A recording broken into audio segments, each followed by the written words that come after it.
This European cricket event is proudly brought to you by our official timing partner, Rado, and our official charity partner, Share the Meal by the United Nations World Food Programme.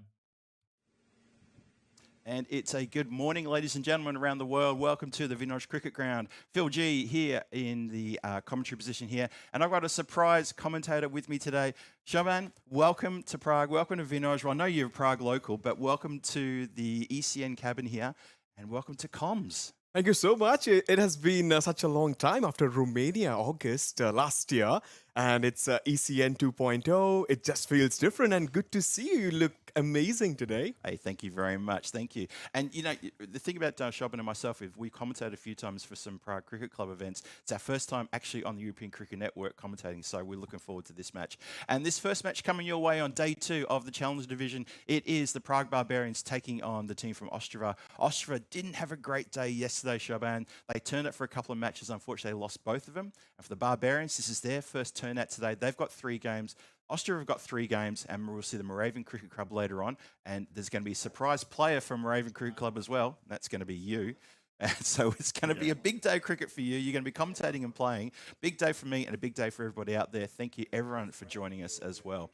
And the news from the toss, in case you're wondering, is that the Barbarians have won the toss and elected to bat first. I was a little surprised because often I see teams preferring to have a bowl first, but it's very dry out there at the moment. It wasn't a wet night overnight. There's no dew on the ground. What do you make of the toss? I think it's a very interesting toss because if you see the Barbarians, the big names are missing. So the new captain, Tilak, he's captaining for the first time. Yes. He has never captained before, maybe captained in some indoor games. So I was having a chat with him and he is pretty pumped and he wants to get that win. So I think a little bit of excitement and big, I think Vaishak is also missing out and Divi is also missing. So new captain might bring some new luck.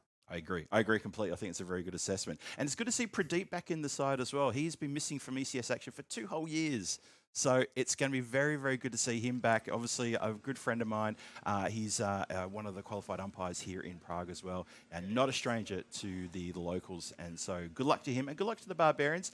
Obviously, I'm an ex-Barbarian myself, so there's a bit of that. But let's put that aside because we're about to kick things off, and it's going to be Ostrava with the ball, and it's going to be the Barbarians with the bat, looking to set a big total.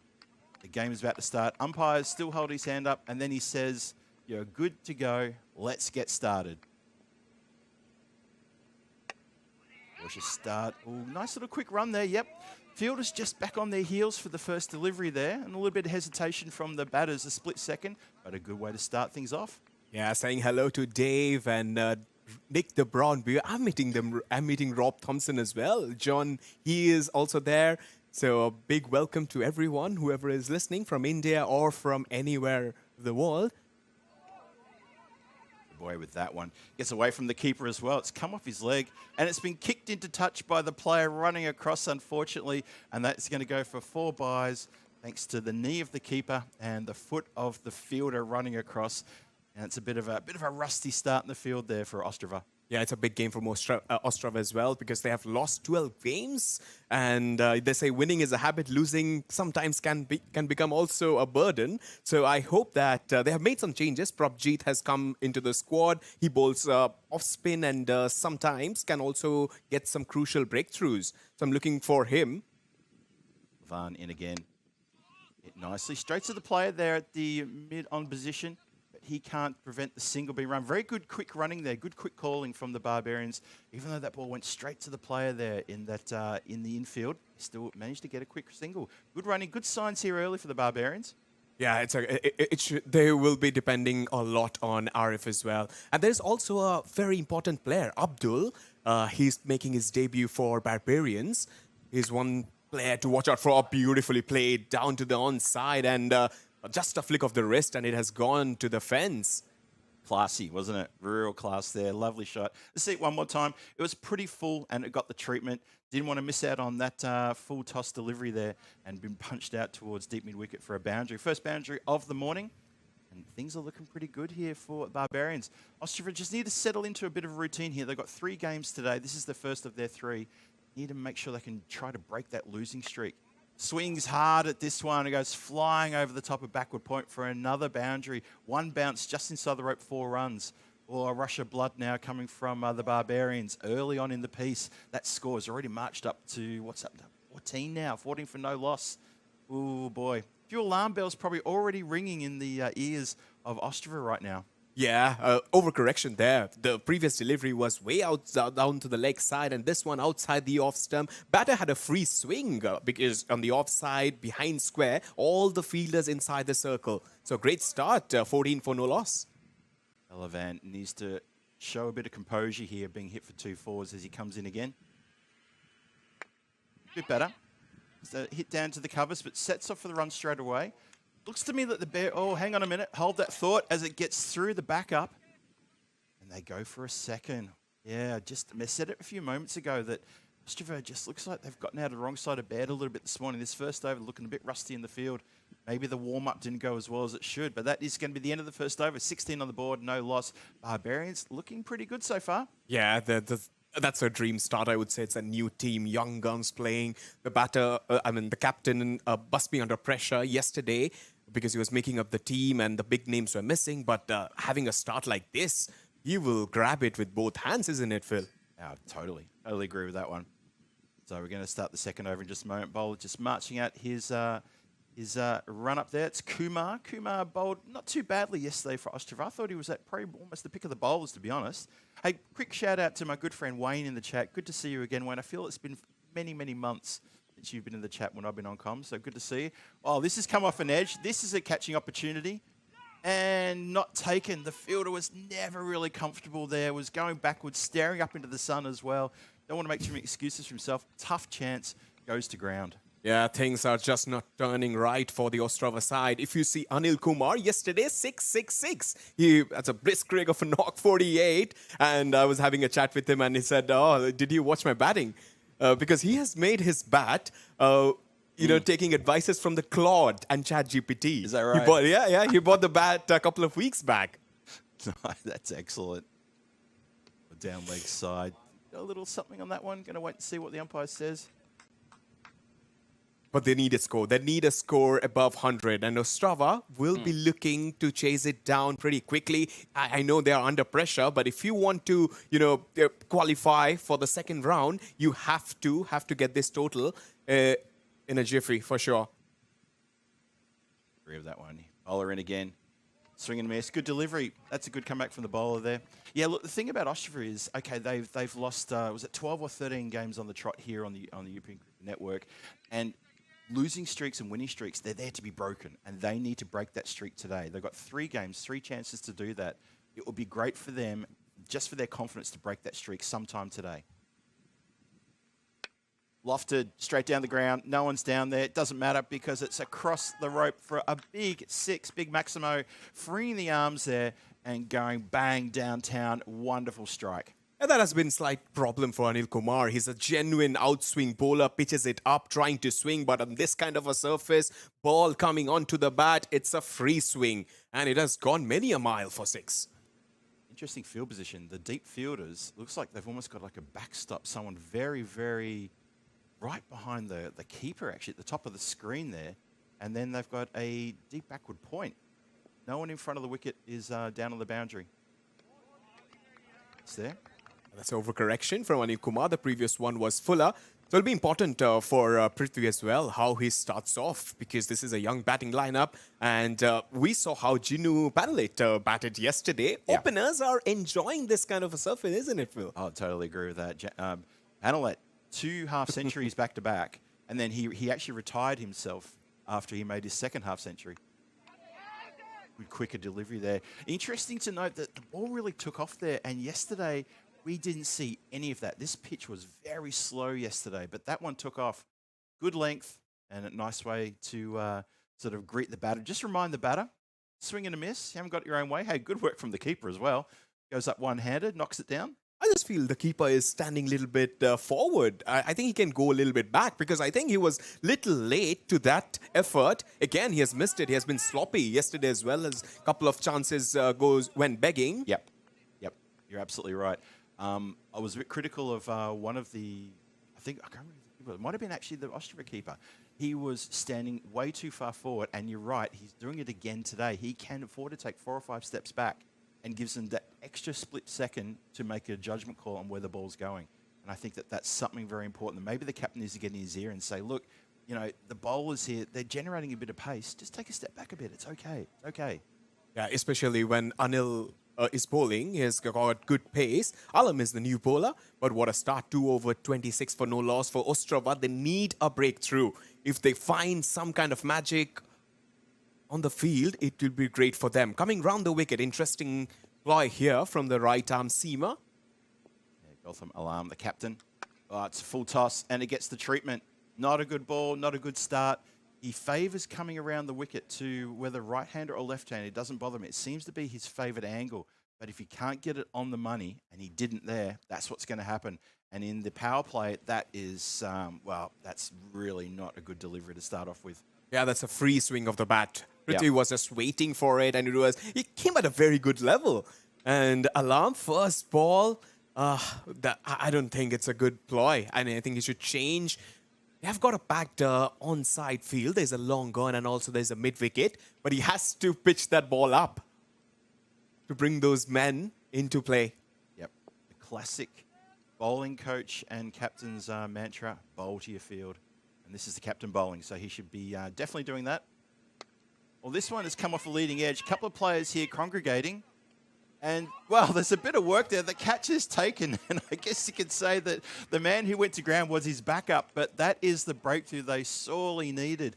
And so Ostrava, they do get the breakthrough. Galtham, good comeback after he hit for a boundary. That's a magnificent catch, and look at the catch. Prabjit Singh, first time playing ECN, first time in the colours of Ostrava. He just settled underneath. His heart must have been in his mouth, and couple of fielders almost collide. That's a ripper of a catch. That's a great catch, isn't it? Just to also have the presence of mind that you got close attention from your teammate and to hang on to the catch, and also that teammate to try to get out the way at the last minute. But no, it could have been calamitous. It wasn't. It's a wicket falling, and that is a very much needed wicket. So Ostrava strike in the third over, 30 for 1. Barbarians lose their first wicket.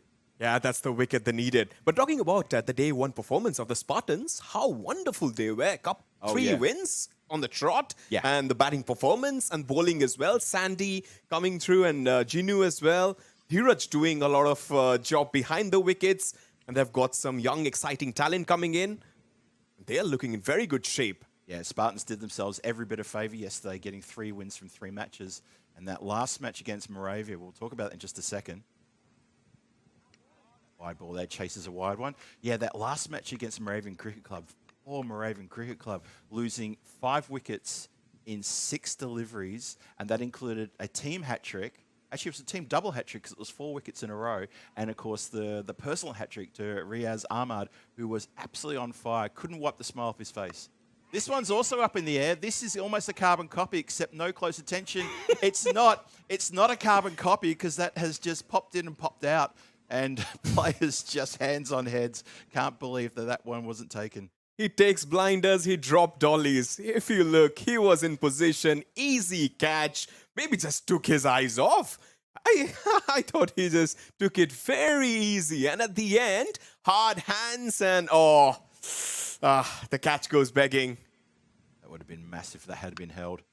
And there's punishment. That's what happens. You get carved away the next delivery. It goes straight over your head. It bounces in front of you, goes for 4 runs, and you have to go and chase the ball into the undergrowth for dropping that previous catch. Swings and roundabouts. That's what happens. Yeah, classic balance there from Arif, just waiting for the ball to arrive and then just caressing it towards that cover fielders for 4. Arif, 15 for 5, looking solid out there. And talking about this pitch, Phil, I played a game on Saturday, I just felt it was not coming onto the bat. Has it been the same so far? It was exactly like that yesterday. Yes, I really felt that. And I know some of the players were talking about that as well. That's why I'm watching the pitch closely today to see what sort of bounce we're getting. It was it wasn't a really warm day yesterday, but I'm hoping as the pitch warms up this week, we're going to see a little bit more action from that wicket, especially as we get towards the Premier Division at the end of this week. Well, on Saturday it starts. Well, this one's clipped beautifully off the legs, and that is going to carry the distance. I think it has. Umpire puts his hand in the air like he just don't care, and that is a big Maximo. What a great strike.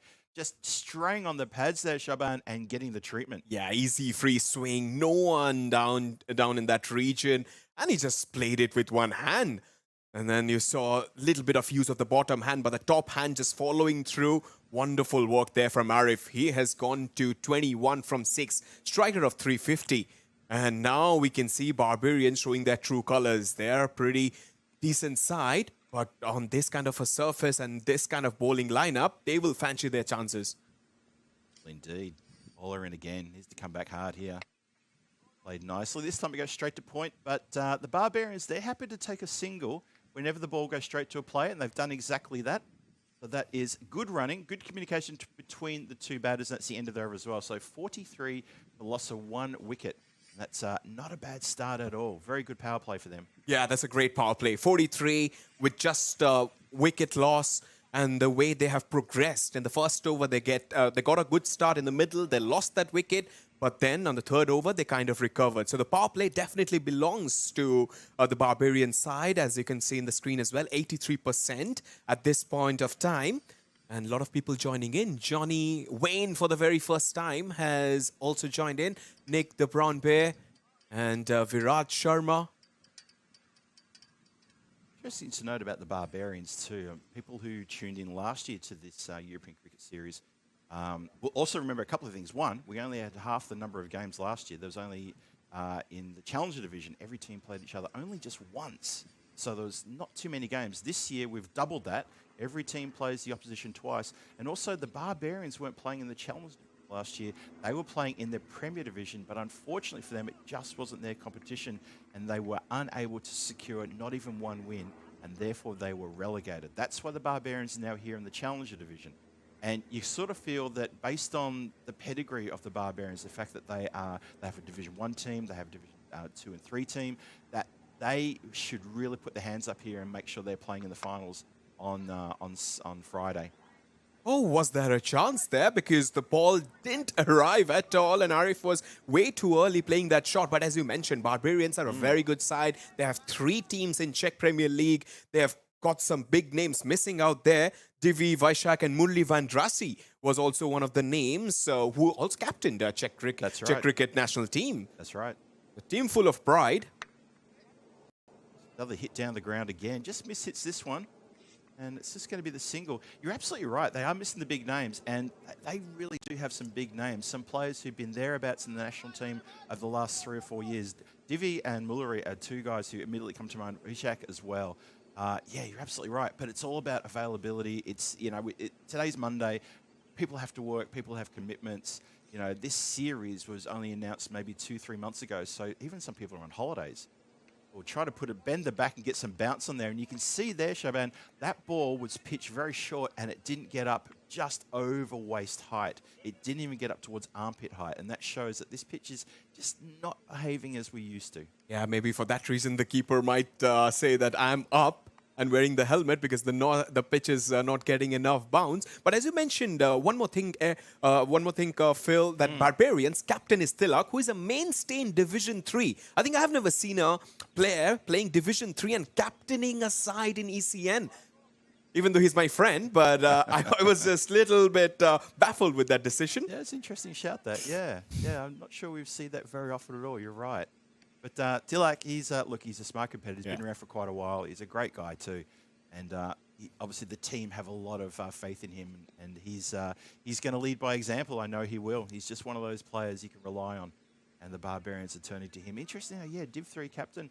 Yeah, I haven't really seen much of the local domestic competition so far this year. I know it only started about 3 weeks ago. Yeah.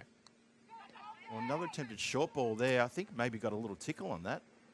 Yeah, I'm pretty sure because the way the bowler reacted after that catch got dropped, and again the keeper was not expecting that delivery to come at him, and the late reaction, and it was a straightforward catch, I guess, and he has got those big buckets.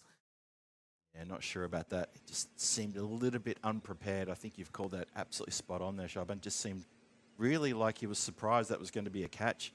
Need to be just a little bit more aware here. He starts with his hands just above his knees. Not sure that's the good way for a keeper to stand there. And this has been struck nicely right through the gap, and that has found the boundary there at deep mid-wicket. So we've gone through a bit of a run of a drought of boundaries, but now we get one. Nice shot.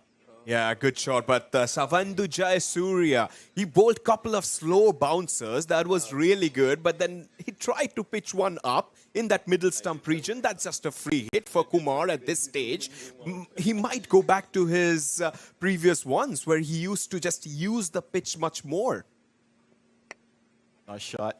Just gets this one away. Slightly mishit, but very good indeed. So Barbarians continue to tick over the strike here, trying to make sure. I think their mantra is no dot balls. No dot balls, no matter what.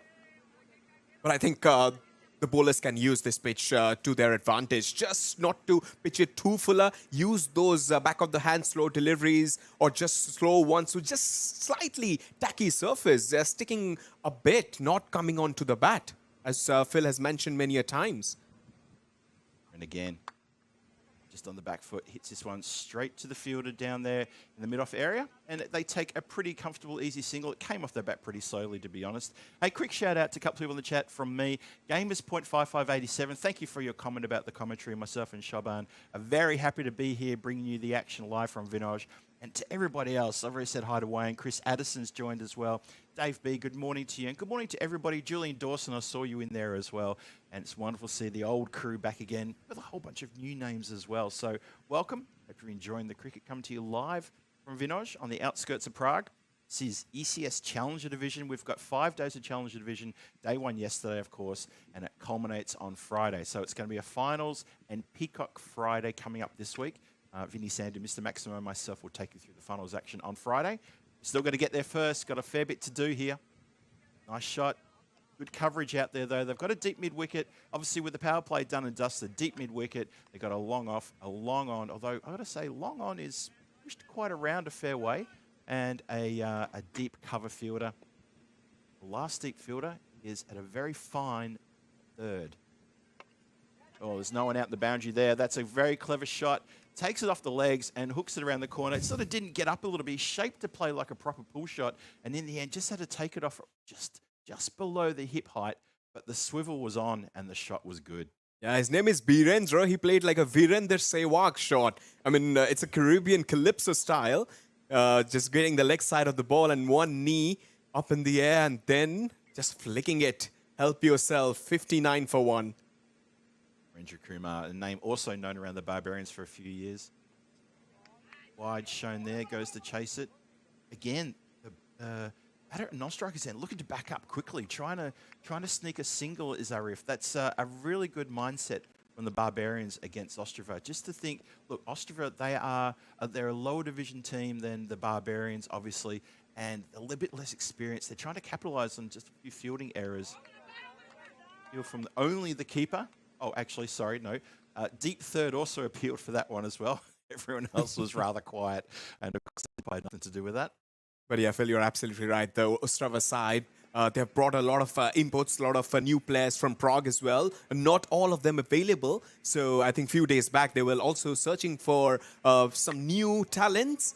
But finally, they have got 11 aside. But there's a chopping and changing, and they have got new players coming in. But it's quite a far away, right? And it's a 4-hour drive, so not all the players are available. And last year as well, they had brought Nitin Mill, who was opening the batting.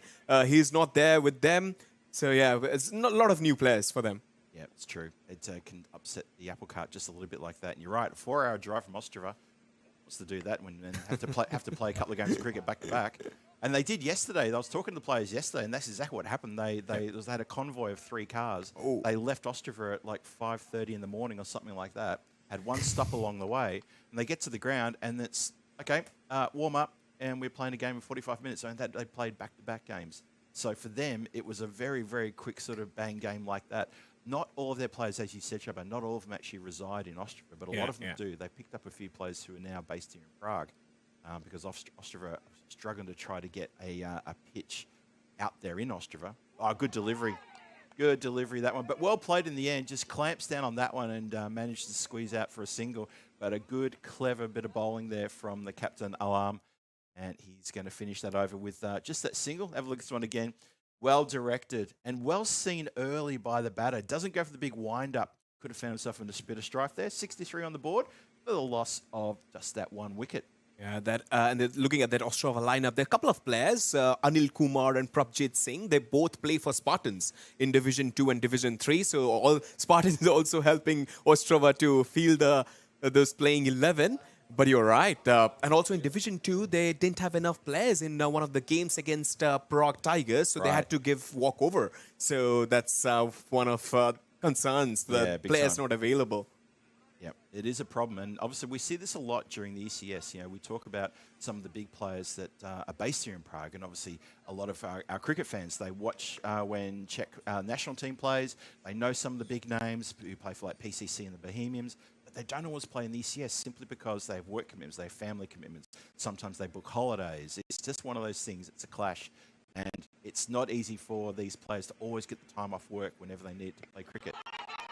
And that's well bowled, really well bowled, caught dead in front there. Umpire barely hesitates for a moment there and raises the finger and says, yes, that was straight and direct. One more time. So, man, what's your call? That is absolutely, that's middle of the middle stump. That is a goner. There's no chance you cannot give that not out. And a lot of predictions. David Willie says 133 and Samarana says 125. And what do you think, Phil, with this kind of a start? What score do you predict? Well, it's interesting because yesterday we saw the best score on the ground was a 125. That was the best score, and I felt that was a little bit undercooked, even for Challenger Division. I would expect a score in the 120s. I think that's what the Barbarians need to be thinking, 120 plus. That should be their expectation. Where they're going to end up, look, it depends on the temperament now of the middle order. Now we've lost that second wicket. How quickly can Javed get stuck into the bowling? And how well can Ostrava bounce back? They're a funny old side, Ostrava. They had moments yesterday where you could see they've got talent. They do have talent. The bowlers got talent. The fielders have talent, but it's in fits and starts. They can't. They're having trouble stringing it together. Play the shot towards deep mid wicket. Ends up going straight down the ground. You can see there he was trying to just get in his mindset of, I'm going to swing across the line and go for deep mid wicket. I'm going to go for that cow corner shot. Probably not the right shot. Yeah, they're looking for a big total here. And as a new batter, you need a couple of sighters. You can't just go and plant your left foot forward and go for those big sixes. Still, you have to give yourself a little bit of time. I know a T10 is a very fast format, but a couple of deliveries, have a look at the pitch, look at the conditions, and then swing for the hills, just like that. I totally agree. Or if they're just punches that one, he gives his bat a bit of a telling off. He's still telling off his cricket bat there. He's giving a bit of a punch and a kick, and he's having a go at it. I don't think it's the bat's fault that that ball didn't go to the boundary line. But he's a bit upset with himself there. Missed out on placing that a little bit better. Ends up getting it straight to a player out there at deep mid wicket. Baller in again. It's full and gets away with it. And again, the batter premeditating and not really playing the ball on its merits here. And this is the moment where teams like the Barbarians can just start to fall into a bit of a rut. I mean, have a look at those last 6 deliveries. We've got, what's that? 4 runs, including a leg bye and a wicket, and there's a dot. So just taking their foot off the accelerator here a bit. Well, this has gone straight up in the air. Keeper wants it, got the gloves. Oh, and no! At no point looked like taking that. At no point. Oh, dear. Oh no. And now he's going to blame the sun. And, you know, I know the sun is in that part of the sky, but you've got the gloves. And there's a few Ostrava players just bowing their heads and not trying to make eye contact with anybody. Oh, dear. Calamity. Absolutely. Oh, but it's very smart bowling from Jaya Singh. It's a leg roller which just doesn't arrive, and a little bit of gripping on the surface. The batter going for the big shot. But the keeper again, I'm going to start doubting his keeping credentials past, because what he is showing in front of us, it just feels like he's some other fielder who's just given the gloves. Appeal down the leg side. But yeah, but it has to be a little bit better here. Sadalva Kuruganti. Yeah, it needs to be a lot better than this. Oh, yeah, definitely going to leg side. Very ambitious to appeal for that. So that is, well, thankfully that's the end of the over. But what an over that was, though. I've got to say, that was a cracking over from the bowler. Picks up a wicket, only a handful of runs as well, and has slowed things up. And this is at a time when the Barbarians, we talked about Barbarians needed a 120 score only moments ago, and that expected score has now dropped down to 110. It just shows what just one over going against the flow, against the sort of like the theme of the game. And this is what happens very quickly. And now, Arunagiri comes on, and he bowled pretty well yesterday for the most part. He got taken apart in the second match he's played, but the first match he played, that first over, 2 wickets, 2 runs, taking pace off, and the batters did not know how to handle him. Let's see how he goes now. Yeah, he bowls decent off spin, just gives the ball a little bit of air. The ball doesn't arrive. He's a classical off spinner. It'll be really good to see how he performs, because back-to-back performances can be hard. Yeah. Starts off with a good delivery. Just gets a miss hit out towards the boundary line on the leg side. Just a single there. Brings that man Arif on strike now. He's been out there for a little while now, has Sultan. So let's see how he goes. He opened the batting. He's on 27, so he's doing quite well. But he needs to kick in a gear here against the slow bowler. Let's see what he can do. Wow. That was so close. And that's going to run away, I think, all the way to the boundary line for 4 byes. It does indeed. Didn't get anything on that. No one got anything on that. And that's what Arunagiri can actually do. This little deception. Look at this. And I'm not sure what the keeper's doing there. He's not even in the line of where the ball's going to go. He thinks it's going to turn and rip. But maybe the keeper knows something more about the pitch than we do. I'm not sure. Maybe he has one position. Maybe he has just practiced the same position for all 10 overs. So that's why he's not moving at all, not following the ball. Yeah, I'm very confused. He wants the ball to come to him. It's a little edge on this one, goes around the corner on the 45. Is it possible that the wicketkeeper's cross-eyed? I mean, has that ever been a thing in the history of cricket? Because I'm not sure why on that replay he had his gloves in the position of where the ball was not even going. I don't know, maybe, like I said, he knows something that we don't, clearly. Hit nicely, bit of work here for the fielder to do. Oh, slight little juggle, but he gets behind that one. Doesn't quite get the whole body behind it, but it does prevent the boundary, so just the one run there. But I can see the ploy, what Arunagiri wants the batter to extract those huge force behind this ball. Oh, again, he missed it. That's a top spinner from Arunagiri. So he wants the batter to use all his power and clear the... And those are big... the leg side boundary is a little bit bigger. If they try to hit him straight, that's a better idea rather than going for those horizontal strokes. Plays this one out towards point. Backward a point. Bit of a juggle there. He's lost the ball, but he's found it again. So just a single, a very good over. Really good over that one. Again, at a time when the Barbarians need to be accelerating, and they managed, well, the one boundary came from byes, and that deceived everybody. The keeper, the stumps, the batter, no one could get near that one, but it's now 74 on the board for 2. 3 overs to go. That expected score is tumbling now.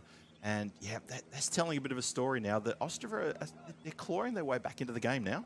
Yeah, and the wasp rate as well, 106. They will reach, but they'll be disappointed. They need more.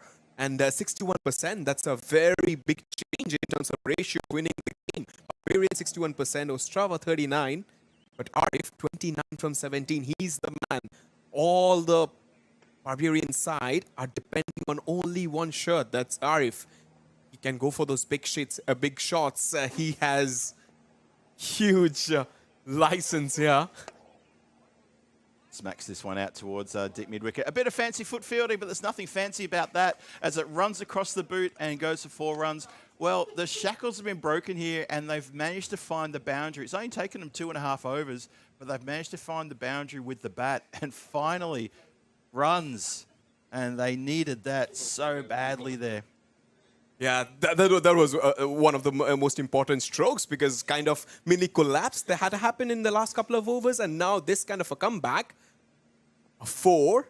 But Jayasinha, here's one of the top bowlers here. Good shot down the ground. Bit of work there. Oh, good work from the fit. No, whoa, hang on a minute. I was going to say good work. That did change my mind suddenly, because I wasn't sure if he had a foot on the rope as he touched the ball there. I think he might be okay. Not sure if we can get a replay on this. Let's have another look at this. Good hit down the ground.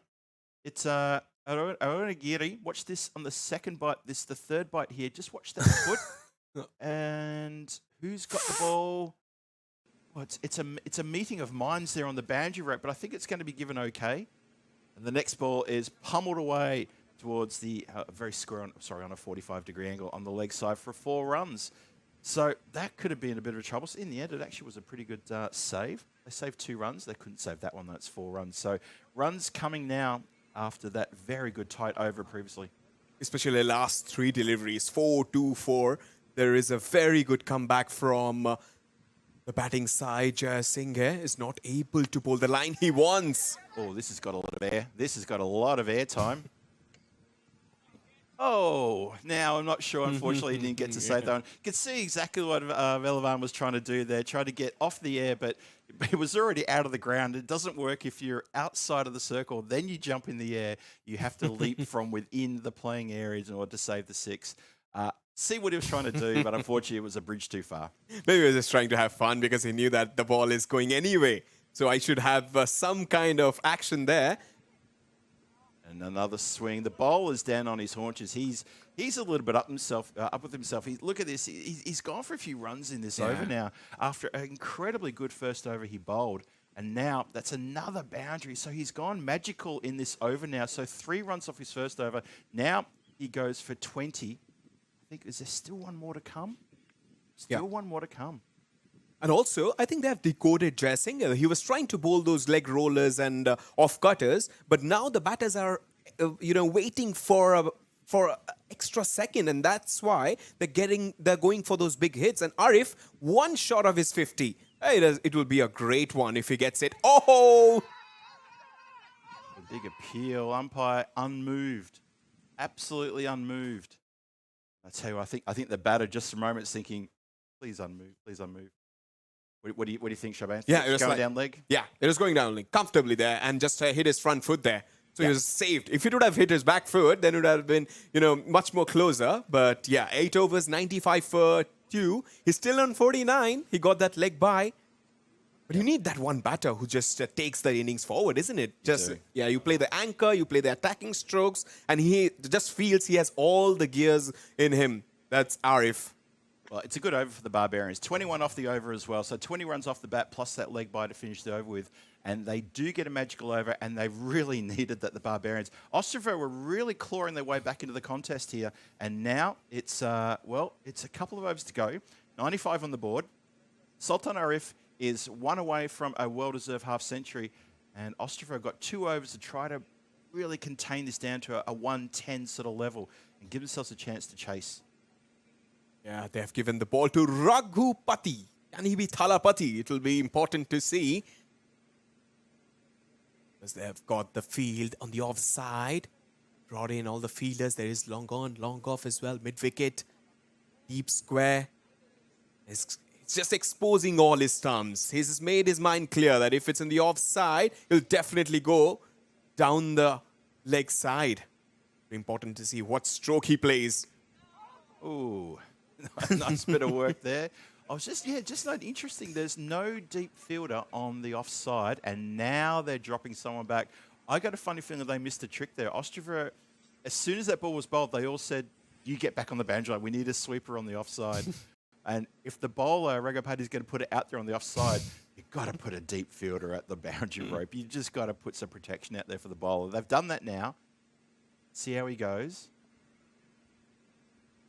It's full, it's picked up, and it's put out of the park. You can't set a field for that one. And that is a well-deserved half-century to Sultan Arif. 55 runs he's on now, batted. That's a half-century for Sultan. Well batted. Oh yes, half-century to remember. When he came, there was pressure. In the end overs, they needed those big hits. And that's what good batters do. When you have taken so much of time, almost 24 deliveries, 4 overs, it's just on yourself that you have to put that big score. And 100 comes up for Barbarians. 101 for 2. What a way to get 100 in style. Yeah, that's very nice indeed. So a couple of milestones there. One for the Barbarians, one for Sultan Arif. He's still got a job to do. Still got a few deliveries to see out here. Swings hard at this one and over the head of Velavan, who just watches that sail over his hat there. And that is another 6. So back-to-back 6s here as he goes crash down the ground. Leans into this one, absolutely middled it. Mind you, though, it was pretty much a slot delivery, and it got the treatment. Yeah, it's absolutely moosed there. The offside, another half a dozen. But Arif just loves to bat, and he just feels like he's a complete batter. If the ball is in the offside, he has those strokes to play on the offside. That's what makes him almost a 360-degree player.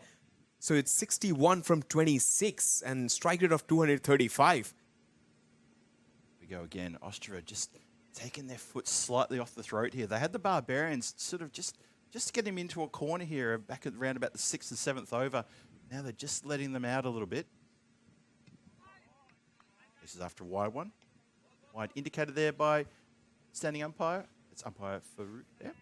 And interesting note that when the graph comes up showing the runs per over, that's 6th over. That was where the breaks were well and truly applied, and felt that they'd really got their game back into they got themselves back into the contest. This one just comes off a bit of an edge, squirts out towards square leg. Oh, they're going to go for a 2. It's a crazy 2. And that is a pretty easy run out. And so Arif comes undone, going for the quick second one, and it's a pretty good throw back. I'm not sure there was ever going to be a second there, and did they maybe think this was the last over? This is the 9th. I mean, Arif probably could have stayed there a bit longer. Ifs and buts, doesn't matter. He's gone, and he's going to make way for the next batter coming in. That looks like it's the figure of Pradeep. Yes, it is. My old friend Pradeep going out there having a bit of a go in the last few deliveries of the game. Oh, sorry, of the innings. And a run out. Finally, something to cheer for Saldavia Kuruganti. Just silencing its critics. Just got hold to the ball and then got that run out. He will get a little bit of confidence because the way he has been keeping so far behind the wickets. A little bit of moment of happiness and joy. With 109 for 3. 2 deliveries to go in the over, plus 1 more over after this. So 8 legal deliveries to put the foot down and try to find themselves into the 120s if they can. Set a big target here. Maybe even get the biggest target that we've had so far, which is a 125 by the Spartans yesterday. Let's see if Barbarians can eclipse that in the next few deliveries. And that will do themselves, their confidence, a whole lot of good playing their first match here in this ECS Challenger Division. Yeah, the run out, that will also boost the confidence of Ostrava. So a lot of positive things happening out there in the middle. Tosses this one up, doesn't get all of that, just flies out about 3/4 away the boundary line, 1 bounce and fielded cleanly. Off the mark though with the first ball. Yeah, Pradeep Gangappa was the new batter. But yeah, I just fancy their chances. They can get over that. But I'm a little bit surprised that Abdul Khan, who is one of the batters to watch out for, that's what Tilak mentioned before the toss, he has not been sent in, I guess. Okay. So they have some kind of reservations regarding his big hitting. Well, let's speak of big hitting. Well, this has gone more up than across. And it's a pretty straightforward catch, and it's a catch that's nicely taken as well. So into the waiting hands there of Lakshaman, who makes no mistake there on the boundary line, shows his number to the umpire, and he says, yes, I've taken that one. So that's a couple of wickets in the over, and that slows the momentum down. So suddenly 120 is looking a little bit steeper than it was a few minutes ago. But a nice catch, and yeah, just that miss hit bringing the wicket that tumbles. Yeah, one more perishes. Going for the big shot, you need those shots at the end, and just got the elevation, not the distance. And somehow he was beaten by the flight of the ball. 110 for 4. Final over, if they just, keep it under 10, 120, 121 to chase on this kind of a track. With Anil Kumar showing promises with the bat. And they've Prakash, Chinu, Karthik. We are in for an exciting contest. So don't go anywhere. Absolutely. This is a very tasty little contest, this one. Ostrava will be very keen to chase these runs down. You just know that they're going to... I think we'll see a different Ostrava batting team when it comes their turn in about 15, 20 minutes' time. Got a fair bit to prove coming off the 2 losses yesterday and extending their losing streak to, I think it's up to 13 now. I think they started the day yesterday on 11. So they've got a fair bit to prove. They've got a fair bit to prove themselves. Get out towards deep mid-wicket. Build it cleanly, and they don't go for the second. Obviously, lessons learned from that previous run out. Just the one. 110 for 4, and it's not a bad start. Do the over. 5 legal deliveries to come. It'll be harder for both the right-handers because Anil Kumar is outswing bowler. The ball will go away. That's a good shot. Rest to the offside. Might get a couple of runs. Oh, they get 4. No, dear, oh dear. No. That was 2 attempts at the foot fielding, and it happened right in front of the Barbarian dugout, and I'm sure every Barbarian was given a fair bit of lip there as well. Why on earth would you do that? He had time. He had time to get down and just flick it back with his hands. That's poor, and unfortunately, that's the captain, Alarm, who's done that. Swing and a miss. Good comeback from the bowler. Yeah, good bowling from Anil Kumar. Oh, yes, the captain. He's at... extra cover region. The previous one was Fielded efficiently by him. 115 for 4. Last 3 deliveries. We are speaking about 125. They still need 9 from the last couple of deliveries. Not sure they're going to get there somehow. I just think Anil Kumar is going to be a bit cagey on this one. I think he's going to be getting that outswing moving. Now, they've got protection there for the outswing along the deck. So as long as he can try to just manage these last couple of deliveries. Let's see how he goes. Charging in again.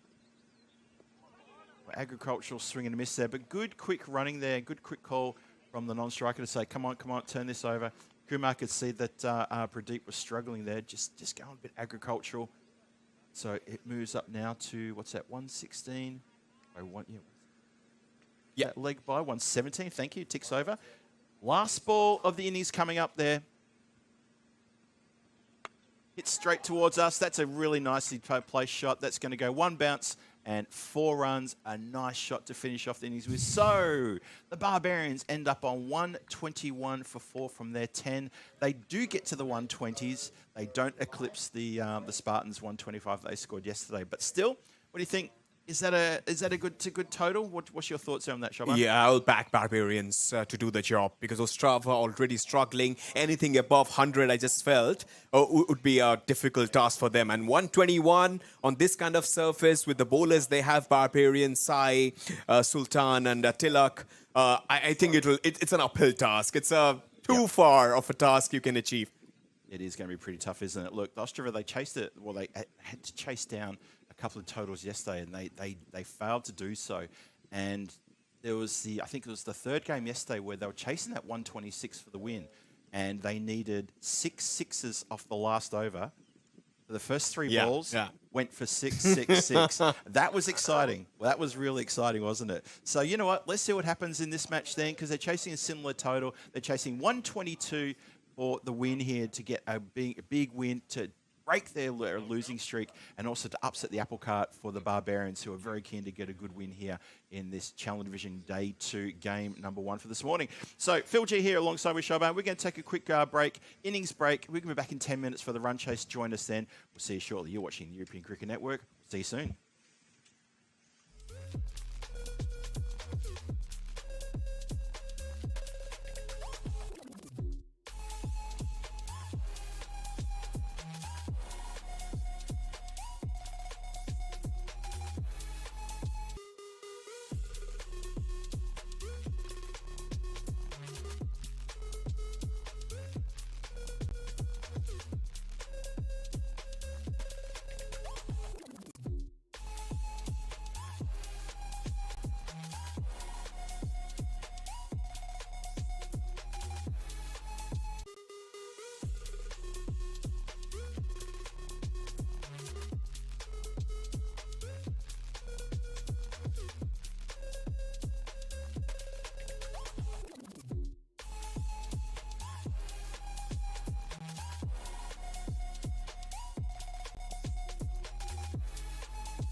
This European cricket event is proudly brought to you by our official timing partner, Rado, and our official charity partner, Share the Meal by the United Nations World Food Programme.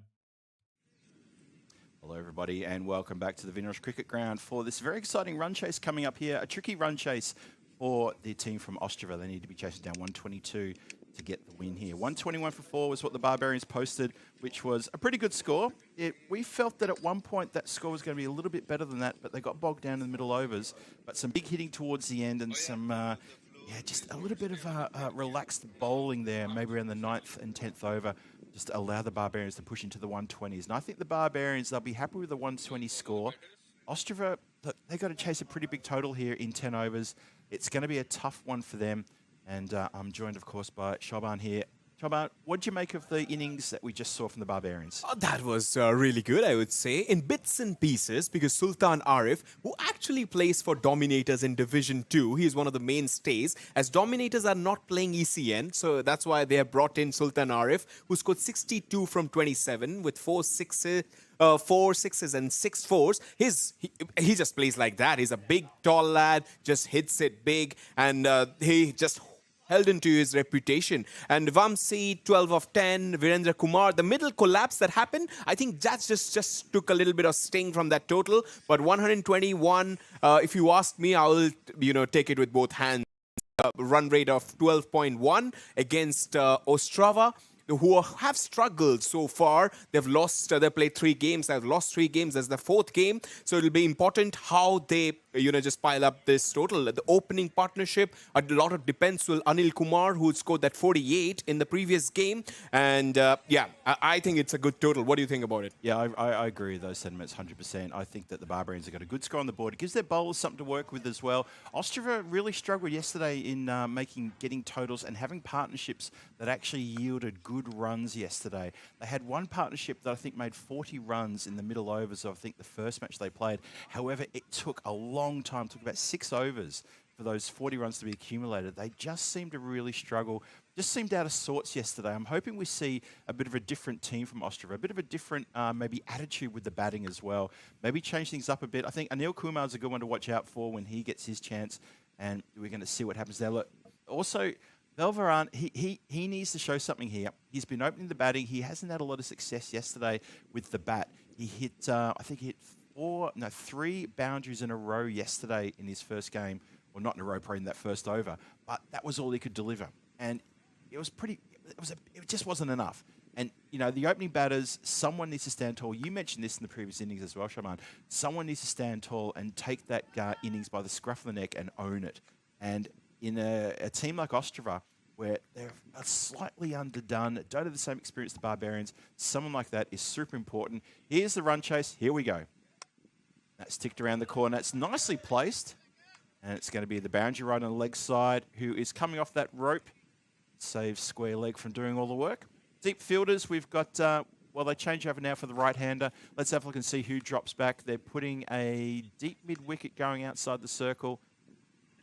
And who am I missing, Shaban? Who else is outside the circle? Is that third, I think? Is he just outside the inner circle? Yeah. On the offside, everybody is in. Yep. Backward square leg. Over mid-on and mid-off. Covers in nice and close. I like that. I like a cover fielder. Just a few more steps in. That's a really good fielding position. Yeah, that's a catching one. Bowler in. Swing and a miss. Good delivery. Bit of a wild swing. This one just looking to drive down the ground. Maybe trying to get a bit aerial there. Yeah, I like the... some of the teams tend to do this. They tend to bring in either a cover or a mid-wicket, a few extra steps in, just to get into the eyesight of the batter. Make sure that the batter has a bit of a second thought about maybe advancing or maybe just dropping the ball into the covers and taking a quick single. I think it's a good fielding position. Ali Hassan Sitar. Sitar in Urdu is star. So Ali the star is bowling at this point in time. And he's actually a good bowler. He started his Czech cricket journey playing for PCC. Then he moved to Moravians, and now he's playing for Barbarians. So a lot of experience. I guess he has played 6 years of domestic cricket in Czech. Just nips it in, nips it out. He's a handy customer to bowl with the new ball. I think he actually had his name in the national team there for a couple of tours as well. Yeah, there you go. Well bowled. There you go. That's what he can do, folks. It's exactly as you just described, Shaban. He is a very good exponent at that nip and move away, and he's got himself a scalp in the first over. Yeah, his absolute quality there. Just pitching it up and helping the ball to swing, giving that air. The batter, he had to go for it. Outside the off stump, half volley missed out, and worst possible start from Ostrava. They've lost their first one. And 120 from 57. The star has done the trick. The new man, Anil Kumar, it feels. Or it's the captain. Okay, so there's a Prabjit Singh. So that's the new inclusion in the playing 11. Yeah, that's right. Yeah. Let's see how he goes. He's probably coming a little bit earlier than he expected. He's got the big Lord Nelson on his back too, the 111. That's going to be a very memorable number. So let's see how he goes. Face his first delivery from Sitar. Oh, flicked uppishly, intentionally. I wonder if he knew there was a fielder down there for exactly that shot, but it's just gone to the side and ends up being safe. But oh, just a moment there, I thought, what have you done, man? Could have hit it straight down the throat of the fielder who's right there for that catch. Inside the circle was third, came up for that delivery. And so was the backward point. So, how about that? What a great start for the Barbarians too in this over. Yeah, if you ask Prabjit, he will say, I played it intentionally. I think all batters tend to say that, don't they? Your leg before wicket. I meant that. All right, I meant that. It gets it's Velavan on strike. Let's see what he can do. Yeah. I'm expecting big things from him, from Karthik. Yeah. I'm expecting him to step up here because I think he's got a fair bit of work to do.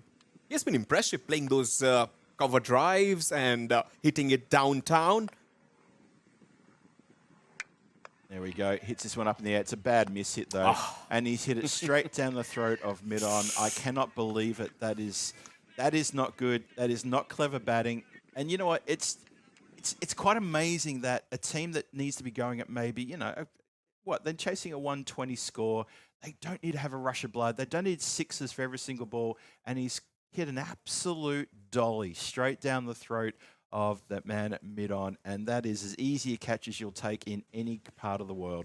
Yeah, if Karthik listens to this piece of commentary, he'll say definitely put the mockers on, because we both described a lot about how he plays. And first ball, it was in the slot, and little bit of swing in, and it just hits it straight to the man at mid-on. It's worst possible start, 3 runs, couple of wickets. Oh dear, oh dear. Now Jai Surya is coming in.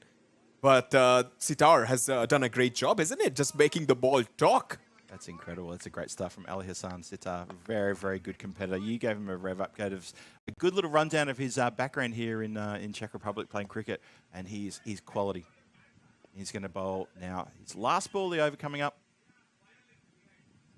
Swing and a miss. Could have easily been another one there, but well, what a cracking over that is. Have a look at that. It's 3 for 2. Ostrava in all sorts of trouble. And Ali Sitar comes from Lahore, Pakistan. Waqar Yunus, Wasim Akram. Yeah, so he comes from a good background, isn't it? Pakistani fast bowlers. Yeah, there you go. This is trouble aplenty, though, for Ostrava. Any way you look at it, that first over only goes for a handful of runs, losing 2 wickets, 2 big wickets at the top of the order there.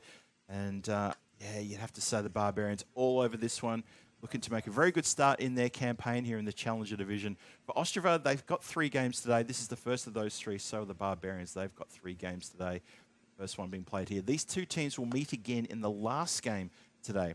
And Shaban, you and I will be commentating that last game. Yeah. So isn't that quite funny? You and I commentating 2 games today. We're going to commentate the same 2 teams. So the compare and contrast that we'll have later on today, the conversation, is going to be very, very important compared to what we're going to see here in this match. But so far, you got to say, this is all Barbarians. Yeah, absolutely. I hope when we call the 4th game, I will be standing and not sitting, because I'll be absolutely out of breath, because I'm going to play a couple of games. Next 2 games for Moravians. So it's my first time for Moravians. I'm just looking forward to give them a little bit of spark. And as you mentioned, 5 for 6. I just hope that I arrest that slide. Yeah, definitely. Here we go, second over starting. Oh, that's a nice shot. It's a bit of a loose delivery. There is protection out there. That's well picked up and a very quick throw. It's too hot for the keeper as well. Really good throw there. Rifles it in. Who is that out there patrolling the boundary like a wounded animal on the leg side there? Just ran across like an absolute hare. Picked it up and fired in a throw. And they had to actually pretty much move along very quickly there just to get through for that single. Score moves up to 4 for the loss of 2 wickets. Bowler in again. Bit late on that one. Just a slight bit of a skiddy delivery comes off the pitch like that. You can see side on from where we're standing, Shaban, the way that that ball pitched and sort of just kept it a bit low and skidded a little bit. And the batter a bit slow to get the bat anywhere near that. Yeah, they have 2 quality bowlers, and it's pretty hard when you are facing 2 swing bowlers from the same end, of course, but the first couple of overs. And Virendra Kumar, he's also taking the ball away. Not easy, especially in T10 cricket when you try to play almost all the shots on towards the onside. This one is up nicely there from Jayasuriya. Gets off the mark, gets a single. Yeah, you feel good about getting off the mark there. Good to see Prakash Yadav in the chat saying that P. Singh and S. Jayasuriya, very dangerous batters. Obviously a bit of a fan of these two Ostrava batters. Let's see if they can capitalise for you there, Prakash. Let's see if they can turn it on for you as Virendra comes in again. Out into the cover, straight to the cover fielder. The shy is on. Too hot for the keeper to hang on to. Bounces out of the gloves. His shoulder breaks the stumps. I think that just time. I think it was a good quick call, good quick running there. Yeah, that's a good running between wickets. And when your name is Jayasuriya, you don't need to fear, because we all know that the Sri Lankan legend Sana Jayasuriya just dominated world cricket for almost a couple of decades. There's a single, 6 for 2. So yeah, it should be a good partnership. Both the players have got off to a decent start. Just rotating strike, that's very important here. Missed out there. Yeah, just lack of footwork and just he's trying to reach the ball with the bat rather than stepping to where the pitch of the ball is happening, and that's just a bit of a fundamental mistake. And that's something that teams like Ostrava and some of the sort of 3rd and 2nd division teams here in this domestic scene in Czech Republic just need to get these little things right, and things will start to fall into place for them as well.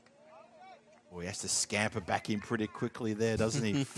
Oh, good bowling, though, from Kumar. Very good bowling. Good over. Well bowled. Yeah, top over from Virendra Kumar. Coming round the wicket, taking it away. 6 for 2. But it has been a great start for ECS, ECN Czechia, because the kind of performance we saw yesterday and today as well, the batting performance and the bowling as well. Couple of wickets for Ostrava. How's been your experience, Phil, so far? Been really good. It was a good day yesterday. A couple of fun little milestones yesterday. We talked before about Panelek getting those 2 half centuries. We're going to see him maybe later on today. Maybe he'll get a chance today to do something interesting. There was a hat-trick yesterday as well, in case you missed it. There was a team double hat-trick, 4 wickets falling in succession, but that also did include the personal hat-trick as well. Unfortunately, from Moravian Cricket Club, they don't like me talking about that. We saw the Prague Spartans yesterday play 3 games for 3 wins, and they've stamped their authority on this Challenger division already. They look very impressive.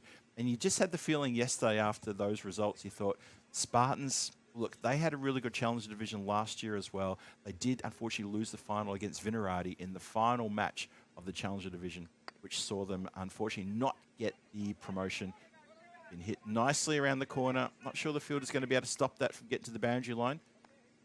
Now, he's, looks like he has. He was a bit casual walking back to it. I thought maybe he'd given up and he was expecting the 4 to be signalled. No, it's actually not a bad foot fielding save. Not that we should applaud foot fielding, of course. And it's good that every day we are watching a new team. Today we watched Barbarians. Tomorrow it will be, I guess, Saffron Strikers, the Orange Army. That's right. Saffron Strikers will make their first appearance on the European Cricket Network tomorrow. Make sure you're tuning in for that. Myself and Danny Hudacek will be here to greet you for that one. Hit over the top of the infield. This should be chased.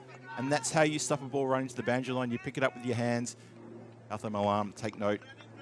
Sorry about that, Galtham, but that was a bit of a shocker, a bit of a howler you had in the previous innings.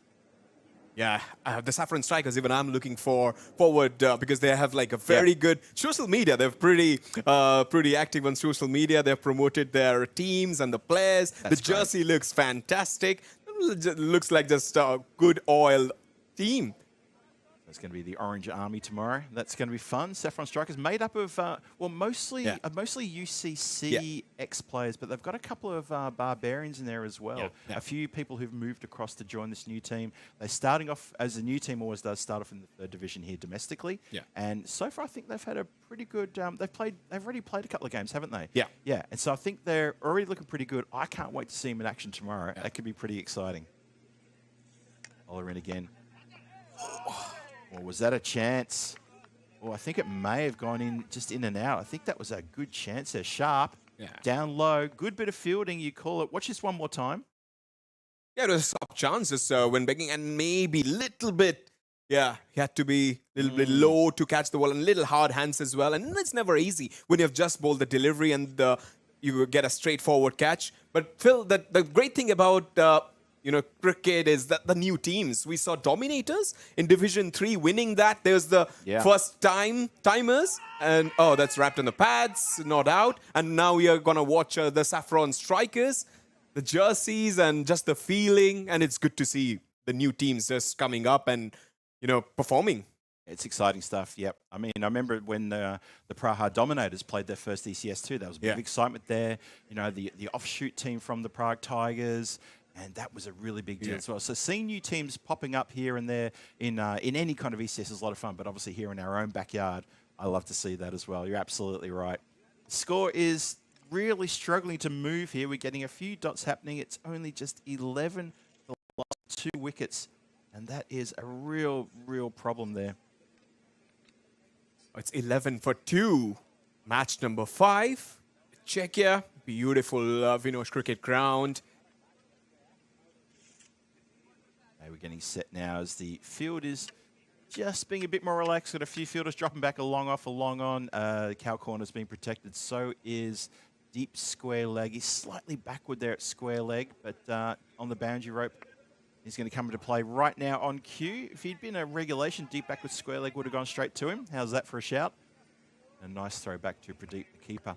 And I love these graphics as well. ECN player ratings. Prabjeet Singh 71, 83, 51, 49. Bat, ball and field. I'm watching it for the first time. That's really impressive. When you see Virendra Kumar, 67, where batting is 79, 51 ball, 75 field.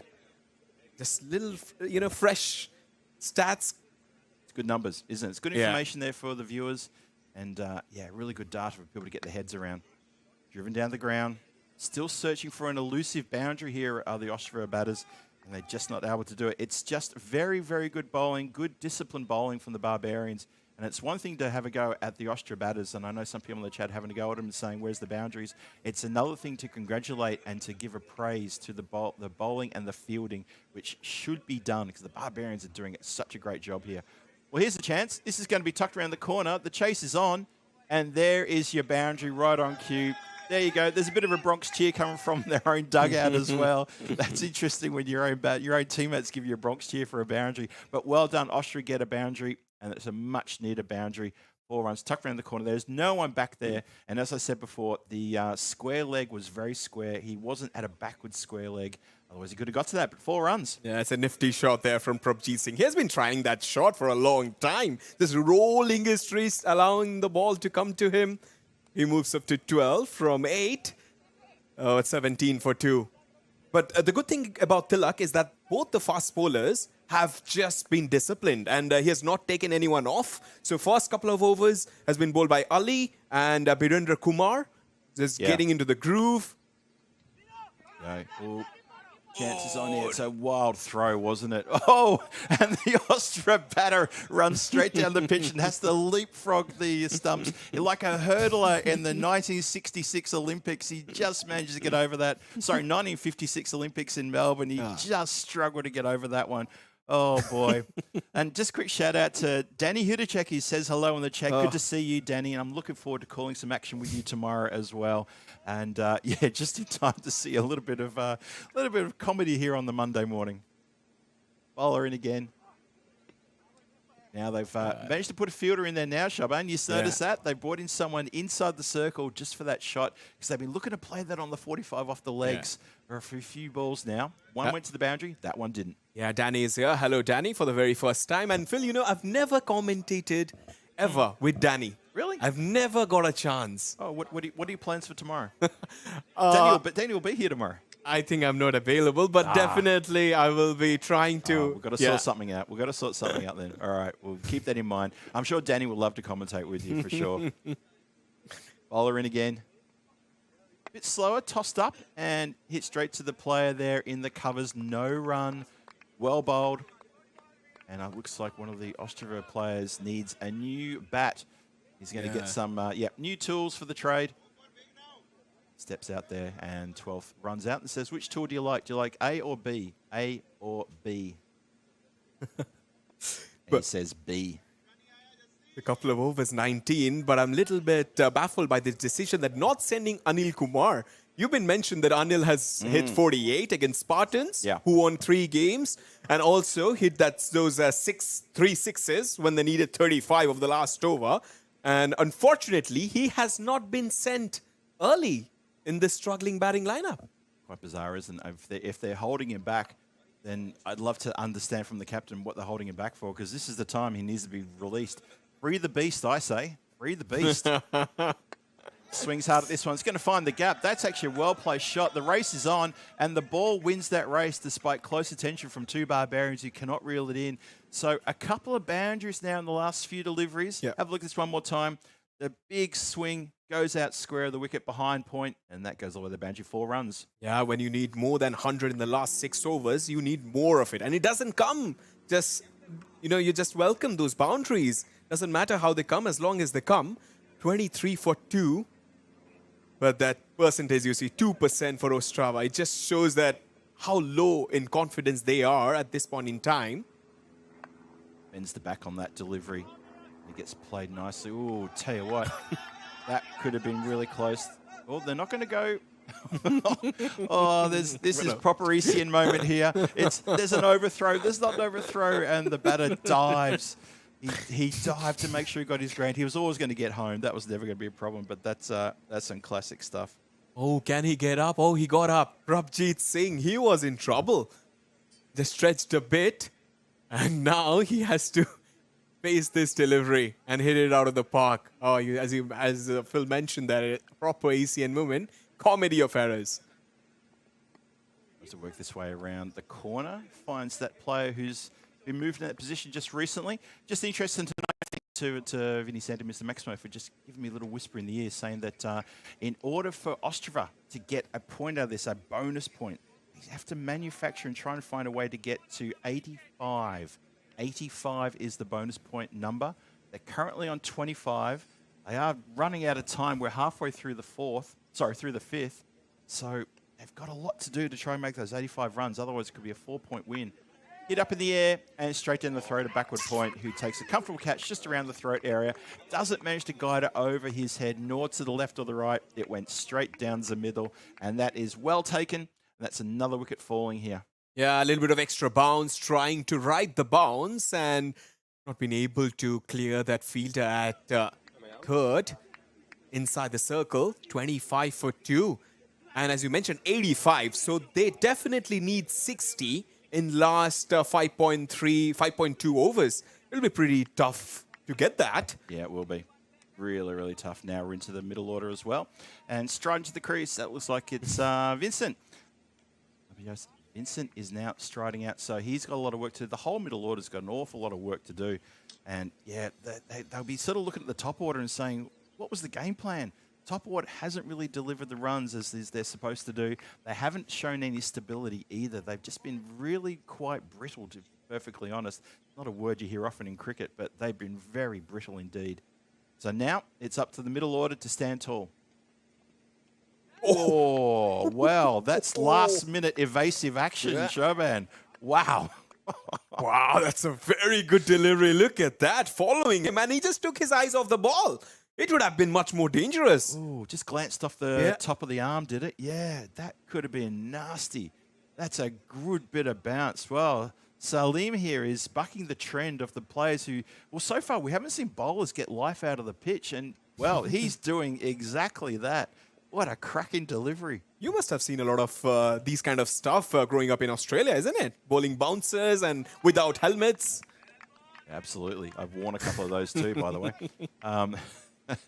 Wore one of those when I was on tour in Hungary with Danny Hudacek, actually. Wore one right in the face, hit me just between the nostril and the top lip. I've actually got stitches, 2 stitches under here. So, yes, I have seen them up close.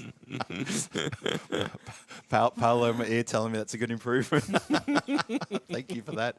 Yes, indeed. Well, that's the end of the over, and it's 25 on the board with 3 wickets down. We're halfway through the allotted overs, and you've got to wonder, what does Ostrava have to do, without being cliched and saying back to the basics or anything like that, what on earth does Ostrava have to do to make this a competitive chase for them? I mean, for me, the game's gone. But what do they have to do, and what do they have to do going forward? Just need to be brave. I just get a feeling that they're still stuck in the first gear. They're not able to, take that innings forward. Yeah. For that reason, a lot of shots, if you see, are most of shots which are defensive, low stance, blocking the stuff. But you have to play some kind of attacking shot, and you have to be brave. And they've felt like a bit of time they've been timid so far, where they're trying to protect their wicket rather than accelerate the scoring. Yes. I think it's a pretty good assessment too. Yep. Captain needs to get a bit heavy-handed here, maybe with his team as well.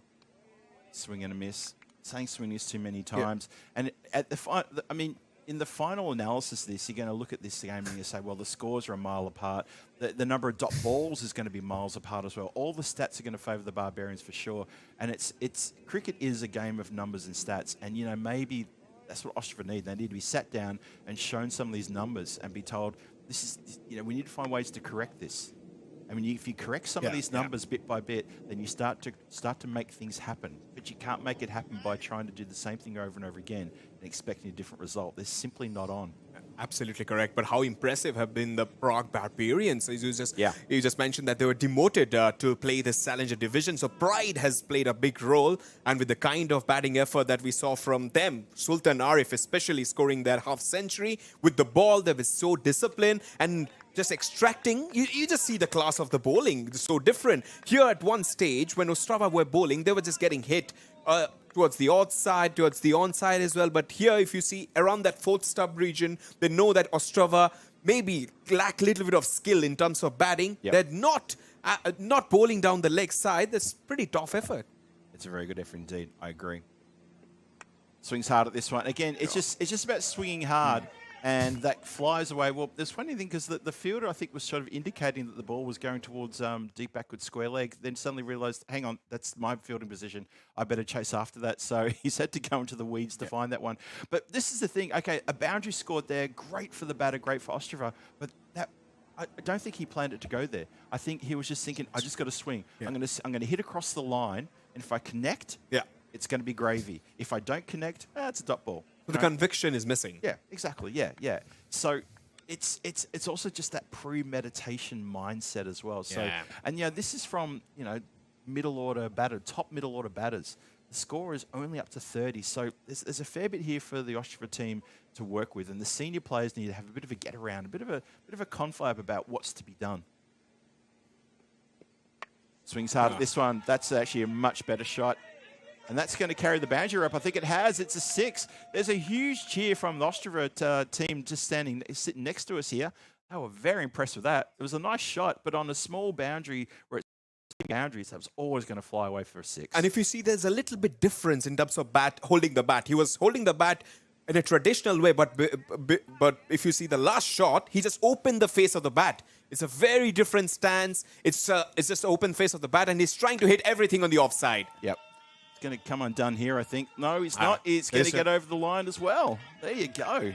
Little tinkering technique has brought a couple of 6s. There you go. So changing things up, that's a good success. So look at that, 4, 6, and 6 last 3 deliveries.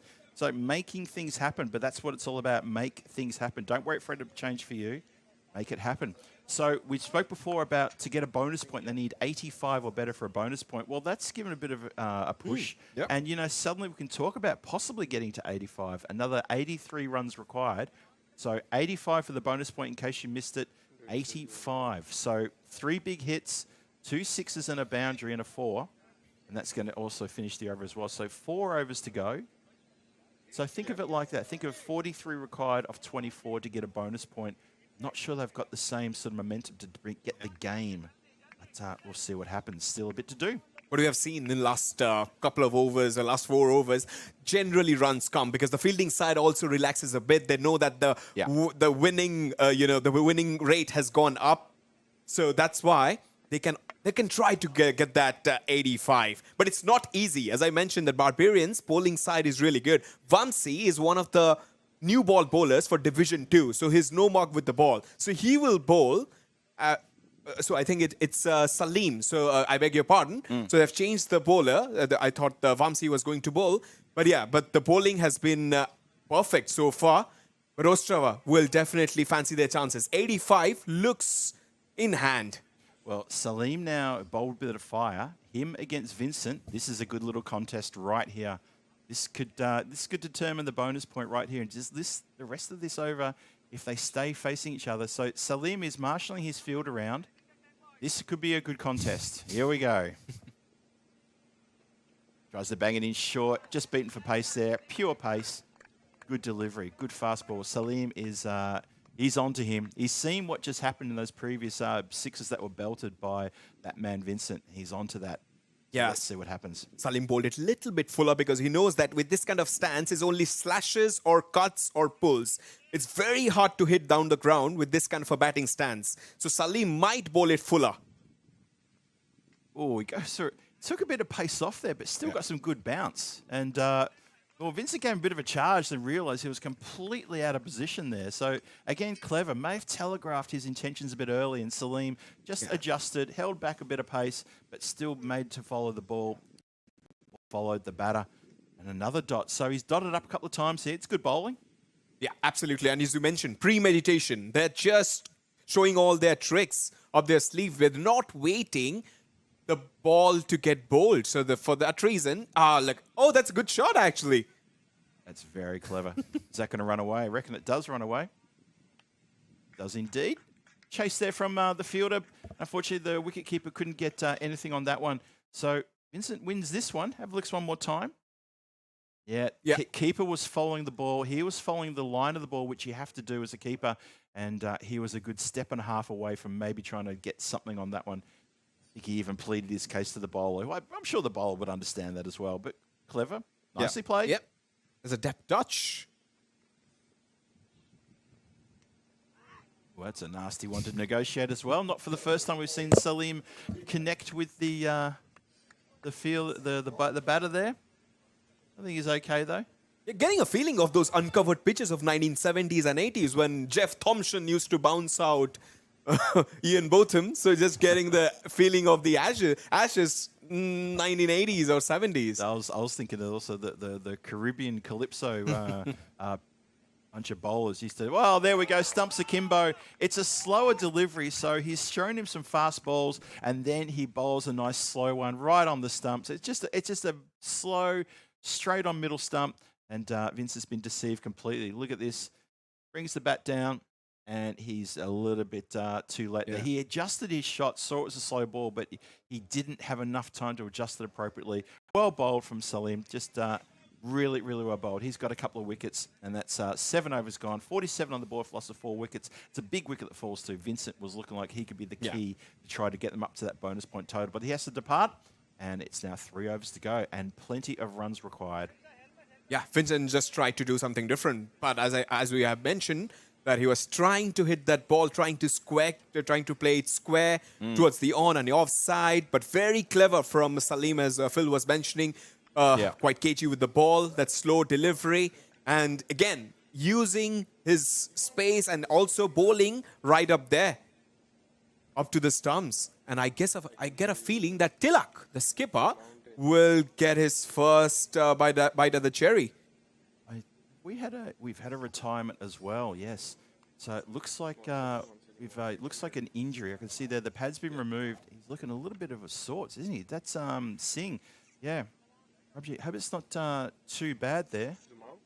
Oh, he's looking a bit worse for wear, unfortunately. Yep, he's hobbling off just coming past this commentary position shop, and he's looking a bit worse for wear. So a wicket falls, and also there's a retirement. So we've got 2 brand new batters. It's Captain Alam along with Anil Kumar. Get out there in the centre.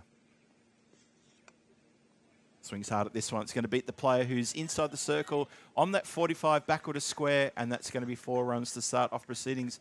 So Galtham Alam, the captain, starts us off with the boundary in the 8th over. Even though he has been retired out, but I think it might be a blessing in disguise because both fresh legs, Alam and Kumar. Kumar, we know what he did with the bat, and in the previous game, an Alam can also bat as well. He's the skipper. Yep. So they are, I guess they're thinking about that 85 total. They need 34 from 17. Exactly right there. Well, he's gone to exactly the same spot yet again. Now, the Barbarians, I reckon they'll put someone on the boundary now because that's twice he's gotten past the infielder. You've got to put someone on the boundary there because he's going to keep playing that shot. But that's a good bit of clever batting from the captain. Yeah, Tilak Kumar again bowling the wrong line, coming round the wicket and bowling off cutters. And there is no protection on the onside behind square. So they have to get a fielder. That's what the keeper is also suggesting. And they have got protection, I guess, now. So now he can bowl that delivery, which he was trying to do a couple of deliveries back. Yeah, it was a case of, well, fool me once. Oh, hang on, you fooled me twice. All right, now I'm going to put a fielder on the boundary exactly in that spot, which we just talked about. So they've covered that up now. And that's probably a good move. But then it's up to the bowler to bowl to his field as well. He swung this one. Have a look at that for placement. Have a look at that. What a great shot that is. He swings hard at this one. He's placed it perfectly. He's bisected the field. He's thread the needle on that one for another boundary. So that's 3 in a row all the way along the deck. So he's not trying to go aerial. He's not looking for the big sixes. But he's managed to put together 3 boundaries in succession. Clever batting from the skipper. Absolutely. Skipper to skipper. It feels Alam is winning this contest. Hat-trick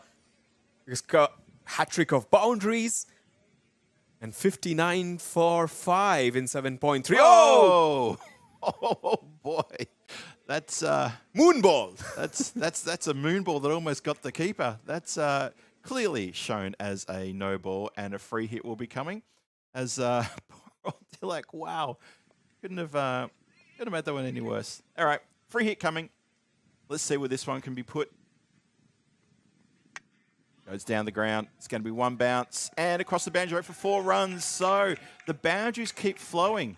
So it's a no ball and a 4. So that is worth 5 runs. Have a look at this. Galtham just has carte blanche to put anywhere he wants. And he splits the field for not the first time in this over, but he's done it so well. His placement, and you could say, look, that's a bit of luck with the slogging. I think the placement's been absolutely sensational. Yes. A striker of 320. Now, Tilak Kumar is going to come over the wicket, but maybe 58 from 14, Phil. It is a close contest. Well, the bonus point's now well and truly in their sights. Oh, there he goes again. And that has been struck really beautifully. This time, it goes for a full Maximo. This over from the captain of the Barbarians is one he would probably want to give the ball to someone else if he had his time over again. That is quite astonishing. And he's getting absolutely spanked.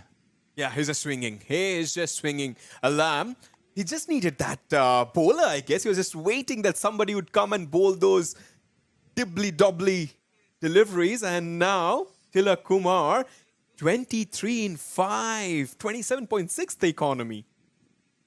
Gets it on the full. Hits it, though, unfortunately.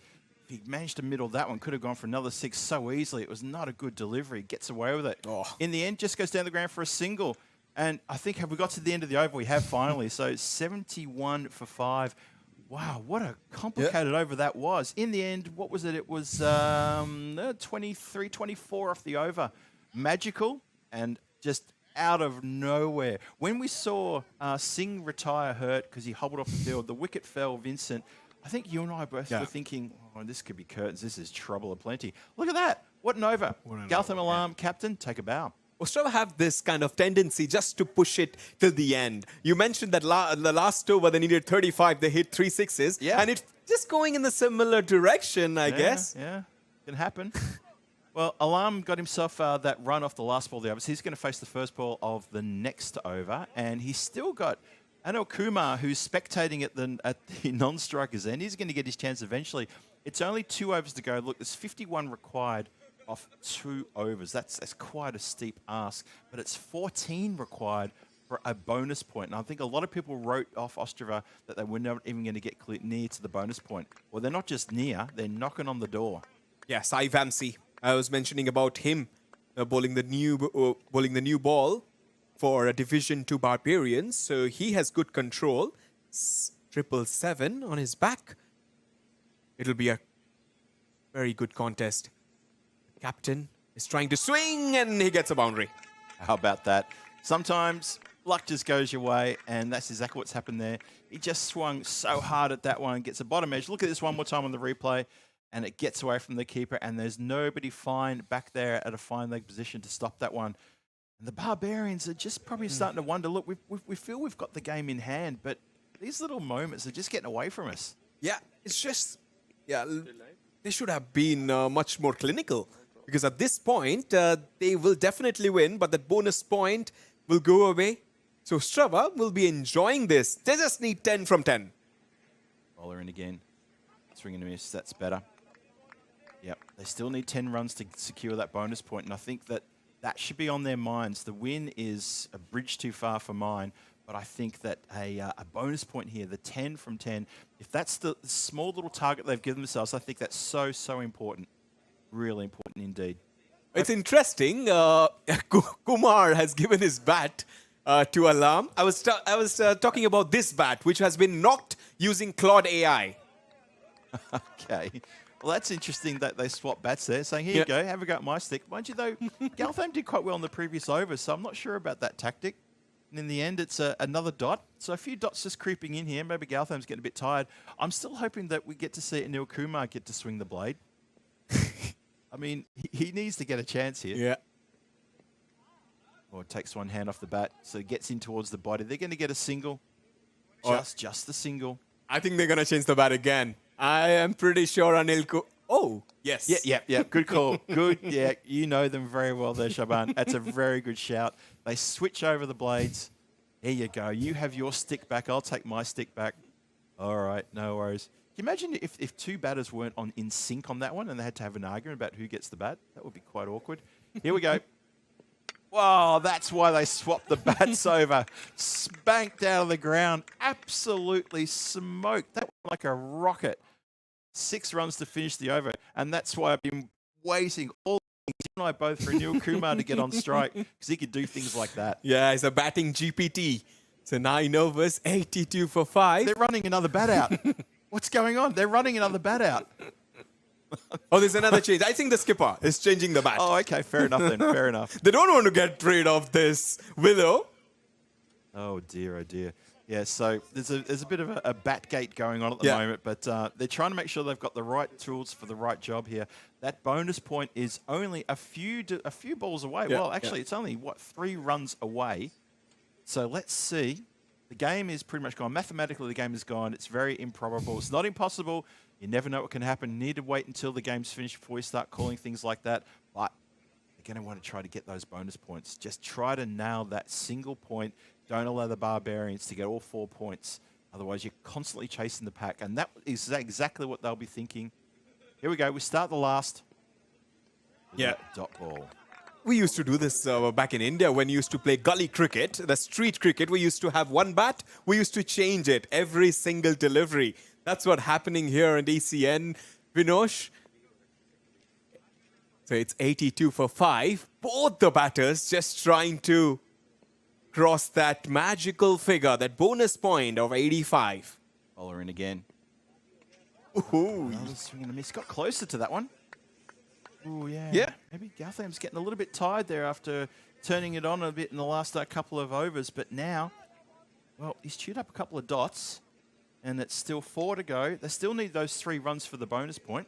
The fakers of spaces on the offside, just take a single. Your partner has hit a 6 of the first ball. Oh, that's...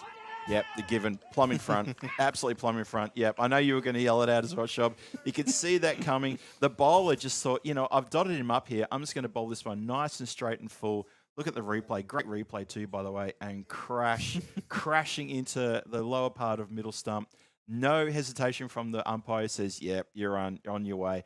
And that is dealt a big blow to the chance of them getting that bonus point. And, you know, you still think they should get it. 3 deliveries to go. 3 runs required for a bonus point. Let's see what happens.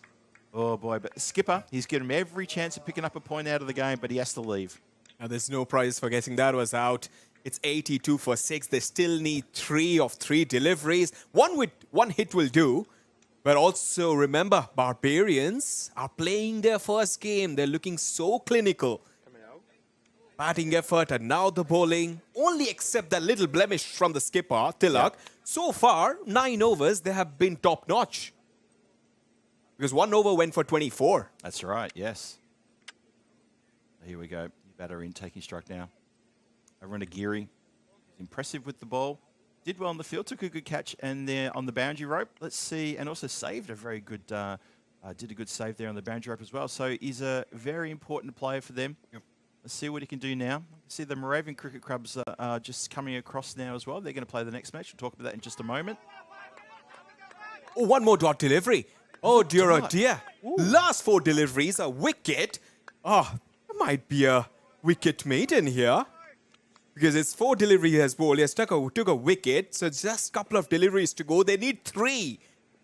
It's a cliffhanger. Nimal bowling really well here. Oh, and he's going to be run out. Well, there you go.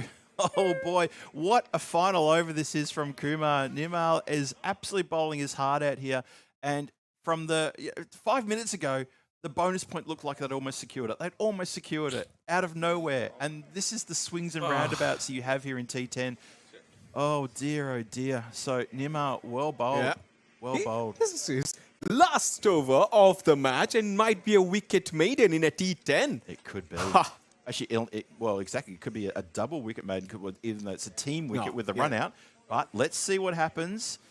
Last ball coming up. Can they secure a bonus point by hitting 3? Well, obviously 3 all run would be pretty tough, but if they can hit a boundary, or the Barbarians are going to defend and get all 4 points in this competition, in this contest. I'm pretty sure Tilak has done his maths. He's marshalling his troops. He's just constantly chopping and changing the field. He knows that they need 3 from 1. It's very good that they have kept... Oh, they're bringing all the fielders on the offside inside the circle, except the long off, I guess. That's right. What's your call? Maiden over or going to get a run? I just get a feeling that they will hit a boundary. I'm going to go with a maiden. I'm going to back the bowler here. Here we go. Final ball of the game. He gets bat on ball. It goes straight to the fielder. The throw is wide. They don't attempt the run out, so well done to you. It wasn't quite a boundary, but it's still a run, and it's not going to be enough to get the bonus point. They're going to fall shy. 2 runs shy of the bonus point. Ostrava finished then on 83 for 7 after their 10. Well, that is some real exciting stuff here. As that's well, let's all sort of catch our breath here, and let's have a bit of a chat with everybody out there in cricket land. As we bring you into the commentary here, Phil G here alongside Dashoban here. What a game that was as well. A bit of excitement there towards the end. Look, the game was pretty much gone even after the power play. They only managed, I think, 11 runs after the power play, Ostrava. But just a bit of excitement there for the bonus point to see what could happen there. And you and I were really enjoying it towards the end. Say, can they get that bonus point? And unfortunately for Ostrava, they didn't get that bonus point. But all kudos to the Barbarians for notching up a win on their first match in the Challenger Division, ECN 2026 here in Vinoj. How did you enjoy that? That was magnificent. My first game after a long, long time, and it was a great game to just call because Barbarians, the way they have played, Ostrava, again, the losing streak continues, but they will take a lot of heart out of this game as well. But at the end, one team had to win, and it was Barbarians, and I'm gonna go to play my next game. I hope Phil will give me a little bit of luxury on the field with the bat and with the ball. That's true. That's true. Yeah. So in case you're wondering what Shaban's talking about there, Shaban now pulls on the blue colours because he's going to be playing now from Moravian Cricket Club, who are up next, and you're playing against Ostrava next. So that's the next game coming up. And this game was the only game that was played yesterday that Moravians won. They had 2 matches against the Spartans. They had the game against Ostrava. They had a pretty good win against Ostrava as well. So we'll see if lightning can strike twice for them, or are the Moravians still a bit shell-shocked from what happened yesterday against the Spartans? Losing all those wickets. I shouldn't keep talking about it. The Moravians will hate me for saying that. What's going to happen next? We're going to find out very shortly. But you're off to play. Thank you so much for commentating with me. No and worries. Keep me company. Enjoyed every and I tell second you of what's it. going to happen is that we're going to see Shaban a little bit later on today. He's going to join me for the last match today, which is going to be, well, it's going to be the replay of the game you've just seen. So we'll be able to compare and contrast what happened with the game we've just seen. So I'll see you later on today. But best of luck to you.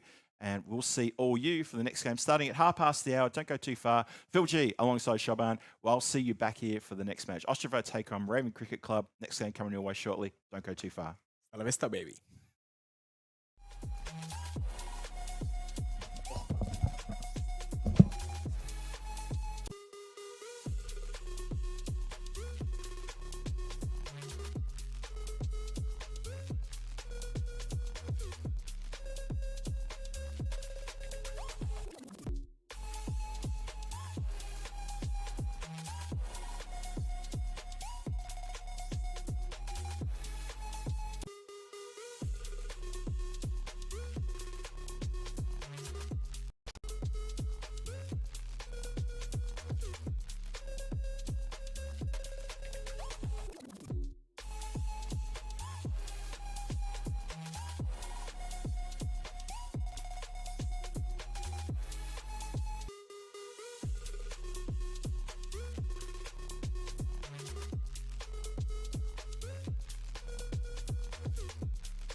Time for the toss here. Match number 6. We have Moravian taking on Ostrava. Ostrava, it's your call. Heads is the call. It is tails. What would you like to do? Moravians win the toss in match 6 and they've elected to bat.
This European event is proudly brought to you by our official timing partner, Rado, and our official charity partner, Share the Meal by the United Nations World Food Programme.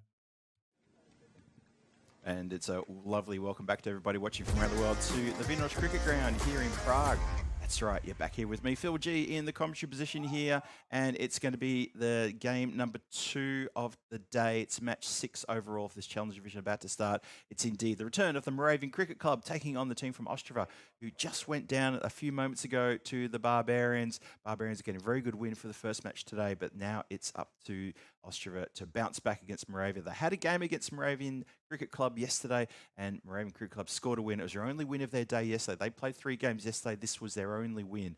So we will see reversal of fortune. We will see Ostrava maybe try to bounce back here and try to get a win. Let's hope they can. They need to break that losing streak. Their losing streak's now up to 14, and that is a streak that needs to be broken. That's what streaks are there for. They're there to get broken. Whether it's a winning streak or losing streak, this is what happens. This is why records are always being smashed around the world in sporting competitions. The teams are heading out there in the middle now, and it's going to be very exciting stuff indeed. My counterpart here from the commentary area, Shoban, he's joined the Moravian Cricket Club, and we're going to see how that goes in just a moment. And also, as you saw just not too long ago, we had the toss news. Thanks very much to Rado and, of course, to Vinny's and to Mr. Maximo, who was here to toss the coin for the 2 captains. And the toss news was that Moravian, they won the toss, and they have elected to have a bat first. So here we go. Things are about to start happening out in the centre. They're all marching out there. The new Grizzly's been thrown to the bowlers. We're about to get going. Thank you to everyone for tuning in today as well. It's been wonderful to have your company. And whether you've got a blue spanner or a blue shield or not against your name, it's wonderful that you've joined us today. Keep those comments flying in. Let us know how you're doing and where you're watching from as well. Always good to have brand new viewers joining us.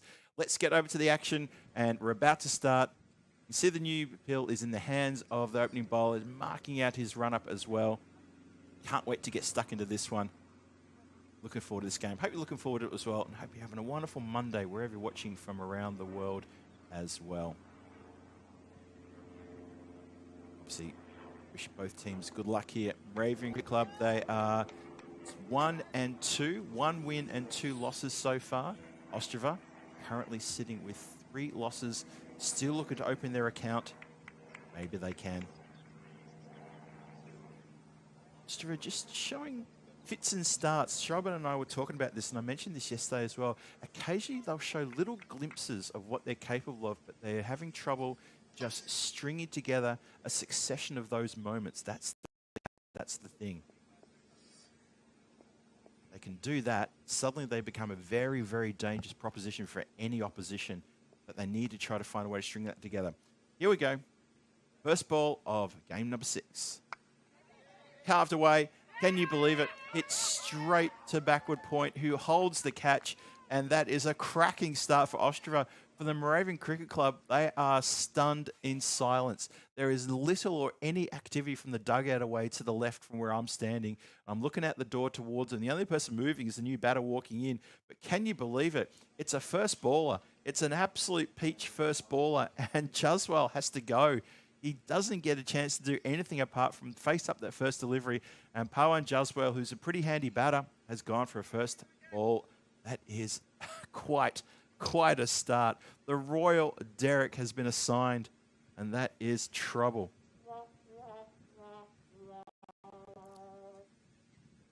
I don't know if that came through the audio there. Hopefully it did. Poor old Jaswal has to go. So Ostrava couldn't ask for a better start. Let's see if they can capitalise on this very, very good start indeed.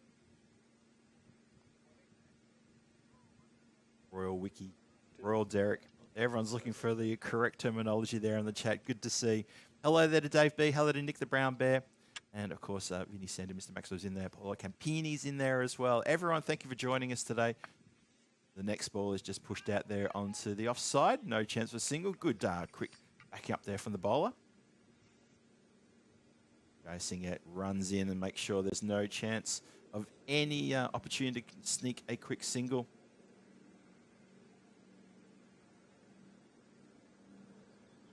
Just see how good friend Joban goes when he gets out there and gets a chance with the bat. He's scheduled to bat at number 11, so we'll see if he does get a chance to bat.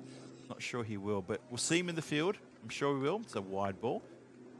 Gets first, well, technically the first runs on the board. It's now 1 for 1.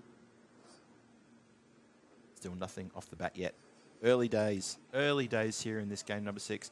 Both of these two teams on current form, even though we haven't seen the Saffron Strikers yet, but on current form, you have to say, it's looking like these two teams could be battling out for maybe one of the lower positions on the standings when it comes finals Friday. Bowler in again. Get up in the air. It's a pretty safe shot because it's going to land somewhere in on the other side of the ground. There's a lot. Oh, no. How many times have we seen that over the last day and a half? The ball being kicked into touch by the players who are chasing it.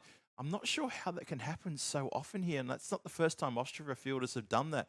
Chasing after the ball and just kicked it over the boundary line. Not sure what that was about, but there you go. Oh, boy, oh, boy. Well, that's one way to get a boundary. Pillay comes out, hits a lofted shot. It was probably going to bounce and plug, to be honest, and it's helped across the line for a boundary. There you go. Bowler in again. Look for one down leg side. Well, shouts a go, go, go. Play goes over. Fielder's on his money maker. He still hasn't found the ball. There it is. He was sitting on the ball. He was hatching it. Got it now. So Ostrava, after that astonishing start with the wicket off the first ball, Sort of feel like maybe some of the fielding blues are starting to sort of hit them already. Haven't even got out of the first over yet. Have a look at that. Struggling big time there as it goes all the way. 4 leg byes. Wide indicator there. Well, this is an over that's got a bit of everything, hasn't it? We've got, what have we got? We've got a wicket, a dot, a wide, a 4 leg byes. Another wide to add to that as well. Jaya Singer. I'm screaming in again. Lofted down the ground. Bounces just in front of Aronagiri. He manages to palm it down. Doesn't get past him, so it's good work from the fielder there. Expect to see him come on and bowl soon and get stuck into it.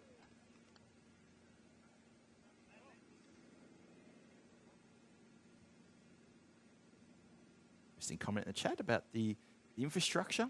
Well, I've got to say, if Czech Republic had the same cash flows in from the ICC that India does, and I think we'd probably have good pictures here as well. And that's pretty much all I can say about that. It's all about the money. Some places in India and around the world, lucky to have a bit of extra cash flow. Here in Czech Republic, don't have that same luxury, unfortunately. It's about development. Thank you to Nick the Brown Bear making that comment as well.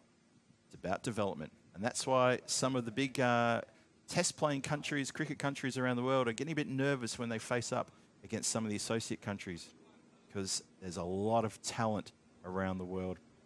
There's a lot of upsets going to be on the cards over the next few years. Have a look at that lovely shot there of the Zamek in the background. Nice work. That's a lovely place to go and just on a lazy afternoon. Help yourself to maybe one of the cool brews there that's made there on site. And behind there as well, nice little big forest area where you can just explore the lovely countryside, places for picnics, and there's a few little pivnitzes, those little sort of bar places where you can pick up a couple of cold drinks on a nice summer's day as well. So 11 for 1 off the first over. Next over starts. Anil Kumar comes in. Gentle out swingers, hits straight to the man in the covers. No run there. Hello there to Jacob as well. Good to see you. Jake Stewart joining us. Tuning in from land down under. How's things in Queensland, Jacob? Anil in again. Bottom edge there, could have been trouble. There's nowhere. It's a good start to the over though. Dotted up a couple of times here from Kumar. Moravian Cricket Club just, again, looking a little bit out of sorts.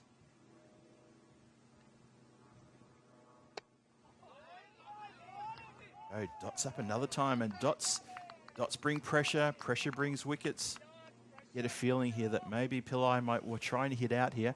Akshay Babu still a non-striker's end. He's keen to get on strike if he gets his opportunity, but so far hasn't had a lot to do. Swats this one into the cover, straight to the fielder. The shy at the stumps. Oh, if the throw had been on the full, I reckon there could have been trouble aplenty for Akshay. Did take a while to get on his skates there. Oh boy. Any questions in the chat about when's the next series due? Well, I can tell you now that this Challenger division of this ECS is going to take us through to Friday. Then starting on Saturday is the Premier division here in Czech Republic. Straight up in the air. Backpedaling. Oh, the dive at the end gets 2 hands on it, but it does go to ground. And good backup there from the fielder assisting. That was Aronagiri. A fair effort, though. A real fair effort there from Jaya Singer. Almost manages to hang on to a scream there. He had to dive at the end, but he watched the ball all the way. So kudos to him for really trying to stay on top of that one.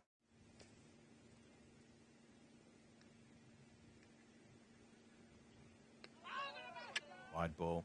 Easy call there for the umpire.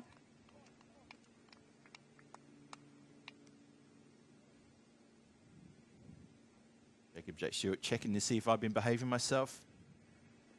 Who do you think I am? The day that this man behaves himself is, what's a good analogy? Of course I've been behaving myself. That's how I get to turn up day after day and call the cricket games. Or else, if I wasn't behaving myself, I wouldn't be able to do this. But I hope you're all well. Always good to see you in the chat. Good to see everyone as well in the chat. Hope you're having a wonderful Monday wherever you're watching from around the world. Ostrava searching for another wicket here. It's a good chance. Bowler wants it. and bowler takes it onto that one, hangs onto it for dear life. Anil Kumar gets the second wicket of the innings, gets his first wicket. It's a good caught and bowled. Called it early, wanted it, and got it. So, set at the start of the over with the 3-dot balls. It brings a bit of extra pressure, and to try to hit out of trouble, it can happen. Oh boy, that's another wicket. Oh, so JJS says, so Shaban, he did show up for comms duty. He was commentating with me on the first game. That was the Barbarians we're taking on Ostrava, where Barbarians got the win, a good win. 4 points, all 4 points going to the Barbarians. But Shaban is now playing in this match. Has she missed it? My co-commentator from the first game. He's now pulled on the all-blue gear, and he is scheduled to bat at number 11 for the Moravian Cricket Club. Don't think he's going to get a bowl, but we'll find out. Certainly be out there in the field. I'll try to make sure I call his name. The ball goes near him. Get their skates on here, and they do, no problem at all. Bit of excitement out there. Ostrava get themselves another wicket. Have a look at this one more time. Very high up in the pad, but he's quite deep in the crease. At the same time, it looks like it's pitched quite away outside leg. Alarm in again. Swung out towards deep mid-wicket. Just going to be the one. Gautam Alarm, the captain, played a pretty handy innings. Good little cameo innings in the previous game against the Barbarians. Came out and belted the ball all parts of the ground for a quick fire 20-odd. I think got 23 runs in the end. And they love to see him do that again this next game as well. But for now, it's all about Ostrava trying to get their radar set and get the bowlers online here as that ball goes way down leg side. 18 for 2. 19 for 2 it becomes. Just 2 balls into this third over. The power play still in effect. The players out there was a player very close to me here in the commentary area at the long off position. There is no player on the boundary line out there on the leg side, and it flies away. A couple of bounces across the boundary rope for 4 runs. No protection out there either. The other player who's deep is actually in a long off position. So long off and long on are the 2 deep players straight down the ground. Fortunately for Gautam Alarm, if he's going to bowl that angle, then the players are going to look to play him square. If they get it onto the legs, play it square on the leg side. If he's bowling, because he's bowling right arm around the wicket, now he switches to over the wicket. And go straight to backward square leg. Fields it with a bit of a slip, but that's okay.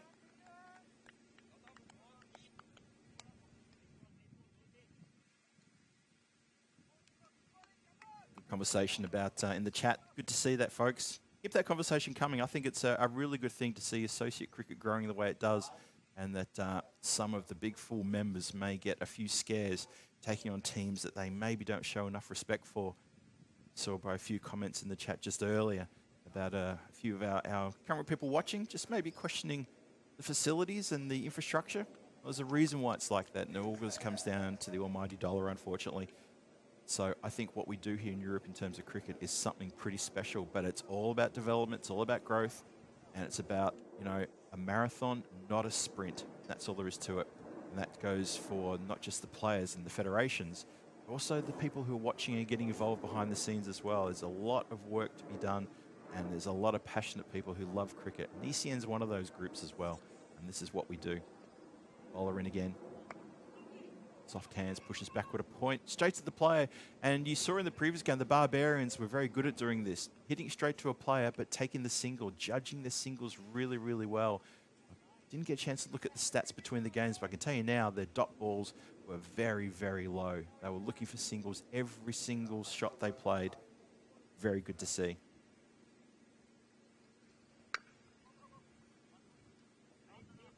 Out to the cover, so another single there.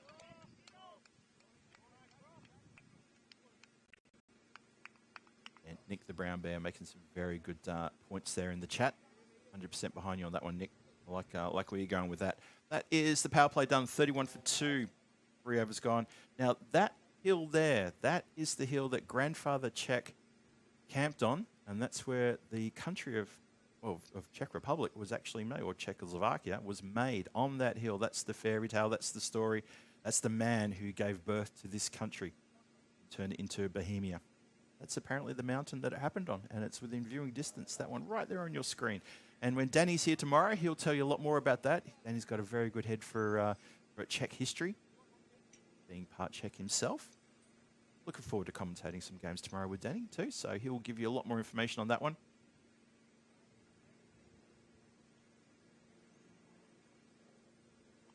So power play done and dusted. Ostrava can sort of move their field a little further deep if they want. They put protection out on the offside and the onside, and also straight in front at the longer positions. Chance for a shot at the stumps. Doesn't pull the trigger. I'll tell you why he didn't pull the trigger, because if he'd thrown that one slightly wide of the keeper, there was no backup at all, and that would have gone for overthrows. We saw 4 overthrows yesterday. It was ended up being 6 runs. I think Spartans ran 2 and a bad overthrow by Moravian Cricket Club. Now that's gone straight down the throat of the fielder who's out there, who doesn't protect the boundary rope, doesn't take the catch, and in the end it goes straight through him and across the rope for 4 runs. When you're a fielder in 2 minds, the ball comes to you like that, elevated. Do you take the catch or do you protect the boundary? Maybe if you're in 2 minds, you get caught. You get caught in between 2 decisions and ends up going straight through your legs, as is what happened just then.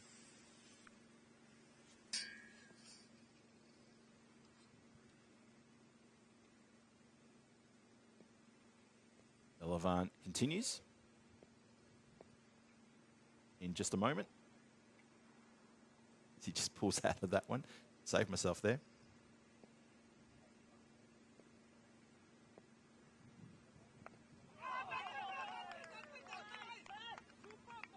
There you go. He is bowled neck and crop. Well, I tell you what, if you can't rely on your fielders, then you just got to do it yourself. And I think that's probably what Velavan was saying. One more time, have a look at this one. It's a good pitch delivery. It's on a very good length as well.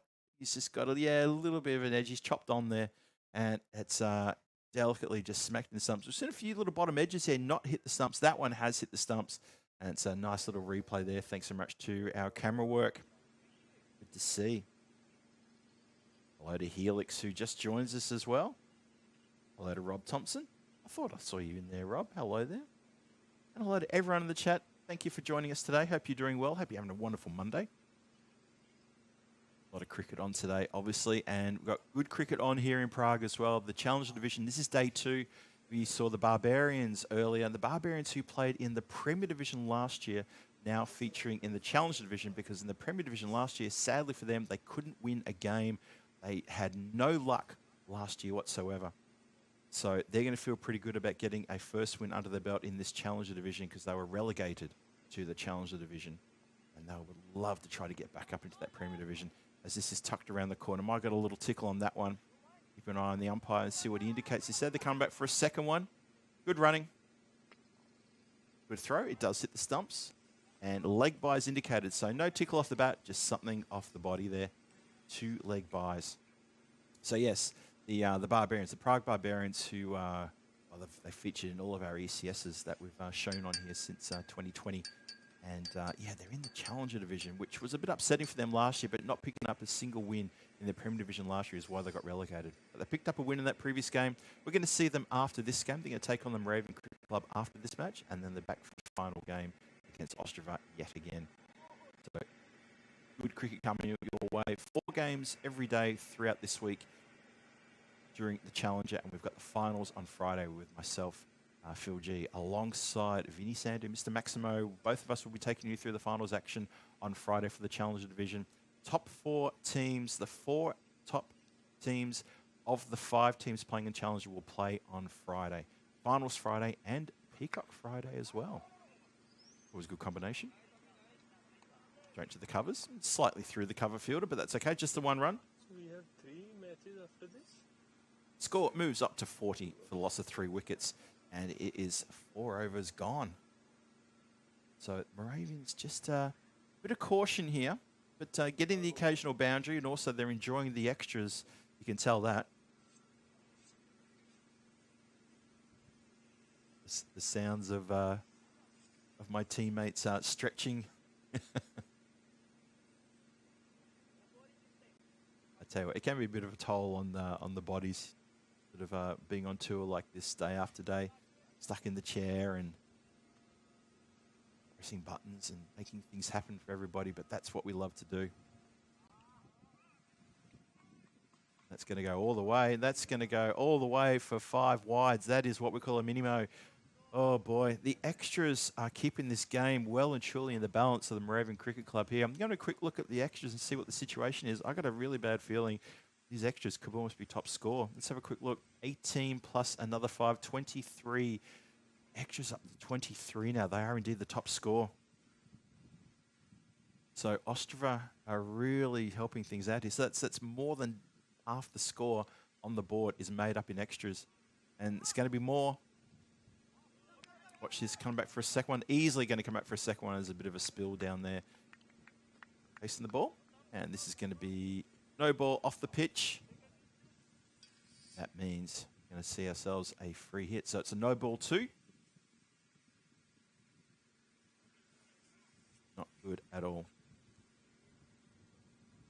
Just a quick mention to a few people in the chat spamming the chat. That's not on. And of course, if you try doing that, then our boys in blue are there to keep the chat clean and free of spam. So I would recommend that there's no point repeating your questions like that. It doesn't make any sense. Free hit, clubbed through one fielder, but collected by the boundary rider. They're going to come back for a dangerous second. The throw's a bit wild. The keeper runs in front to try to get the ball. I think it might have deflected off his glove and onto the stumps, but the player's home. That would have been a rather comic way to get run out there.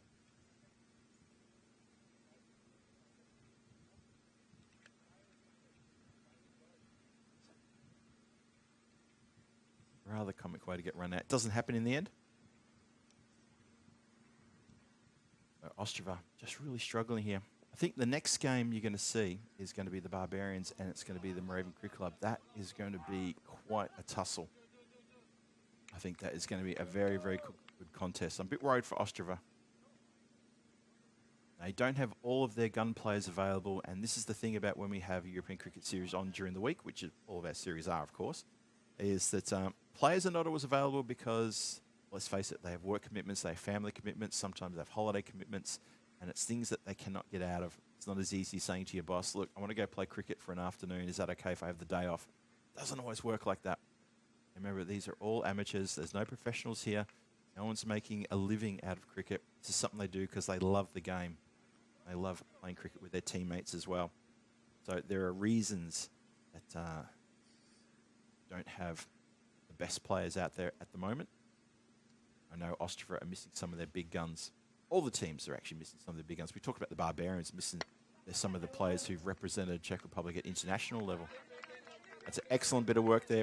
Probably the smallest guy on the ground has to leap up and bring that one down. He does that indeed. Aronagiri, a really, really good exponent at protecting the boundary line deep at the long on area. He has patrolled that area for the last day and a half. Done pretty well. Score is up to 55 for 3. Not quite halfway through the 5th. Club down the ground. Goes a little bit squarer towards deep mid-wicket. Just the one.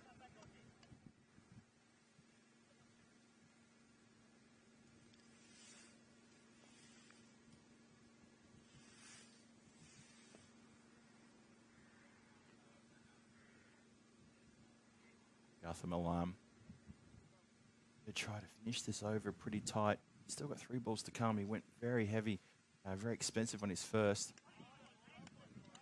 Back with a good dot there. The extras here absolutely killing Ostrava. Really feel like those extras are really taking the game away from them. Moravian Cricket Club won't mind that. Won't mind the extra balls being bowled. They won't mind the runs that come with it as well. Club nicely, well in front of point. That one goes through towards the cover boundary. There is protection out there, just the one. Jeff Ostrava, it's a long way for them to come to face this kind of competition. They really need to find something here. Need to dig deep. They're going to get a break after this game, so there's a chance for them to regroup and come back hard in that last game. As this is lofted in the air, and it's going to go all the way for a big 6 down the ground. Nice shot. Just put it in the slot, did Gautam, and he's been taken downtown. Here we go, one more time. Nice shot. Bit of a whipping sort of action there from the batter. Good hit. Dave B asking if I can see where Shobin is. I'll have a look. Let me just stick my head out the door and see if I can see where he is. I can see the dugout, but I can't see him if he's padded up. He's scheduled to come in at number 11, Dave, so I'm not sure he'd be padded up just yet. He was coming in as emergency player, is Shobin for the Moravian Cricket Club. So unless there's a collapse of monumental proportions, I don't think we'll see him bat today.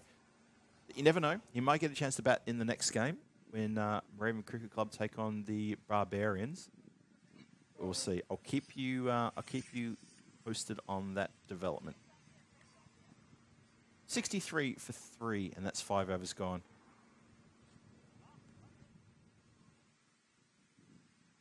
Aronagiri. Say his name 3 times and he will appear. So there you go. He's done some good work on the boundary rope. Now it's his chance with the ball. Let's see what he can make a bit of an impact here, as he did yesterday against this Moravian Cricket Club.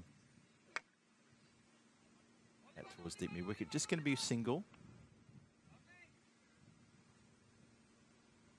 With some success yesterday, got 2 for 2 off his first over. I think his second over was looking good, and then I think the last 2 balls of his second over in the first match he played went for 6 and 4. Sort of undone all the good work.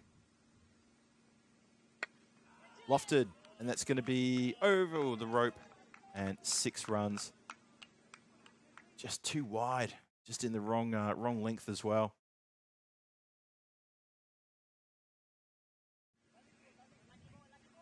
No worries, Dave. You're very welcome. Thanks for the shout. Mind you, though, Dave, I mean, I love to see Shobin get out there with the blade and see what he can do. It's always fun seeing one of our ECN crowd get out there and do something with the bat or ball. Swiveled and pushed out towards a very squarish deep mid wicket, just for the single, though. Can't pierce the gap.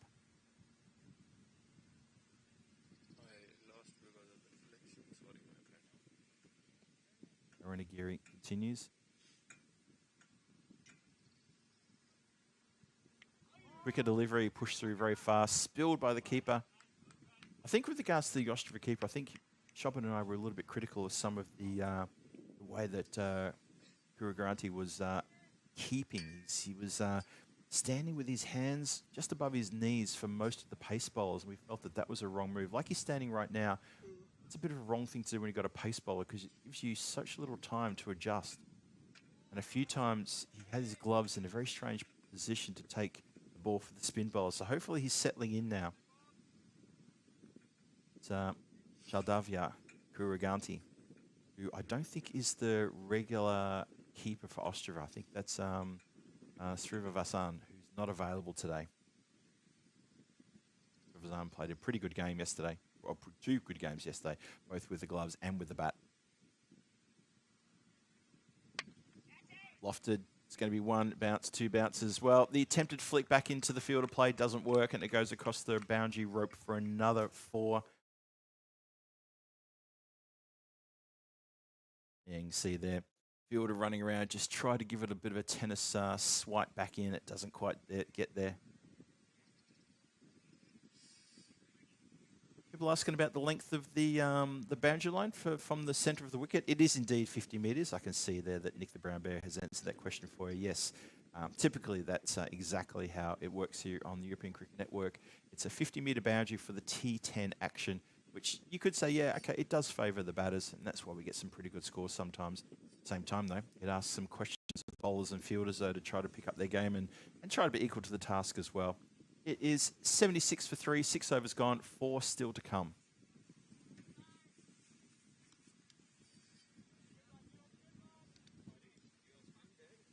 In case you missed it, Moravian Cricket Club, they won the toss and elected to bat first. I think they'd be pretty happy with the way things are going right now, having 76 runs on the board. A lot of those in extras. Bumps on the pad, appeal, and given. Umpire pretty quick to raise the finger there and say, yep, that's fair enough, that's done.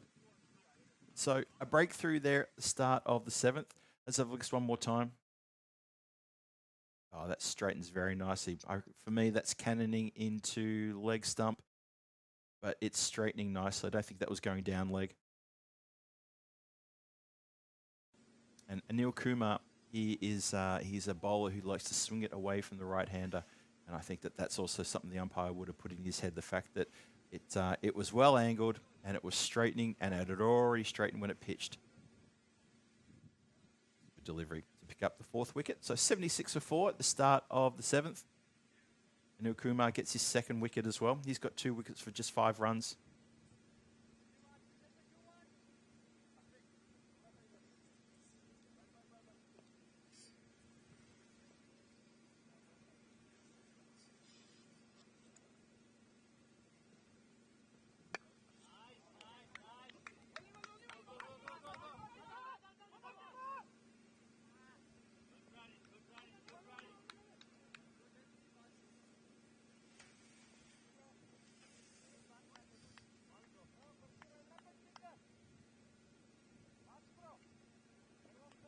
Interesting point of the game. You see the graph there on the side of your screen showing the runs per over. That big over, number 5. That was when the bowler just struggling to get the ball anywhere on the pitch. There was plenty of wides. There was minimos. There was all sorts of trouble there. Most of those runs are all scored in extras.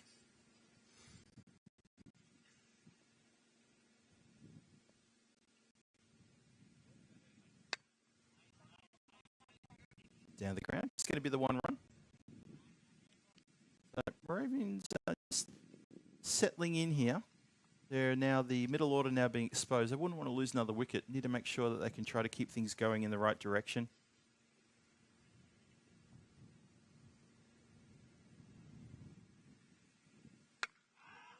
Well, there you go. That is the right direction. You talk about directions. How about that for a shot? Nicely played. Murthy just leans back and goes crash. Very much a wristy sort of swiping action. Milled that.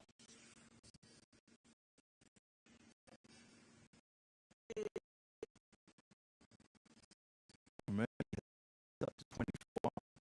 Exactly what the Moravian Cricket Club. For Ostrava, they're chipping away with wickets here and there, but just need to find something else here. Maybe find another gear, possibly. There's still 3 overs to go after this delivery.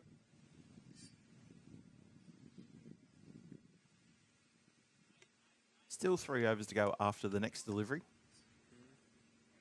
The wide, just way too many extras. Quickly just jump across to my little my extras calculator and see what's happened there. It's now up to 32 extras. That's 20th wide. This is that one completely.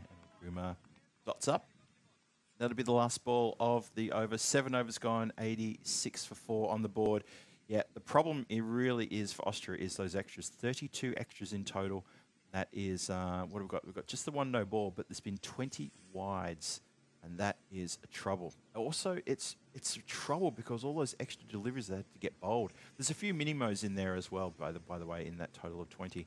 But it's the extra deliveries. It's also the penalty runs as well. But for me, I always think when you're playing T10 and suddenly you've got to literally bowl 13 overs because of the extra wides and the no balls have to be re-bowled, surely that's got to be taxing on players. And this is a team that's playing 3 games here today as well. They're going to feel at the end of the day like they've played possibly 4 games. Can't be good. 7 overs gone. Let's start the 8th. Moravian comes back. He's already got 1 wicket to his name. Can he add to it?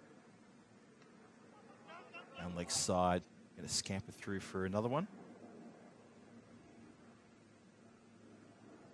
That scoreboard going.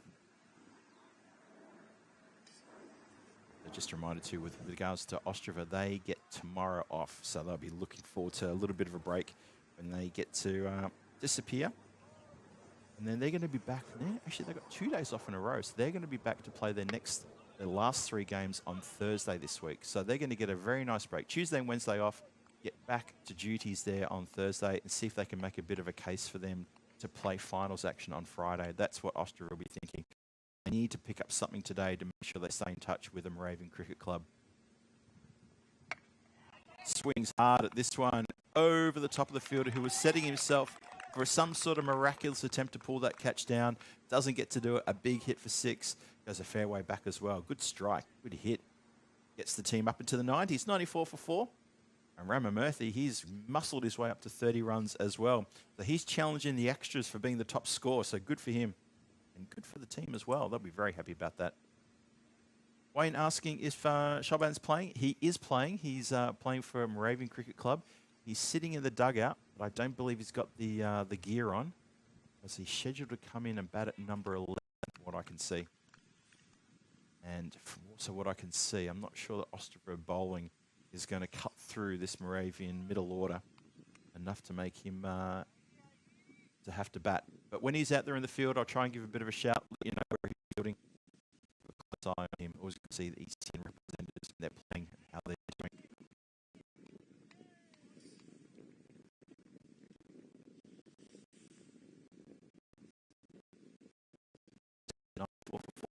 Dot, 2 dots in a row. Moravian searching for a second wicket here.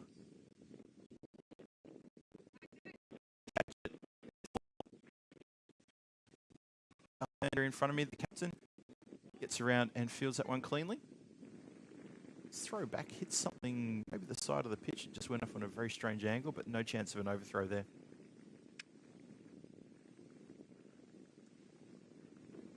Yeah, so people asking about Shaban. He was on comms for the previous match, the Barbarians, when they played Ostrava, and he's going to be back with me at the end of the day. The Barbarians take on Ostrava again in the return match, and that's match number 4 today, starting at 3:30 local time. Still a bit away. So in between that, he's going to be playing cricket for the Moravian Cricket Club, and it's going to be fun to see him getting out there. I'm not sure if he's going to get a bowl either. I didn't get a chance to ask him whether he's spoken to the captain about having a bowl. I think he was pretty much saying, well, he did say, please, Phil, be nice with me when I'm out in the field. So I'll make sure I am, of course. I'm a very fair commentator. 8 overs gone, 96 for 4 on the board. Still 2 overs to go. Good score coming up.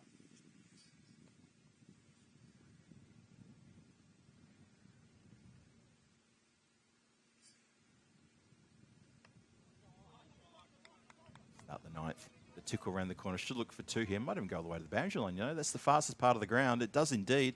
It runs away downhill. The 2 fielders, one backward a square and one at a very fine leg, had no chance to get that one. It is the fastest part of the ground. We saw a couple of shots played there yesterday that didn't make it all the way because we'd had a fair bit of rain coming around on Friday and Saturday. Pretty poor conditions here actually in Prague. But then yesterday we didn't have a drop of rain. And then today, it's looking very, very nice indeed. Top temperature about 19 degrees today, but bright blue skies right above us. A little bit of cloud in the distance, but that's just very high white clouds. Nothing to worry about in terms of precipitation. The ground is drying nicely, and once this ground dries, it becomes very, very quick. Ooh, could have been a stopping opportunity there. Out of his crease is Hussein. He's not done. Look at this. Goes a long way out, and that is a chance that's gone begging.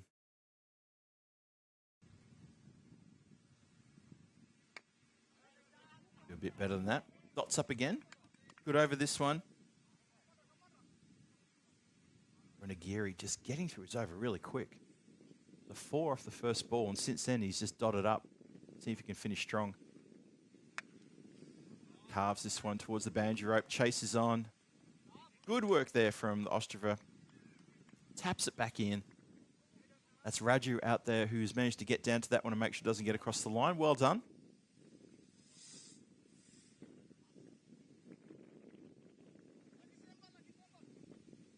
So 1 more to come. 100 up, by the way. 101 for 4. Should be the last ball of the 9th if bowled correctly. And it is. Ooh, flirted with an idea of almost being a caught and bowled. Ends up going right between the gap between the deep cover. And unfortunately, there was no long off. Long off got moved around to deep cover. So long on never had a chance to look at that one. It goes for 4 runs. So that over is bookended by a couple of boundaries. There's 9 off the over. Score is 105 for 4 after 9. Moravian Cricket Club will probably feel now that they've gotten to triple digits and then some, they've probably got a pretty safe score, and that Ostrava may, well, they pretty much will struggle to get into the hundreds as they've done so far in this contest. Yesterday, Moravian, funny enough, Moravian scored 106 for 6 in their 10 overs against Ostrava in the match yesterday. So we're pretty much on target for almost the same kind of situation. And in response, Ostrava could only manage 85 runs. They lost 7 wickets in the process as well. So I'd say that Moravian Cricket Club will feel pretty confident with where we're standing right now. So they'll like to get a few more runs under their belt just to make sure. and also help out the net run rate as well. Well, keeper tries to kick that one on the stumps. Probably would have had his man, actually. That was pretty crazy from Hussein to go that far out of his crease. I think Rama Murthy, the non-strikers, then sitting on 35, is saying, look, if you get a single, get me on strike. Hey, I might be able to help myself to a half century. What do you think? 105 for 4. Tries to bang it in short. Gets pretty big on the player, and he's hit it straight down the throat of deep mid-wicket, who comes in, takes a tumbling catch. Well caught, well judged. Not a lot of action or noise from his teammates, but he's taken a very good catch nonetheless. So Hussein tries to get things moving and only managed to hold out there. That's a pretty good catch in the end. Didn't have to come in a long way, but still had to judge that one nicely, and he does indeed. So Hussein has to go. 5th wicket falls, and there's still 4 balls to come in the innings.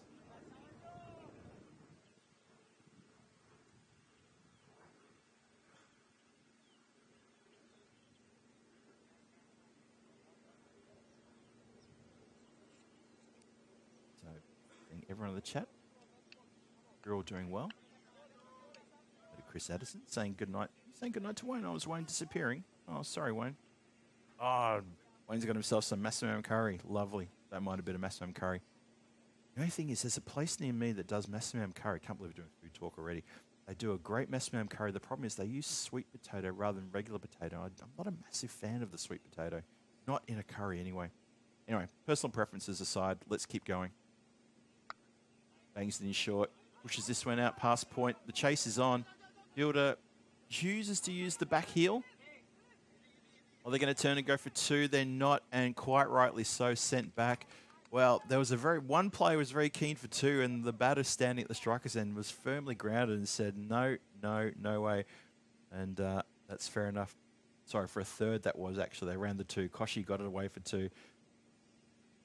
Murthy, he wanted to get back on strike. He's sort of been languishing at the non-strikers end for a few deliveries now. And that's why he wanted to be on strike, because he can't afford to have these swings and misses in the final over.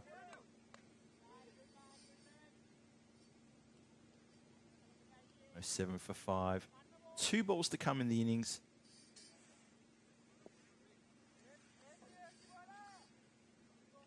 See, Crush Master saying gift strike to Rama Murthy. You're absolutely right, Crush Master. And also good to see you back in the chat too. I haven't called your name out for a little while, but good to see you back. Rama Murthy, desperate to get on strike. That's clubbed very nicely. No one's getting near that one. He's pierced the gap beautifully as Koshi, and he's found the boundary line backward a point for 4 runs. So that's a nice shot. Just gets a little bit more momentum into the innings. Look at this. He goes forward, then he rocks back, and he sees how wide it is and how short, and he has no trouble lacing that one out to the boundary rope. Doesn't have to overhit it either.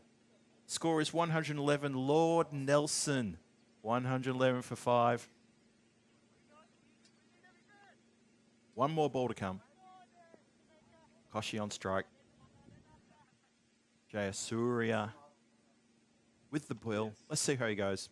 Final ball coming up, maybe.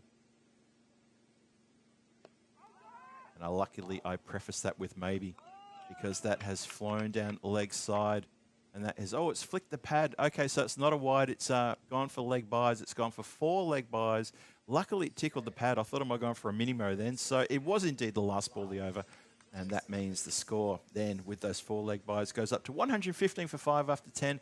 A good competitive score there from the Moravian Cricket Club against a team that has been struggling with both bat, ball, and also in the field. That's the Ostrava team. So that's how things are going to end. And a good couple of little cameo innings there from the team in blue. And also, they were helped by a lot of extras. Let me have a quick look at those extras just one more time before we go for our little break. Just going to have a quick look and see, let you know the extra situation. It ended up being 38 extras, 38, which was the top score. Rama Murthy got 35 of his 16 deliveries faced, but 38 extras in total. 22 of those were wides. That's something that Ostrava need to work on and need to have a bit of a think about as well. So I'll take about a 10-minute break here, and you're going to have a 10-minute break as well. So am I, and we're going to have a bit of a regroup and rethink. I'm going to get some caffeine into me, and I'm going to see you back here very shortly for that run chase. The Ostrava team need to find a way to try to get 116 runs to get their first win, to break their duck, break the hoodoo of that very long A loss streak. They need to break that in a hurry. We'll see what happens. Phil G here for the European Cricket Network saying don't go too far. See you back in 10 minutes for a very exciting run chase in this game number 2 in this Challenge Division. Czechia. I'll see you soon.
This European cricket event is proudly brought to you by our official timing partner, Rado, and our official charity partner, Share the Meal, by the United Nations World Food Programme.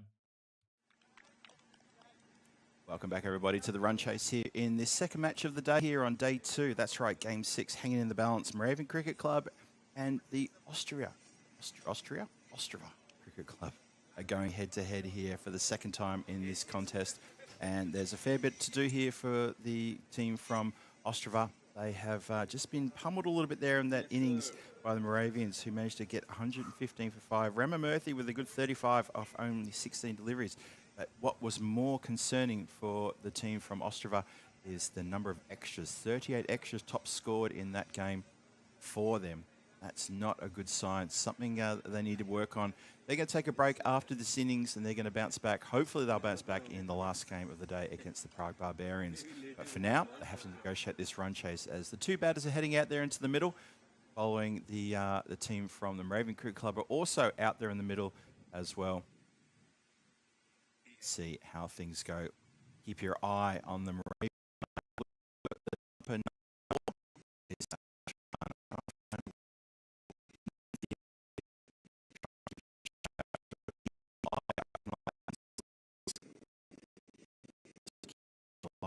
On the two batters as they stroll out to the crease and see if they can try and pick out these runs. 115 was posted, 116 for the win. They've changed up the batting order once again here. Looks like they're going to open with Lakshaman Aranagiri. I'm just trying to see who's at the non-striker. Is that maybe Jai Surya who's at the non-strikers end? I'm just trying to catch his number there. I think it might be. And of course, it's going to be Prem Prakash Yadav, who always opens the bowling for the Moravians. Comes off that incredibly short run up, 2 steps, and then he bowls the ball. It's all whipping shoulder action. He's a proven wicket taker. As we're almost set to go, I think the umpires are ready, players are ready. Just waiting for the batter to take his guard. And we are right there. Here we go, run chase. Can Ostrava break their losing streak of 13 games? Let's see. Oh, hit nicely in towards the mid-wicket, who fields not cleanly, but gets everything behind it, doesn't let it get past him. Once it gets past him, it's 4 runs. The two boundary riders, you have a long on, and then you have someone at deep point. They're your two boundary riders. So we start off with a single. Sorry, just taking his guard there, taking a middle stump guard. Hello to everyone in the chat. Thanks for joining us again for the run chase. For my good friend Rico Fool joining the chat and saying hello. Good to see you, Rico. Good to see everyone out there as well.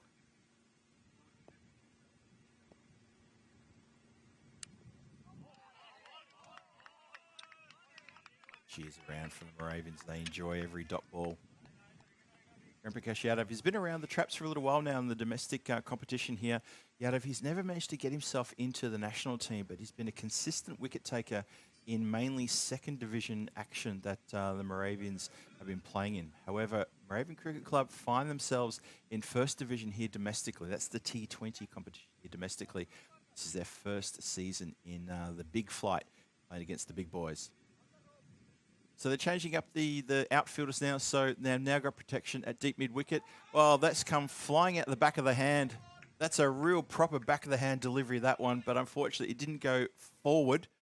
And umpire just says, yeah, let's try that one again, please. That's one for the books. There we go. Almost fielded by the man at mid-off. Try that again. Well, there you go. It's a quicker one. Really rolled the arm over so fast then and is smacked into the stumps. Dead on correct there. And Jai Surya has to go. Look at this. This makes a bit of room. Completely misread it. Didn't even get close to hitting it. Top of off stump, knocked back. And that is a big wicket from Moravian Cricket Club. They get a scalp early on in the piece. Well done for them. Fortunately for Jai Surya, he's had to go for a second baller. Helped off with the trombone as well. And I heard the captain shouting a few times that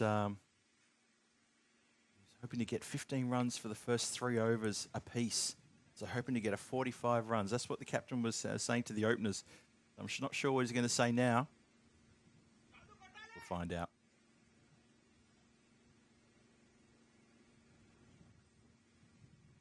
Ostrava need to get 81 to pick up a bonus point. That's the bonus point calculation. Thanks very much to Vinny Sandu, Mr. Maximo, dropping that little note to me. It's helping out with the scoring, mostly helping out with the scoring this week, but he's here at the ground. Saw him at the start of the previous innings. He appeared there to do the coin toss. How about that? It's a pretty cool little thing that we've got Vinny doing as well. Big shout out to Rico. Thank you very much.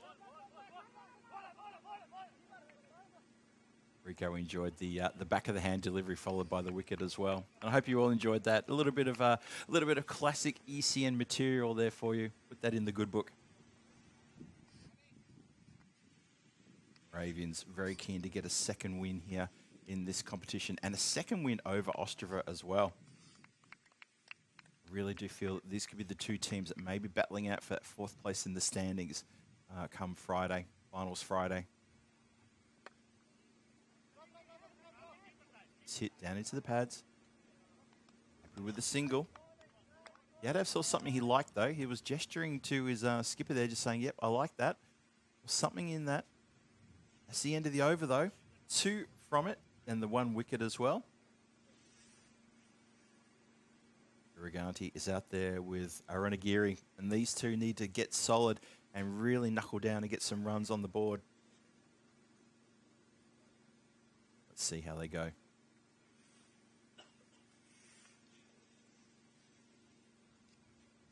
So we've said it a few times about Ostrava and their losing streak. Don't want to labour the point, but coming into this ECS, they had lost 11 in a row. Let's see if they can break that hoodoo. Just can't get it away. Batter does his own fielding. At least he gets something on the ball. Om Sharma, captain of the Moravian team, bowling the second over. Been around the traps for a while as well. Really, really nice guy too. Good to chat. Loves talking about cricket. Loves his team. He's happy to be leading them in the top flight division here. This is hit up in the air, and it's to go straight into and out of the hands of Premprakash Yadav, who makes an absolute meal of that one. He was backpedaling and he was going sideways. He ended up on his moneymaker, but it goes to ground. Probably should have been taken. He was constantly moving the whole time. They're persisting with the 2 deep fielders at a long on position and a deep mid wicket for Aronagiri. He's looking around the ground. I just get the feeling he's a bit more of a 360 player than some of the others in the Ostrava team. Tried to turn it around the corner. It's going to get away from everyone. I think it's going to run all the way for a minimo. It does indeed. It misses the lot, and it's gone for 5 extras, 5 wides. That's going to help matters along quite a bit.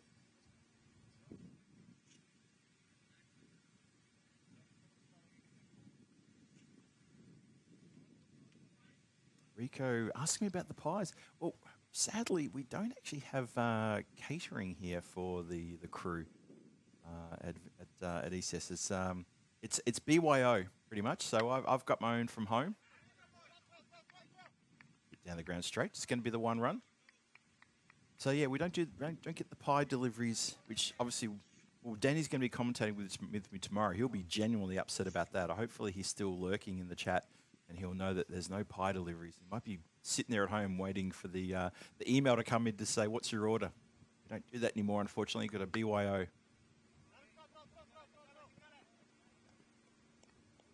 So we've got in the fridge. Pack it up and bring it over.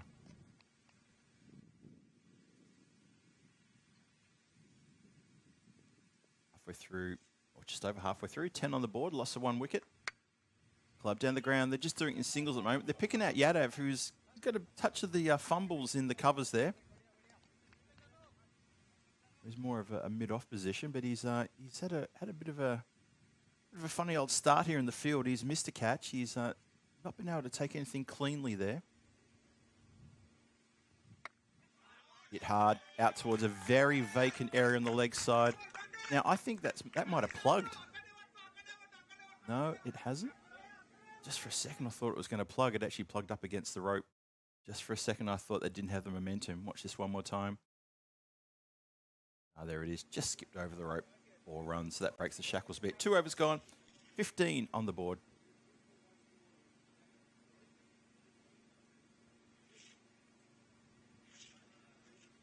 Moravian still out there, only on 3. Iriganti, he's got 7 between the two of them. They've managed to get the score up to 15 after 2 overs, but they're going to need a lot more than that.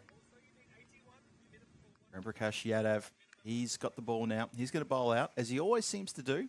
Don't tend to save him. He's a good power play bowler. Got that variation of pace, takes literally 2 or 3 steps, starts his run up genuinely from either next to or just in front of the umpire. Look how short that run up is. And it's all about 1, 2, 3, 4. Not even, bowls on the 4th step. But it's his accuracy that causes the trouble for the batters. Jake Stewart with the zinger there. Mrs. G, busy baking lunch for her little sweetie. Oh, don't know about that. Don't know about that. Tell you stories about Renata's cooking, but I won't because I love her dearly and I don't want to upset her. Kicked not into touch, but kicked back into play. Again, yeah. Fielders here just a bit reluctant to sort of get down and maybe just showing a lack of flexibility here. It's early on in the season as well, so I guess you could probably excuse them for that. I wouldn't excuse them too much though, so I like most of the people watching. I'm not a massive fan of the foot fielding, and we've seen some quite bad efforts with the foot fielding as well already in the last 5.5 games.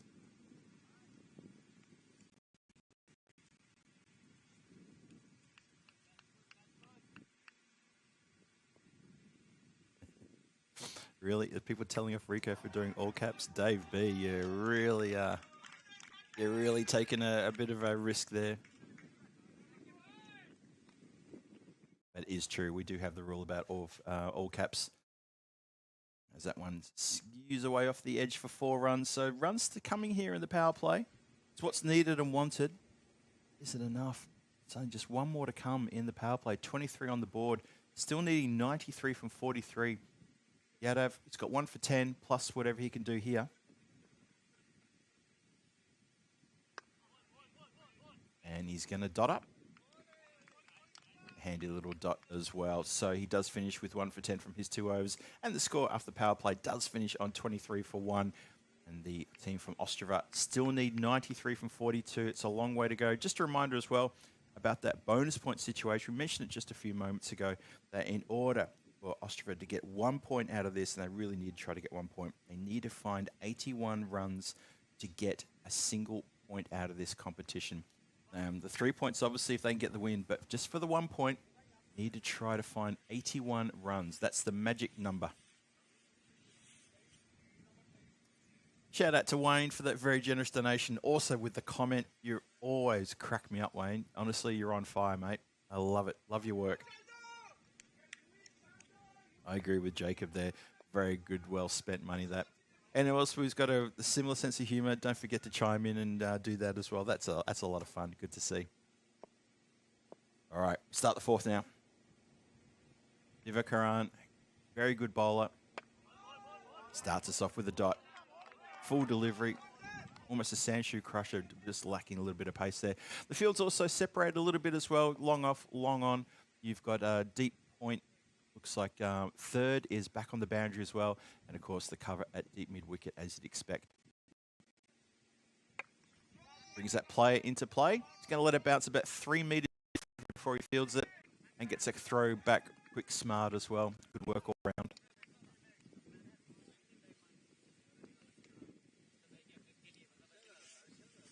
Good question there from Lion. Do mods play exhibition someday? Exhibition match someday? That's something that's been discussed in the chat since, I think, since I started in the chat in 2021. I know that, or 2020, I know there was a lot of talk. There's been a lot of talk over the years about trying to get the mods together to play a game. But just logistically, it's really, really difficult, of course, because we're in all parts of the world.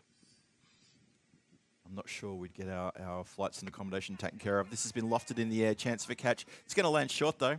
It lands well short in the end. It's actually a pretty good placement. And there's no chance for a second there. But it was a risky shot, but it just went straight up and straight down. Landed in a probably halfway between mid-wicket and mid-on.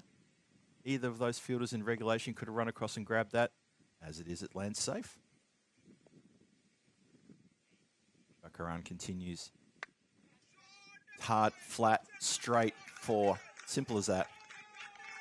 Good cheer there coming from Ostrava as well. They've been told what the bonus point situation is, so now they know what has to be done. Aronagiri, maybe he's going to go up a gear as well. And Kuruganti, he's doing well too. He's striking the ball nicely. These two settling in good here. Lost that wicket early on. 29 for 1 now. But the run rate is concerning. That's the only problem we've got here. They've got wickets in hand, but really concerning.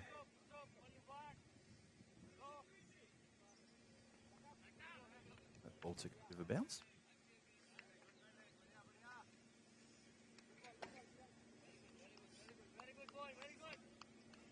Terry Richmond, hello to you too. I love that little comment as well. Jacob, I make sure, Vinny's going to love that comment from you, Jacob. He's going to love that one big time. Wide ball bowled there.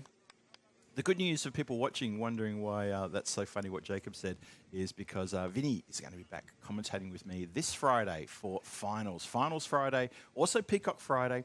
And remember, it's going to be the same final situation we've done over the last couple of years here on the European Cricket Network. Top 4 teams from the standings will play the finals. 4 finals happening on Friday. We've got to get there first. There's still plenty of cricket to sort out the teams. You remember last year in this ECS, every team played the other team just the once.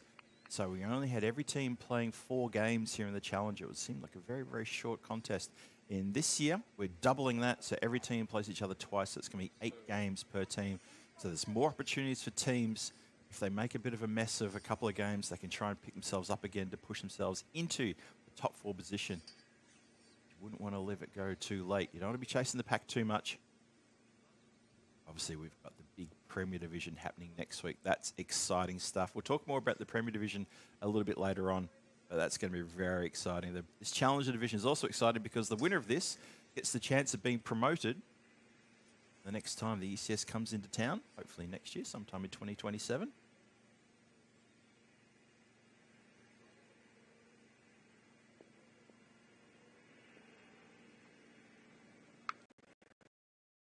So the ball carved that towards the boundary there on square on the offside.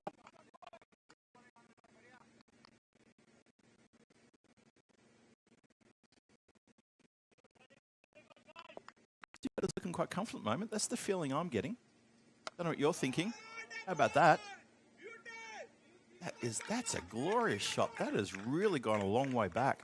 That has bounced on the other ground. That has not landed inside the rope of the other ground. That's landed on the neighbouring ground. That's a great shot. That's gone way, way back. Score goes up to 39 for 1. Kuruganti. Well, people are going to probably start saying, where's he been?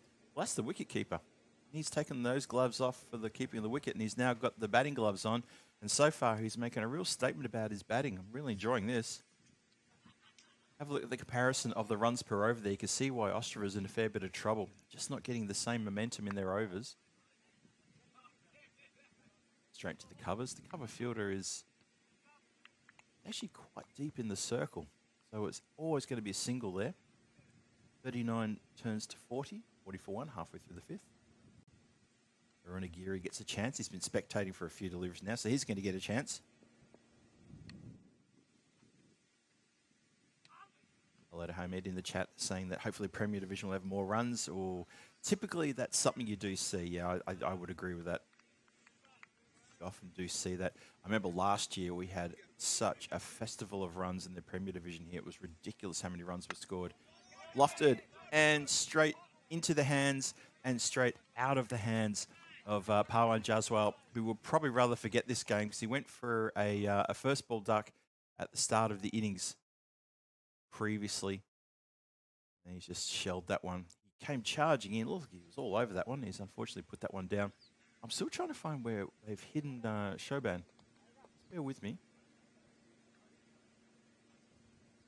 The binoculars today, so I'm trying to find the man with the big number 4 on his back.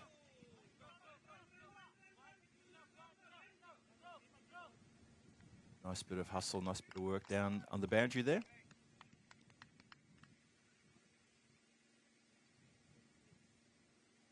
So Moravian Cricket Club are bowling pretty well. They're fielding well too, despite the fact that that catch was put down quite badly there by Justwell. Keeping things very tight. Yeah. Well, interesting bit of body language there from Aronagiri. He takes a big agricultural swipe to go towards the deep mid-wicket, and then he indicates that he should hit that towards the offside. And it's all well and good to say that after the effect, but it's not going to happen. And he's also now going to be retired. Captain said, you've had a chance, and we're going to take you off the field now. So that's 5 overs gone, 43 for 1 on the board, and Aronagiri is going to be retired. It looks like it's going to be Balavan is going to take his place. So the retirement coming. We've seen that a few times already, the retirement coming. As Aronagiri just took it a little bit too long to get his 12 runs. He took 12 deliveries to get his 12 runs, so it's no surprise really. Just didn't quite work out putting him at the top of the order. A lot of swings and misses. But yeah, probably not a bad decision. Yeah, Dave B, we're trying to spot where Shoban is. Probably on the other side of the ground, unfortunately. I'm struggling to try to see his number. You know, he's got the big number 4 on his back. Oh, hang on a minute. Has he got the ball? He's got the ball, Dave. There you go. So, everybody, here we go. Our own Shoban is going to roll the arm over. He's got the ball. That's why I couldn't find his number. I'm looking around the field. He's right in front of me. He's got the ball in his hand. He's got the Grizzly. Here comes Shoban. Going to turn it on then for the Moravian Cricket Club. Nice ball to start with. Bit of a loosener. Gets punched out towards the deep cover boundary. Just the single.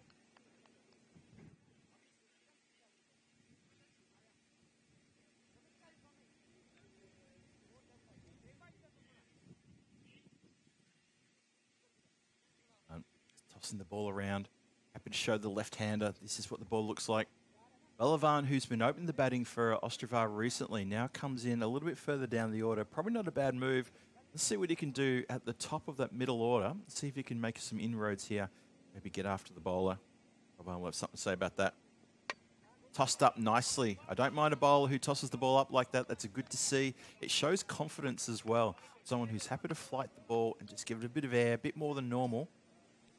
Asks a few questions of the batters as well. Shows a good confidence in the bowler. Just the 1 run. 45 on the board, loss of 2 wickets. Is that one a little bit short? Probably lucky to get away with that one, or he hasn't got away with it. No. I thought the field was going to get around to that one, but no, he's just put it too short. It sat up for that extra split second. Did not hesitate to get after that. Look at this. Swings hard at that one. Guraganti had no problem getting on top of that one. Just uses the body weight to go with it as well and sees it to the boundary. Am I out? Good night to Jacob Jake Stewart. Thanks for joining us. It's a shame you're leaving right now because Shoban's bowling. I was really hoping you could stick around with us just for the rest of this over.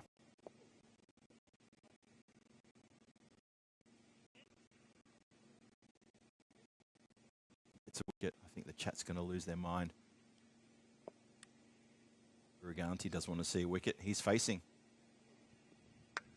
It's hit in the air, and that's going to be launched out of the ground. It's a lovely strike. He's middled that one straight over the cover boundary. Shoban is probably thinking, oh, you know, I'm going to get a few stares from Om Sharma, the captain, because I've really taken my foot off the throat here. Needs to really tighten it up. Maybe a few darts, a few sort of full Yorker length darts, something flat and quick. Well, that's gone straight up in the air. Catching opportunity here. Never looked like taking that catch, unfortunately. It was always out of position.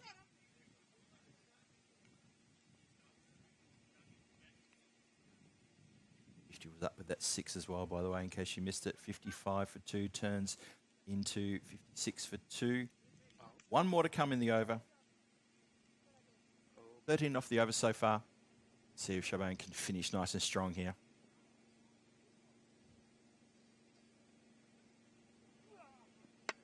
It's picked up on the full from the left-hander, and that's 4 runs. That's not a good over from Shoban. We'll have to have a word to him about that one.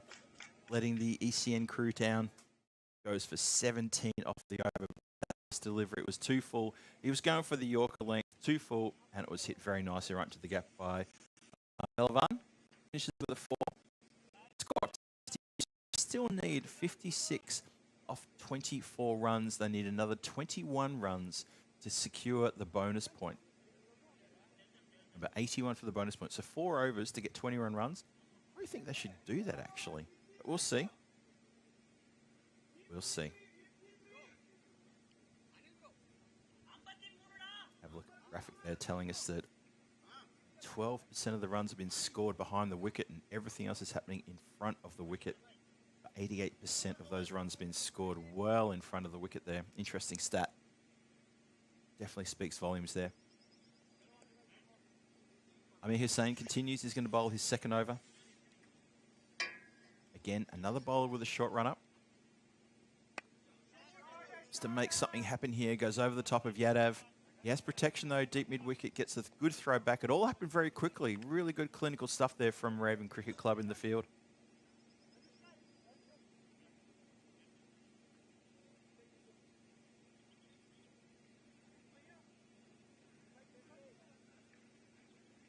Interesting to see, just watching the comments in the chat, interesting to see Rush Master when Vincent comes out. Is he going to come out next? Maybe saving him for maybe the last couple of overs for a rush of blood. Interesting to see what Gautam Alam's battle plan is here. 55 required from 23. Oh, what a great shot that is. Swivels into position, and he's played that one beautifully. There's another big player here in Czech Republic who loves that kind of shot, and that, of course, is the man from the Prague Cricket Club. You know, the guy I'm talking about. That is a type of shot you see from Saba Davisi. He plays that shot, that swivel, smacks it off the hip, intentionally elevates backward of square, and as a left-hander, he really does enjoy that shot. That looked very similar. Remind me of that kind of shot that he loves to play. So, anyone giving Ostrava a chance here to maybe chase down these runs? There's been a bit of a loose bowling the last couple of overs. 49 required from 22. That run rate is only at 13.4. Still very gettable. That ball went a long way back too. Need a new peel. That's gone well into the wheat field back there. Also, a couple of new sticks being brought out as well. Ball's been brought out. This is an interesting moment here. Crossmaster, you're absolutely right. Vedline has some confidence into his batting here. He's gone up to 11. Exactly what he needs. He's a bit of a gun batter.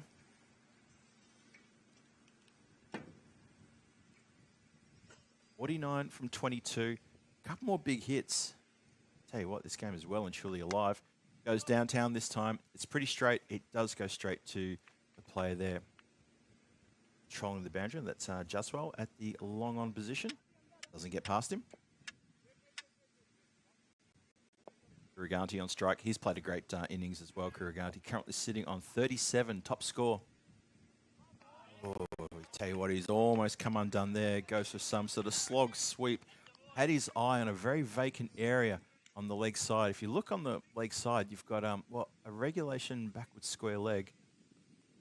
Our corner has moved a little bit squarer, which has then pushed the long on squarer. And now we can't get bat on ball. Well, that's going to hurt Ostrava big time. Good bowling. Clever bowling from Hussain. Yeah, he's eyeing the gaps on the leg side. If you can get it behind square and get it over the infield, there's so much paddock out there, it's not funny.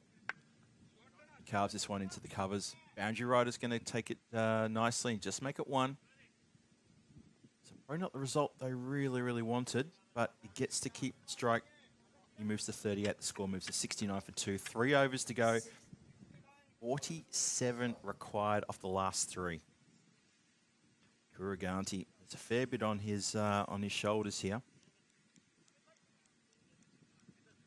Amid asking, has Ostrava won yet? Well, they haven't won in this competition, and they're currently on a, let me add this up for you, 11, 12, 13. They've played 14 games without a win. This is their 15th attempt to try to break their hoodoo. So yeah, they started the ECS with 11 straight losses.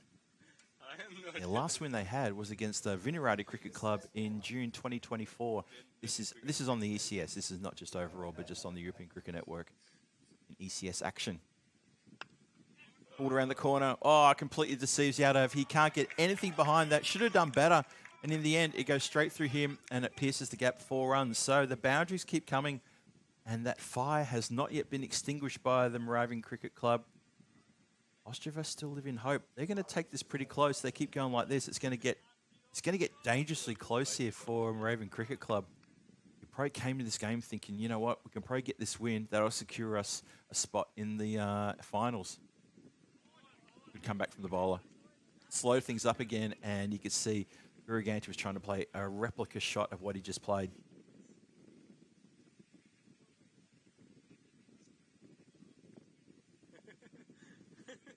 Good game, this. Is this game going to go down to the wire? What are your thoughts there in the chat, watching this one closely? What are your thoughts? Oh, well, the stumps are rearranged. How about that? Devakaran, if you need a wicket, you throw the ball to that man, and he does pick up a wicket. That's a vital, important wicket there. Look at this. Just completely misreads that one. Gets a bottom edge. It cannons into the stumps. It's a bit of bad luck for the batter. But his time out there is done. Interested to see who goes out there now. Is going to be, is it Anil Kumar is going to come in. Anil Kumar goes out to bat. But wicketkeeper Kuriganti gets a pat on the back from his out as he comes off. He's done well. He's top scored. He's got the team into an interesting position here. Next, to see how this over finishes. Okay, 3 more balls. We started with a 4, then we have 2 dots. One of those dots was a wicket. They can find a couple of boundaries in the next 3 deliveries, try and get maybe the runs required under 35 by the end of this over. Ooh, this could be a very, very different feel. Plays with soft hands. Kumar says to Velavan, onto you, mate. Off you go. Ella Campini says commentator's curse. Wow, we're kind of used to that with me commentating, aren't we? I mean, that's pretty bog standard, don't you think? I think that's why ECN keep me on, only because I must be one of the best commentator's curses commentators getting around. Anyway, Divakaran to Velavan, a couple of balls to come. Swings at this one, cleanly taken by the keeper. That's a dot, so it's a single and a dot. So it's going to be probably too many runs required in the last 2 overs. It's now 42 required off 13. As I said before, if they could have gotten under 35, you know, it could have been good. It could have been positive. It could have been a possibility. Nice shot, clever shot. Just waits a bit on this one. Therefore, he gets it a lot finer and tickles it around the corner for 4 runs. That's a very clever bit of work there. Watch this. Just waited just a split second before he played the shot, so he didn't have to hit it too square, and he gets it fine. There is no one back there. You'd have to go very square to try to find a fielder there. So 78 for 3 after 8. 38 required off 12. Well, I guess the positive for here for Ostrava is they don't need 2 magical overs to get the win if they wanted the win. And they still need only 3 more runs in order to get that bonus point. 3 runs to secure the bonus point.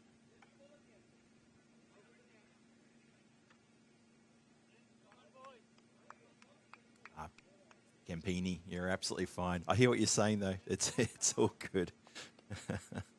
Well, Helix wants to start the car. I don't know about that. I'd hold on those car keys a little bit longer if I was you. You never know. You never know. 38 from 12. Next few deliveries are going to speak volumes. Well, there's a dot. There's one. There's Anil Kumar against Koshi. Can't get Koshi away. Okay, maybe now it's time to look for the car keys. I think maybe a couple more dots and I think it's pretty much done.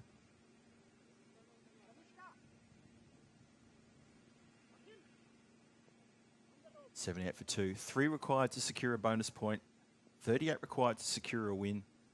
Ostrava would love to break their losing streak, which looks like it's going to increase. And with that wicket falling, I'd have to say this game is pretty much gone from Ostrava. Will they manage to pick up the bonus point? For me, that's the big question. It's just good, clever bowling from Koshi. Look at this. Everything is missed. It's not a very good attempt at swinging the blade, especially when you should be thinking about getting the single and getting the set batter on strike. It's just not smart batting. Well, Vincent finally makes his way out, who made a bit of an impact in the previous game. Let's see if he can make an impact now. He's only got a few deliveries to do it. He's got 10 legal deliveries to play with alongside Belavan. So it's 38 required off 10, which basically means something amazing has to happen in the next, the next delivery pretty much. But for me, I think that's pretty much done. Felix saying start the bus. You might be onto something there. Bus, car, motorcycle, racing car, tractor, steamroller. Take your pick, folks. I know there's a lot of good car emojis there in the on the YouTube chat, so feel free to get a bit crazy about that one. Hit down the ground for just a single. So Ostrava look like they've got plenty of time to march on their way to get that bonus point, but the win has been pretty much ripped out of their hands. This has been a terrific over, a really, really good over. She has bowled very well.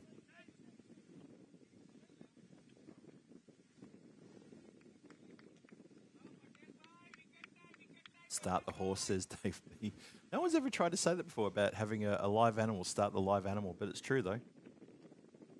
Start the rhino, start the hippo. Rhino. It would be good if we could one day get Rhino over here to Prague to commentate with myself and Vinny and Shoban. That would be so good if we could do that.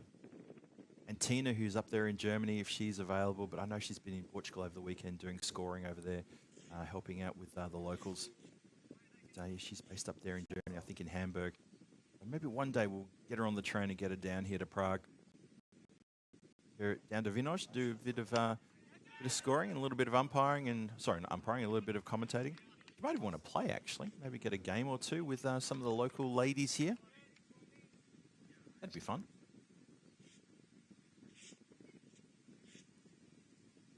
Yeah, Ostrava, who really showed a good rush of blood in the middle overs here. Again, I mentioned this before about Ostrava. They're a team who will show you a little glimmer of something quite amazing, but they can't string a whole T10 innings together with that amazing talent that they do have. And this is one of the frustrating things about watching is you see some really good hitting, but you don't see enough of it. You see some very good bowling and fielding, you just don't see enough of it. They can string together and put together a full game. They could be quite a tough opposition in a T10 format. Quite tough indeed. Keep in mind also that they don't have the full squad, and this is the same for all teams here, so I'm not going to make any excuses for them. They don't have their full, strong squad here because people have work commitments. Some people who are based in Ostrava are working out there as well. This is going to find the boundary. So that's a bit of a consolation boundary. That's not going to really change much in terms of the outcome of this game, but it does secure the bonus point for Ostrava. They get a point out of this. That's worth noting. Got a point. Got 1 point. So well done. Just letting the skipper know that they picked up the bonus point. So 85 for 4. So they will get the bonus point. That's well done. They get a bonus point. That's something. It's Galtham is just asking me the question, sticking his head in the door. He's got the gear on, so he's going to go out and bat next. But he's just making sure the captain, they have scored the point. Score goes to, was 85 for 4. 30 run required off 6. But at least they got themselves a point.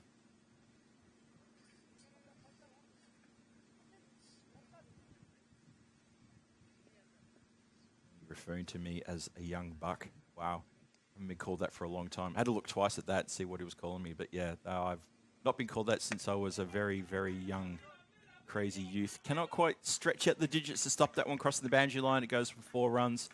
So a little bit of a rush of blood here at the end, but it was needed in the 7th, 8th and 9th over, this rush of blood. And again, this is the frustrating thing about when you watch Ostrava, and I've said it a few times now. I'll say it again, maybe for the last time as well, is that they're a team that can show really good talent, but they don't show it enough. Some of the batters can just light the place up, and sometimes they just look abysmal. It's just one of those things. It's hot and cold. It's one of those things. Reminds me of my shower this morning when I turned the tap on, the hot tap on, and cold water came out. I had to look twice to make sure I turned the right tap on. Didn't know if my eyes were open, and they were.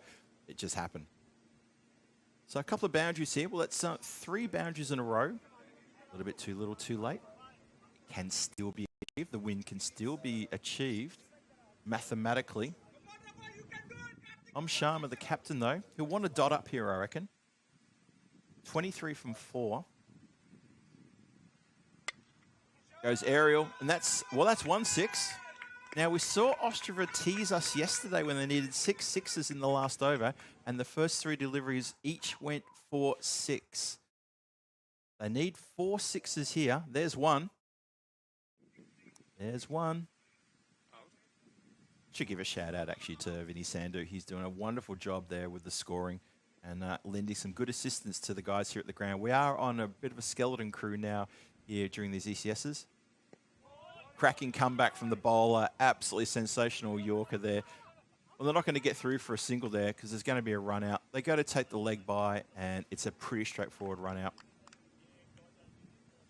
And that is going to be the game. Absolutely put to bed there. After, again, as I say, rush of blood, those last 4 deliveries going for 18 runs. This one, the run was never on. And you could see there in the replay that Vincent was jogging down the pitch to say, well, come on, we might as well take one. Might as well get me on strike, give me a chance to swing the blade. I think they were better off just standing their ground and trying to go for another big hit. But as it is, it's done. They will get the bonus point. They're on 99 for 5. There's 2 balls to come. The game is pretty much gone, barring any crazy no ball free hits. Well, bowler's charging in while the batter's still walking off the pitch, so probably watch out for that. Well, there's another one. Hits the wicket. That's a pretty straightforward delivery that's completely missed there. Vincent basically, we're hoping to see Vincent sort of show us a bit more fireworks than that. He's missed a straight one that cannons in the top of leg stump, and he now, well, has to go. And this final over, despite those early fireworks, is now just going to peter off. Peter out, I should say, as Raju basically comes and goes. Thanks for your time, for staying with us. How many balls? Sorry, it's Raju actually coming in, not leaving us. Vincent, who was leaving us, he walks off just in front of me here, takes the helmet off, gives me a little bit of smile as he walks off. He knows that there was on hiding to nothing to try to make it happen. Swings hard at this one, can't make anything out of that, and that is going to be where the score's going to finish. 99 for 6 in response. Ostrava trying to chase down a score of 116, and that is a very, very good 16-run victory to the Moravian Cricket Club. In the end, look, to be honest, it was actually a lot closer than it probably could have been. Rush of blood there from Ostrava, and that's where things are going to finish up for this game. So 3 points go to the Moravian Cricket Club, and 1 point will go to Ostrava. So well done to Moravians for getting the second win over Ostrava in this competition. They'll feel good about that. That will probably put them in a really good position if they want to, if they make it through to the finals, it'll be because they put together 2 very, very good wins against this team from Ostrava. So Ostrava now will take a bit of a break. Welcome back into the commentary position here. It's wonderful to have you back here. Phil G, the European Cricket Network, saying, I hope you enjoyed that game. There was a few moments there where we thought possibly Ostrava might just actually upset the story there, but no, it didn't happen. As I said before, the thing about the Ostrava is, look, they're a great bunch of guys. They show really good talent, but only at certain points during the game. They're yet to put a game together where you can say that was a 100% performance from the team in with the bat, the ball, for all of those 10 overs of their innings and 10 overs of the opposition innings. That day will come, and I'm hoping here to see. I really do hope I'm here to see it, and I hope you're here to see it as well. But look, well done to the Moravian Cricket Club for getting the win. 3 points to them. Ostrava, take a chance, have a break. Moravians, they're going to come back. They're going to take on the Barbarians. The next game coming your way at hour. Keep your eye on the counter, on the clock when it comes up on the screen. We may push that back by a few minutes. Just checking the time now. Yeah, it's going to be a 10-minute delay. Thanks very much, Paolo, sitting here with me to let me know that's a 10-minute delay. So at 20 to the hour. So that's probably about 20 minutes away. So I hope you can join me, Phil G, here on the European Cricket Network for the start of that game. Very shortly, I'll introduce you to that, and we'll see you then. It's going to be the Prague Cricket Club. Sorry, they're here next week. The Prague Barbarians taking on the Moravian Cricket Club. We're going to be back here in about 20 minutes' time. I'll see you then.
Match 7 of this European Cricket Series Czechia Challenger between Prague Barbarians and Moravian. Moravian, you're the away team. You will call.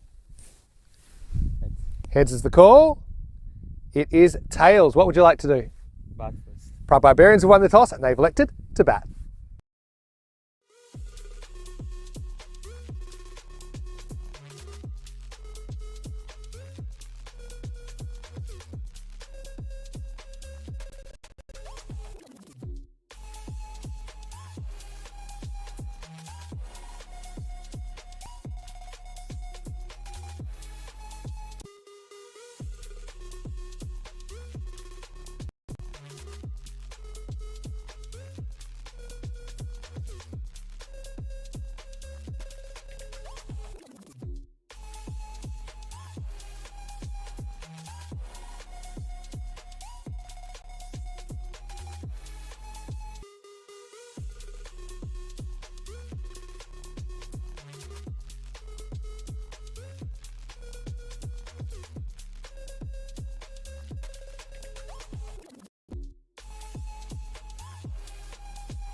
This European cricket event is proudly brought to you by our official timing partner, Rado, and our official charity partner, Share the Meal by the United Nations World Food Programme.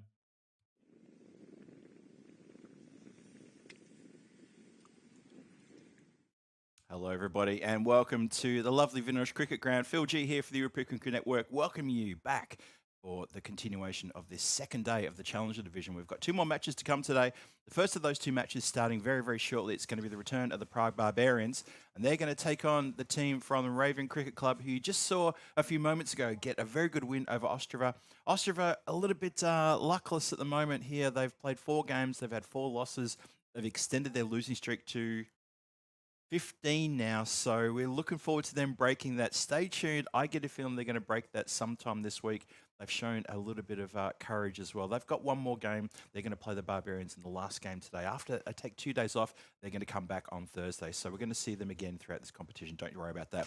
This next game coming up, though, it's going to be the Barbarians taking on the team Moravian Cricket Club. And in case you missed it, and many thanks to not just Vidi Sandu, Mr. Maximu, it's going to be from Rado. Thank you very much for the toss information that the Barbarians won the toss and they've decided to have a bat first. And I was having a quick look at the standings too. They had a very good win this morning over the team from Ostrava. It was 121 that was scored and only 83 in response. So their net run rate's looking very healthy at the moment, and they would love to keep that net run rate very healthy going into the rest of this competition. I would expect to see the Barbarians coming out against the Moravian Cricket Club. Just looking over the top of the camera to see the players start to make their way out to the centre. I'm expecting the Barbarians to come out all guns blazing. They've had a break. They didn't play in that previous game, so they've had a bit of a break now. they got a chance to really sort of put the foot down and accelerate. And they did catch the Spartans, who were sitting top of the standings with their 3 very good wins yesterday. And I can't wait to see the Barbarians taking on the Spartans. That's going to happen tomorrow. That's going to be a cracking competition. Make sure you tune in for tomorrow's action. And of course, I'll be here with Danny Hudacek tomorrow. It's going to be the old guard of Phil G and Danny Hudacek here in Prague, commentating together again. And I always look forward to commentating with good mate Danny. I'm sure he's looking forward to it as well.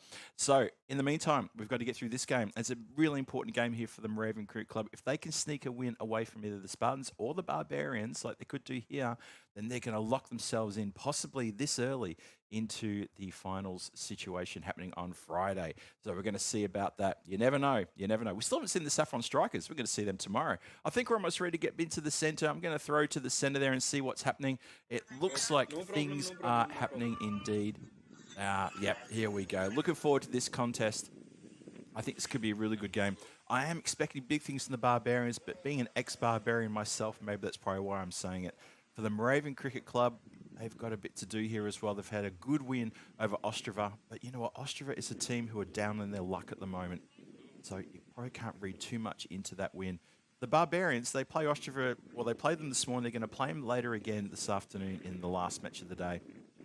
I am looking forward to tomorrow's activity where we can see the Saffron Strikers for the first time, and we're going to see some pretty good competition throughout the rest of the week as well. This Challenger division is looking pretty tasty, to be honest. So tomorrow, the Barbarians and the Spartans will feature, and so will the Saffron Strikers. I think tomorrow's schedule is actually looking pretty good indeed. Hope you can join me for that. For the rest of the day, though, I'll be commentating this game solo again as we start this competition. And, well, there you go. Prem Prakash Yadav has taken the wicket with his first ball. We've already seen that once today. We've now seen another time, and that for the Barbarians is big trouble already. Look at this, just not anywhere near this one. And that is a very dejected Barbarian wandering off with the assistance of a golden wiki out of the blue there. Big shout out to James, who's fiddling with a few buttons there in the background. And that was you, Paolo, was it? That was you, mate. Well done. And that's unfortunate for the Barbarians. Big time. Well, there you go. That's how easily it can happen. We haven't even got the all the data up on the screen. That's how quick things can happen. Oh, can you? Is that man Arif who goes? Sultan Arif, who top scored in the game earlier with a 62 off 27 balls against Ostrava. He goes for first bowler. Prem Prakash Yadav licking his lips, getting ready to bowl another one. Struck on the pad there, outside the line. A start, though. What a start that is. Quite incredible. Smack this one down the ground. Just goes into the mid-wicket area.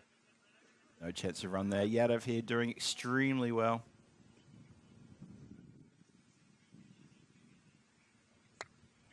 Oh, shouts a catch, but I don't think anyone's going to catch that one unless it's maybe Marzi. I thought maybe Marzi might run around. No, it's one of the Ostrava team just having his lunch. Tries to charge out and catch that one. Thought maybe Mars Bargy might run around and try and grab that one from his little perch. Doesn't. So it's a 6 to open the account with the runs. Yadav 1 for 6 from his first 4 deliveries bowled. Still 2 to come. Yeah, the Barbarians rock back on their heels with losing their first wicket on the first ball of the innings. Swing and a miss. Ooh, boy. Trying to belt themselves out of trouble here. So Abdul Khan, the duty here with Salim. Some pretty talented player, but he's at the non-striker's end. Last ball, the over coming up. And finishes with a dot. What a great over from Yadav. Just that one blemish, that 1 6 down the ground. Everything else was dots and a wicket. What a great start to this contest. So Moravian Cricket Club, as I said at the start, if they can try to sneak a win away from the Barbarians here, you feel that the Barbarians and the Spartans, they could be the favourites to get into the finals Friday situation. If things go their way, they could face each other maybe in the final. It's early days to talk about that, but this is what I'm thinking. This is where it may go. I know a lot of people around the scene are talking about that could possibly happen as well, but we will see. Still a long way to go. Still looking forward to seeing the Saffron Strikers tomorrow, though. Really looking forward to that big time.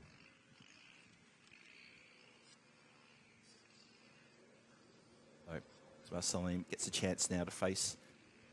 It's a chance to try to get some runs on the board for himself as well. And a spectator for the last few minutes watching that. Divakaran, so it's no pressure taken off the bowling. Divakaran, who's real talent with the ball so far for the Moravian Cricket Club. He's going to bowl to Usama. As we start the second, here we go. Elevates this one over the point area, over the infield, runs away, 4 runs. Nice start there. No chance for the fielders to get anywhere near that one. So looking to just bring back a bit of normality into the play here of the Barbarians, having lost that first wicket, being a bit shell-shocked from that. But Prem Prakash Yadav, that's what he can do. Keep your eye on that man. He could have a lot to say in this fixture, in this Challenger division, in terms of his wicket-taking abilities here. Follow-up from the bowler there. Karan gets one past the swinging blade. Yeah, mine is on auto as well. Salim just with that boundary to his name. Talent here. Yeah, very fiery bowler. Saw that in the game against Ostrava this morning. Very fiery bowler. Got a few good short deliveries to move around.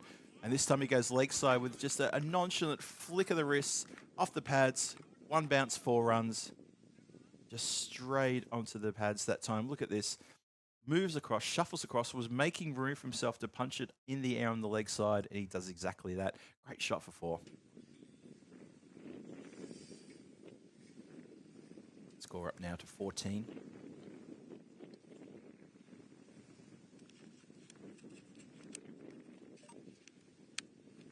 Olin needs to come back here.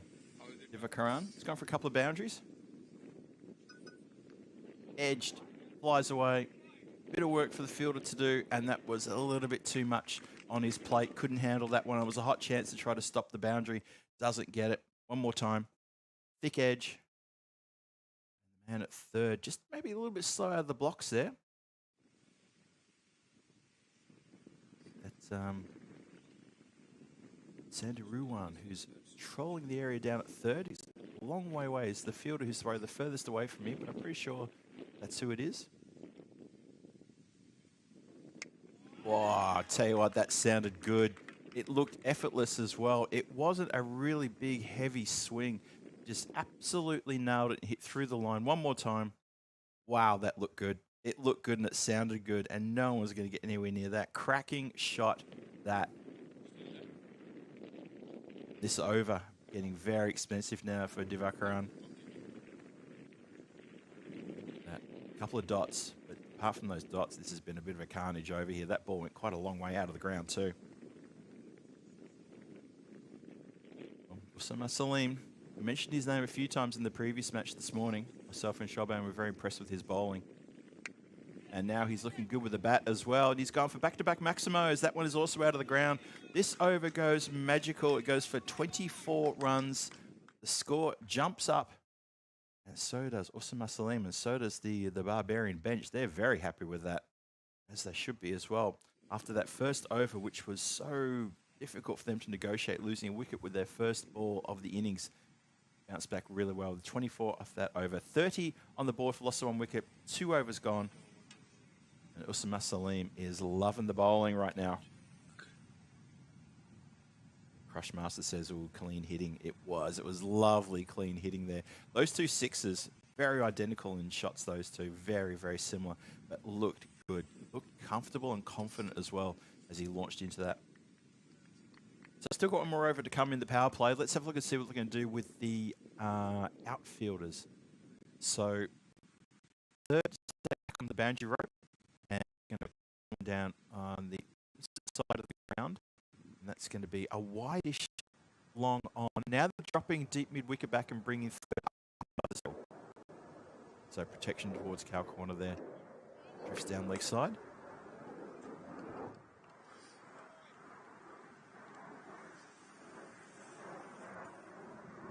Playing somewhere overhead. It's funny, we're sandwiched between 2 airports here. We haven't had a lot of airplane activity, to be honest. I'm so used to commentating here and having listened to those very large mosquitoes buzzing overhead. We have a lot of learners use the local airport here, Letnani Airport, and then there's the military airport at Kabeli, which is just behind us. Now that sounds like a passenger jet flying overhead somewhere, maybe a bunch of people on holiday towards Mediterranean. I'm Sharma, captain, trying to put a bit of normality back into the bowling after that previous over went magical. Up and over. Was it going to get over? It's just going to get over the head of 3 players charging back. Can they save the boundary? One player does it with his foot, and Yadav cleans up with an underarm back to his skipper. And past his skipper, and going to be backed up though, so that's okay.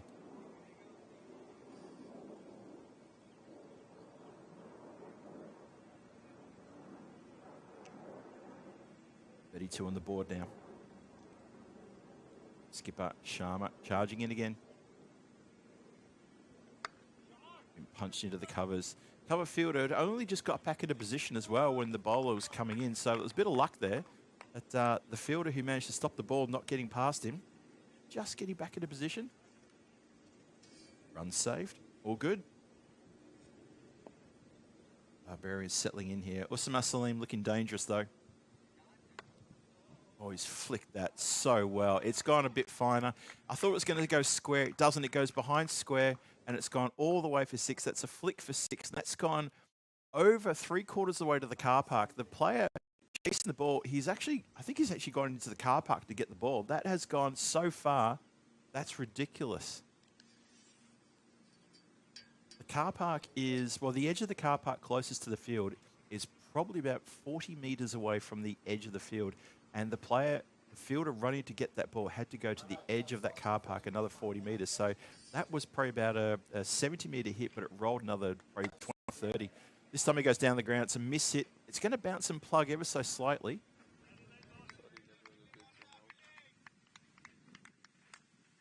Just get the one there. Barbarians move to 41 with 1 more to come in the power play.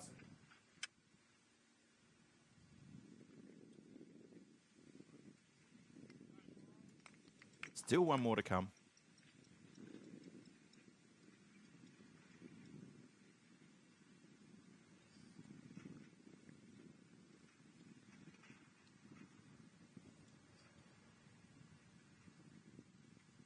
And again, here we go. Just played with soft hands, always looking for the single there they were. Sharma was onto that. He got across and had a shot at the stumps. It's going to result in a buzzer. It's going to result in more than just 1. It's going to result in 4. Oh, can you believe it? So Sharma, the captain, has a ping at the stumps. He misses. The backup picks up and pings at the keeper's end. The keeper misses it. The backup misses it. And 2 other backups miss it. It goes for 4 overthrows. Oh, no. That is tragic. Watch this one more time. There's the ping at the stumps. Now, where's the backup? Coming in off the boundary line from deep mid-wicket. His gentle throw to the keeper, who was never there. It was an awful throw, by the way. Like, nobody was there. It was nowhere near the stumps. And that's gone for 4 overthrows. Not the first time we've seen that. That's the second time we've seen 6 runs in Paolo. It was the second time. Unbelievable. Yeah, it happened. I mean, people listening in the chat, you're probably right about that. Oh. Sharma thought he was doing everything correct in that over, trying to tie things down. So there was a 6 off the blade, then there was 6 thanks to 4 overthrows for the second time in 2 days that's happened. And I've got to say, I don't recall seeing that happen maybe more than twice in my entire life. Well, commentating a game, that is. So there you go. 2 in 2. Big appeal. And the appeal is given. Ramprakash Yadav is brought back on and he gets a wicket straight away. Asks the question, pleads with the umpire. Right in front of the stumps is, look at this, it's up on the knee roll. Decision on that one. For mine, I would probably have just not agreed with that, but hey, I'm not the umpire, I'm not out there in the middle. It's a different kettle of fish when you're not actually doing that, and I had the luxury of a replay. Big round of applause for Salim as he walks off. He had powered things along with that really, really inspiring 32. It's 2 wickets down now for 48 runs on the board at the start of the 4th. And I think a few people in the chat who are looking at that replay are probably going to agree with a few other people here at the ground who are all sort of making that, ooh, noise. A few of us in the cabin here were saying that. Umpire might want to watch the replay on that one and have a think about it. Anyway, in the book, that's roll away downhill. I'm pretty sure the ball is going to beat the fielder. Let's see, there's a tumble on the line. Looks like he's managed to pull that one back, so well done. Good chase. Might have done himself a bit of a mischief too going to ground. Good chase. Didn't give up. Saved a couple of runs there. Well done. So Yadav doesn't disappoint. He's a difficult bowler to get away as a big cloud comes across the ground. Things got a little bit murky here for a second. Well, this one's up in the air and just over the head of a fielder who was setting himself for a terrific catch, and it goes over his head. So the 50 up with that previous 2, with that big swing and swipe, up at a 56, goes well over the top of the fielder. Just for the way he was setting himself, I thought, hang on a minute, this is on something here. We'll see about that. 56 for 2, halfway through the 4th.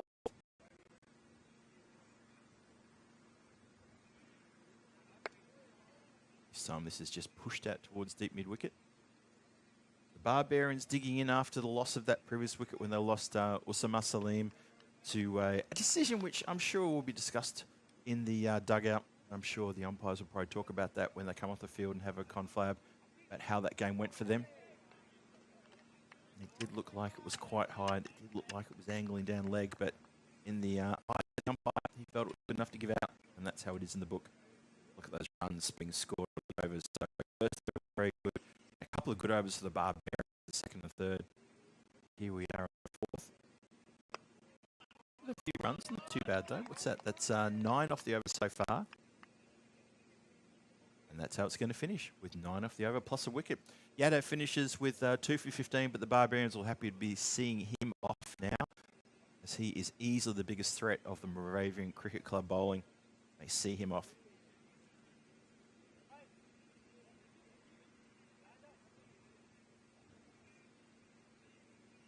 So 57 for 2 after 4. Expected score in the 140s.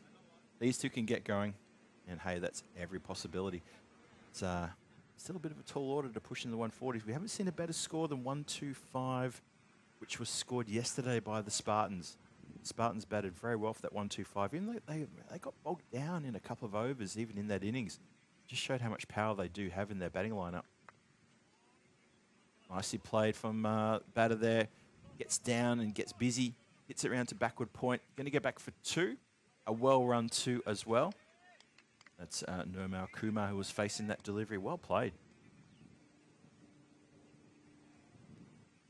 A little bit of wind coming across the ground. I still feel pretty confident there's no chance of any precipitation, but it's gotten a little bit darker out there, but it's very high clouds. There's no chance of rain, and just with the wind picking up a little bit, I wouldn't read anything into that.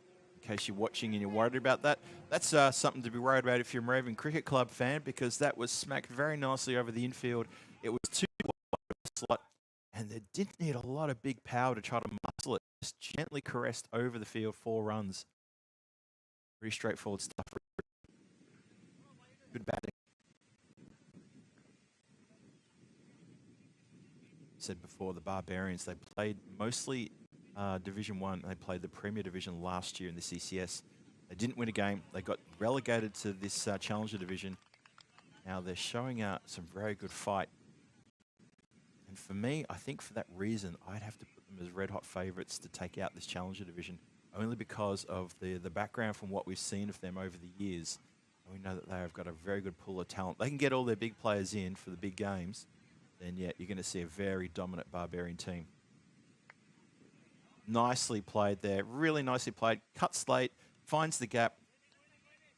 That's class. That's very classy. No agricultural swipe towards deep mid-wicket. No like that, just waits on it, cuts it, plays the ball at its merits. What a great shot that is.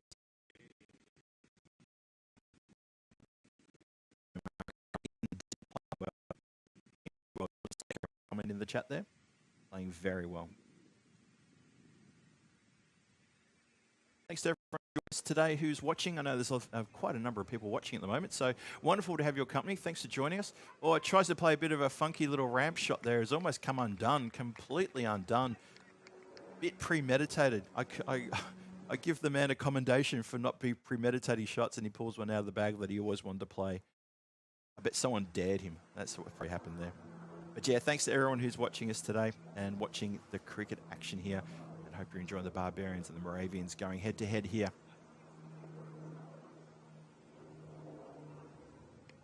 Swing and a miss. Just a bit too much pace on there from Koshi. That's Prince Koshi to you. His name is Prince Koshi, and he's bowled pretty well there. Goes for a couple of boundaries, but also follows up with a few dots as well. I don't think his captain will be too upset about that. 67 for 2, halfway through the innings.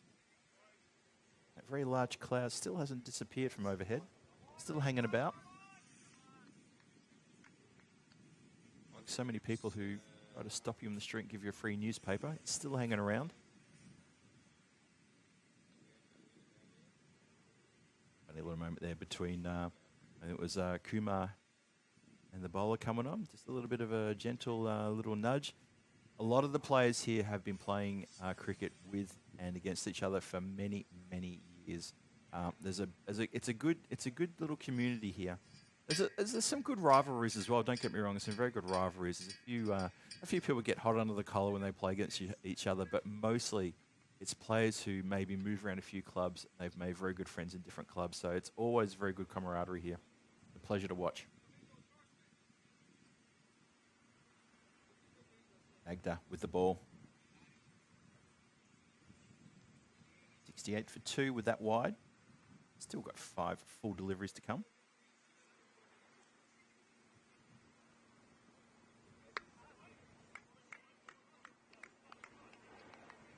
Happy with the single there.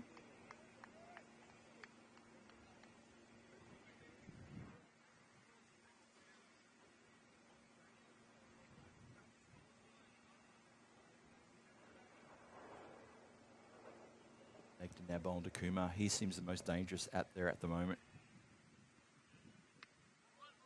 Spins around like a top. Yeah, just probably premeditated, looking for that big gap. Let me tell you the big gap I'm talking about here. You've got deep mid-wicket, and from deep mid-wicket heading towards, well, going around towards square leg, there's nobody except a backwards square leg. So you get it over the square leg umpire, there's an absolute paddock out there. If you go this way towards the covers, and just over the top of the fingertips of the player who leapt at the right time, but it was just had a bit too much juice on it. Pawan Jaswal cannot reel that one in. It goes over his fingertips for a big Maximo. That one more time. We're rock and rolling that replay there. Well, that might have just actually flicked the fingers, has it? He didn't show any discomfort, so I thought maybe it just missed. Either way you cut it, still goes over the boundary line only just.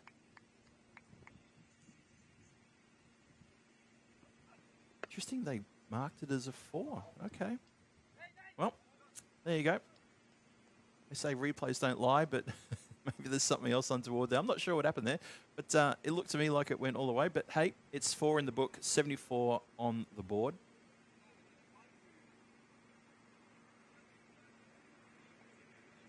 Agda can probably count himself lucky. Dave B, I see your message there. I currently not answer your question. I do not have, but if there's any issue, it is being looked at. Should. Agda with the pill. Charging it again. Hand off the bat, no real control there. It's going to run away, just very square, backward a point, just slightly backward a point, all the way for 4 runs. That's a definite 4 runs.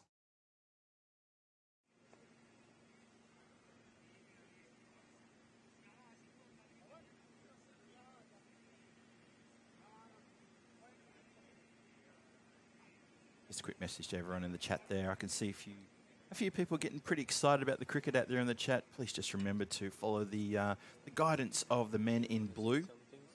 That's what they're there for. They're there to keep the chat nice and clean and happy and friendly. We'd ask you to do the same, please.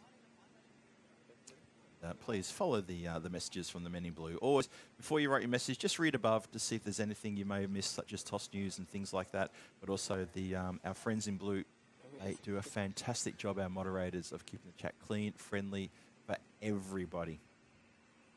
And they are all my best friends. Don't you worry about that. Being a moderator myself, of course. Yes, now, as he say, ex-moderator. No, Corey was sort of one day saying to me, no, you're no longer a mod. You're now one of us. Us. The chant went up, one of us. Sound like something from Invasion of the Body Snatchers. Now we're just pausing for a moment here, seeing what's up.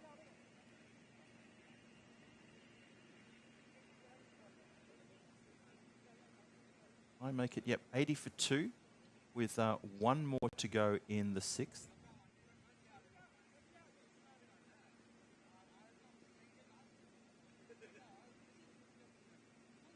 Looks like the umpires may have thought about changing the overs, and the scorers had to let them know there's still one more to come. So that's been caught at the right time. Thanks, Paolo. Here we go again. Full banger. It gets hit out towards Yadav in the covers there. So it's just going to be the one. And it looks to me, I think Abdul Khan raised his bat to his dugout. I think he's looking for a new piece of equipment. And that does now indeed finish the 6 over. So 81 for 2 after 6. So apologies for that little delay there. I think it's all it was. There was, well, there's a couple people in the chat who are onto that as well. But it's all good. The over was finished correctly. And it's all fine. So 4 more overs to try to get this score boosted into the 120s, 130s if possible. Wickets in hand. They've only lost 2 wickets, have the Barbarians. 81 for 2. It's going to be back to Amir Hussain. I need to get after him. Swing and a miss.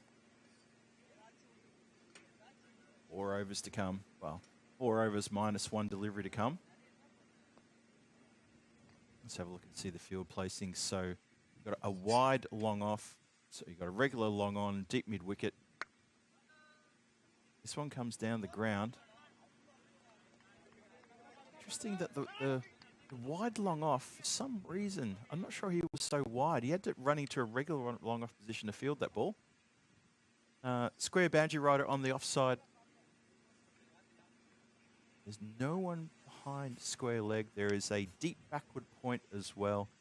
Yeah, nobody behind square leg. Interesting. So going around square from the deep mid wicket, there is nobody on the boundary rope whatsoever. And backward square is inside the circle. We'll try to push that in that direction. Oh dear. Well, long on's had a bit of a fumble there and a stumble. And that's a bit disappointing as well for the bowlers. He has to watch the fielder go down. That Diva Karan, I think, might have gone down there. No, it's Meet Naga who goes down. He says, sorry, bowler, that was pretty poor of me to do that. And it was indeed. As the sun comes out now, you see the shadows shining brightly there. Bit disappointing.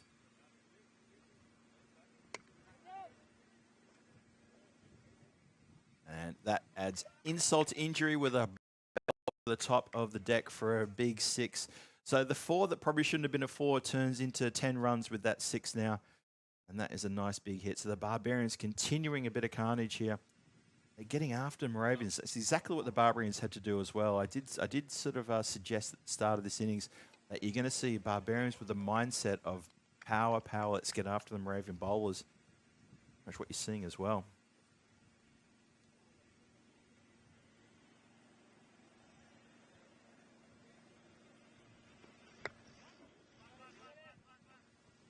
Just out towards the extra cover area. Sorry, into the covers, not quite extra cover. And that's going to finish the over. So we've got on the board 94 for 2 after 7. 3 overs to come. Expected score still in the 130s, interestingly enough. Let's see what happens.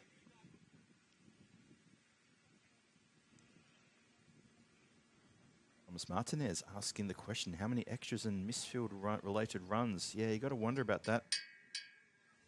The extras we could tell you, but the runs off, mishaps and just sort of some poor fielding. it's definitely adding up. But you'll see that in the Challenger division. I think when you get to the Premier division, that's a stat which will definitely ease off.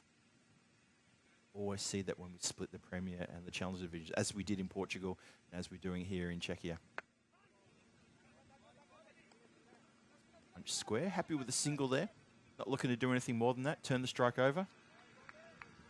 These two have put together a very good partnership. Really impressed with the way that they're playing.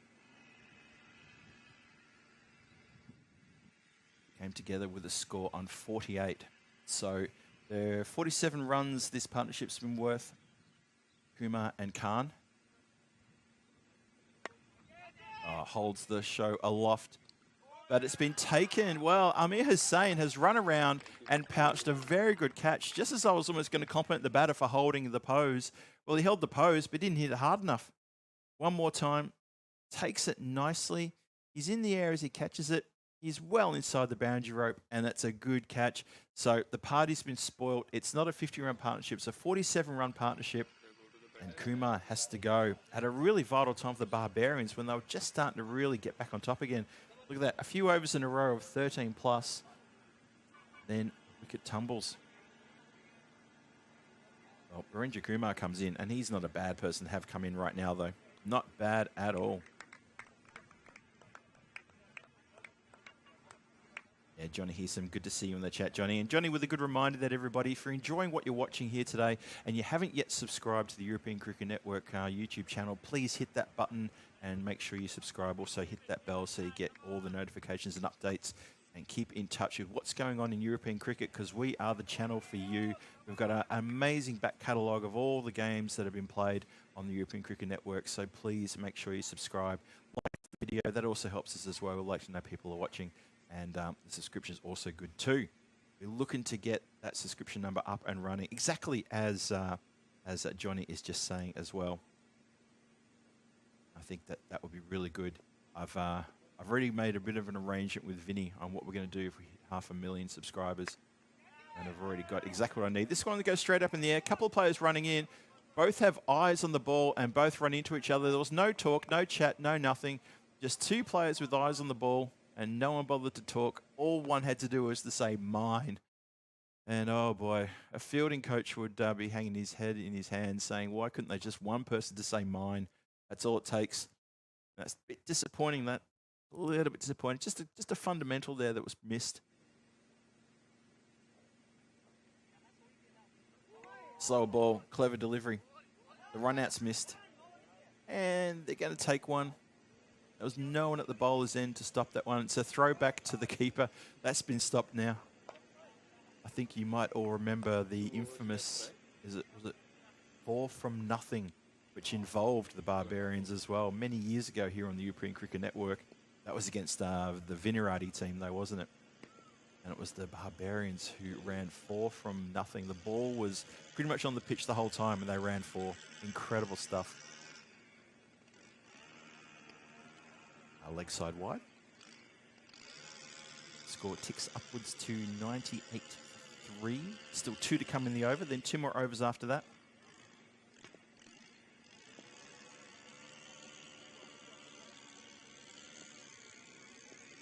Thomas Martinez saying another extra. Sort of scares me the way these extras are going. In this innings though, there's only been, what's that, 4 wides and 1 bye. So the extras in this innings not too bad. But it was Ostrava who were probably the worst offenders. Well, the attempted foot fielding was never going to work. You could tell with the momentum of the ball and the fact that the field was so close. And you know what? I mean, he's saying he's not a tall chap either. He could have easily leant down and just picked that one up, but no, the foot goes down and then the ball hits the heel and runs across the boundary line. A little bit sloppy there from Moravian Cricket Club. These little needless runs, just from players who probably not fit enough to get down to the ball quick enough. Something that need to work on. Just little things that need to be worked on.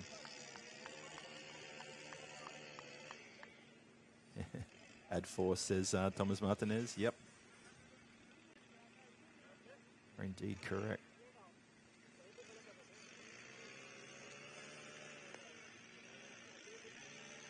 Even Crush Master is a bit exasperated with that comment. I can hear the exasperation in your words. The 100's up, by the way, too, with that 4.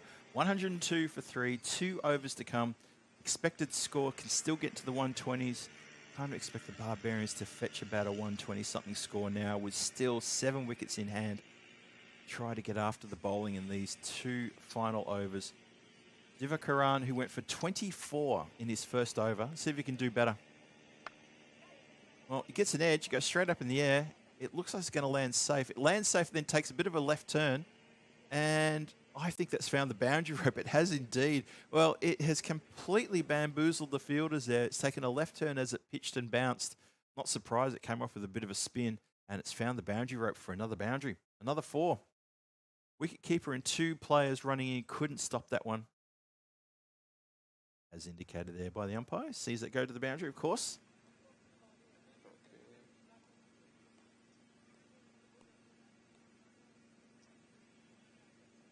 Continue. Up in the air. Catching opportunity. Player backing back. He's got some close assistance. Just wasn't backing back far enough. Always looked like he was moving constantly. Never got settled under the ball. And now he's going to look at his fingertips and say, what happened there? As you know, fingertips don't have lips, so they can't respond. It's not good.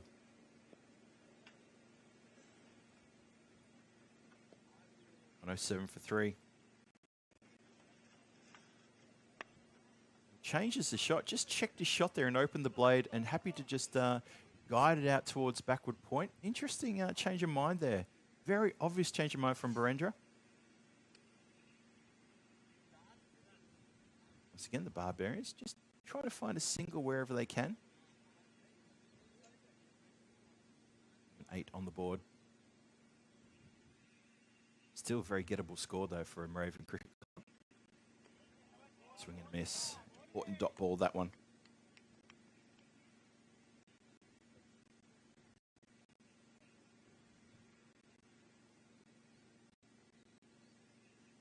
So 2 to come in the over. 1 more over to come after this. 108 on the board. Oh, lifted up very nicely. Oh, the bounce really does the fielder a bit of a mischief there. Slams onto his foot and goes right across the top of the toes and into the undergrowth. But he's found it. We've already lost 1 ball out there today, but he's found this one. It was an awkward bounce. It had a fair bit of air. It came off very quickly, deflected off the blade. That's gone across the boundary line for 4 runs. 112 for 3 up now. Hurricane in the chat says he's waiting for a Premier Division. He's looking forward to the rematch of the Prague Cricket Club versus Prague Tigers. I'm looking forward to that as well. That's going to be a tough rematch for the Tigers. I think they're going to come up against a very fired up Prague Cricket Club come the Premier Division. Premier Division starts on Saturday. Don't you dare miss that, everybody. You're going to love that. It's going to be quite something else. 9 overs gone, 112 for 3 on the board with that dot.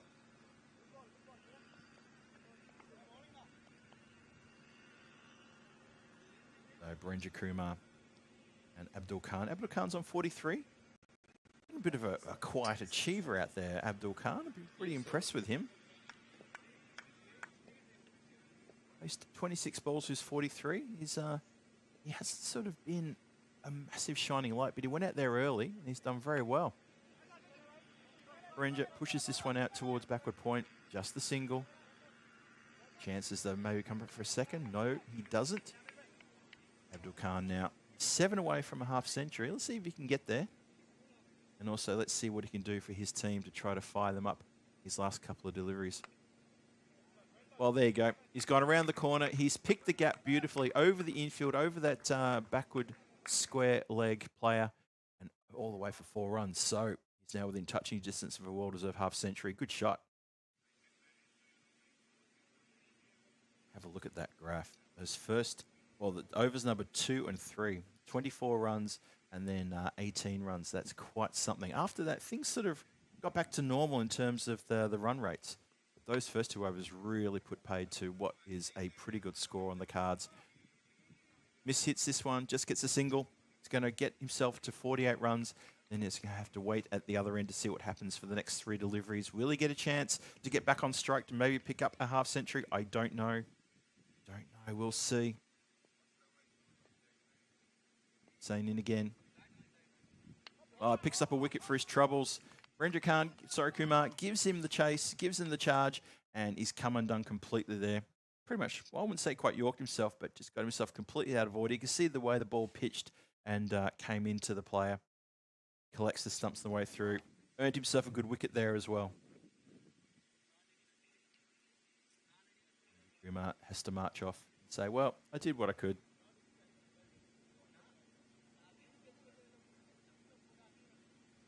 Indeed, what he did exactly what he could, and that means it's going to be Pradeep.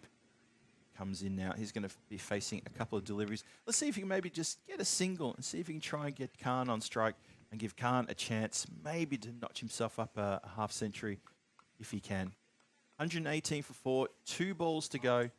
That expected score of 130 has been knocked down, so the Moravian Cricket Club can thank themselves for, you know, maybe just a few extra dot balls and a few wickets tumbling to keep the score under 130. But still, 2 more balls to come. Pradeep, who missed the series last year for the Barbarians. Last time we saw him here on the European Cricket Network was back in 2024. He's back now. Very happy to be back as well. What can he do? Swing and a miss. It's a dot ball. Abdul Khan's going to be stranded at the non-striker's end on 48. He's not going to get a chance to get his 50. And that's a bit disappointing because he's well deserved to get a 50 was Khan.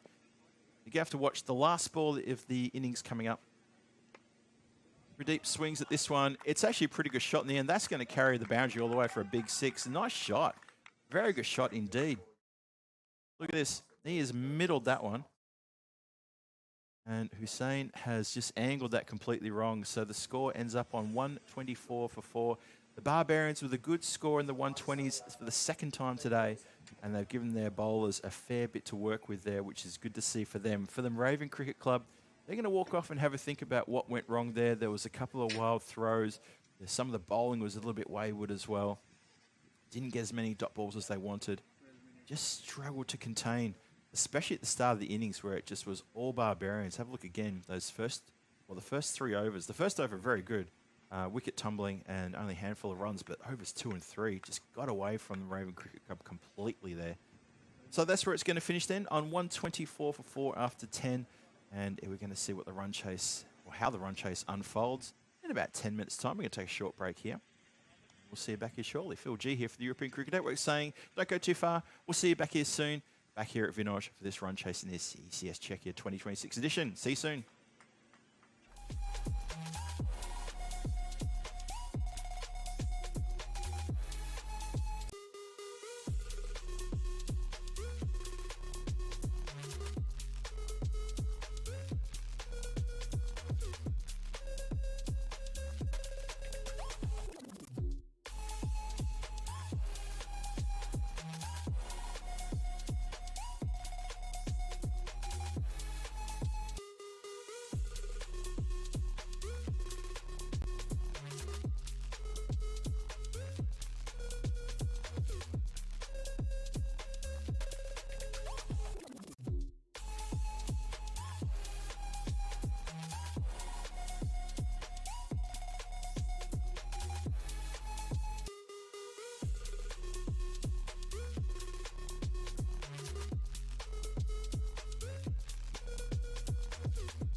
This European cricket event is proudly brought to you by our official timing partner, Rado, and our official charity partner, Share the Meal by the United Nations World Food Programme. Ladies and gentlemen, welcome back to the Vinod Cricket Ground. Fans of cricket, rejoice. We are back for the run chase, and a big run chase we've got coming up for you as well. Looking forward to this one. Prague Barbarians scored 124 for 4 in their 10, and a great innings as well by Abdul Khan, opening and getting a 48 off just 28 deliveries. Unable to complete himself a half century, but he was not out 48, so well done to him for that excellent innings. Barbarians 124 for 4. Is that going to be enough against the Moravians? Some people think it probably will be. Moravian Cricket Club yet to really put together a positively good innings all the way through, but they're capable of it. We know they are. This could be a very tricky little run chase.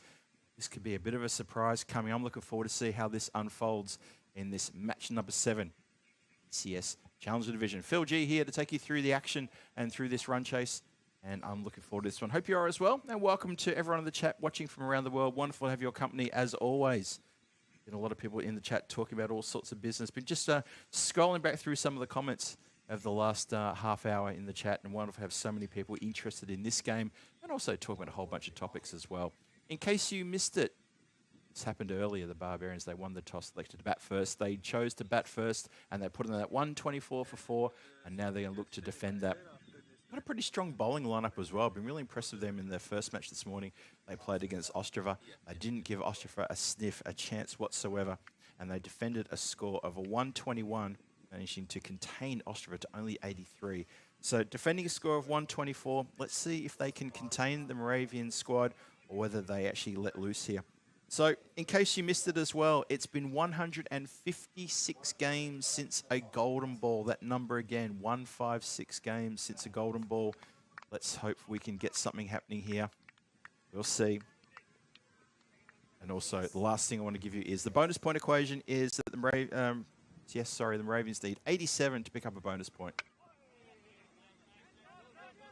There's a bit of a chase on here for the field. He's running a long way back to the boundary rope. Uses the foot to stop it getting to the line. Denies Babu the chance of getting a wicket here. Interesting, Usama Salim opening the bowling. So they're going for pressure straight away here, the Barbarians. Bringing on their strike bowler and trying to really make some inroads and maybe try to just spook them a little bit because he can bowl a very nasty short ball. Usama, he's a very cagey customer, very handy with the bat and ball. Played a pretty good cameo innings at the top in the previous innings. And that's the kind of short, quick delivery he can do. It doesn't really get up very high. It goes underneath the armpit of the player. The batter facing there. It's Babu. But he really bends the back and gets some very good pace off the deck.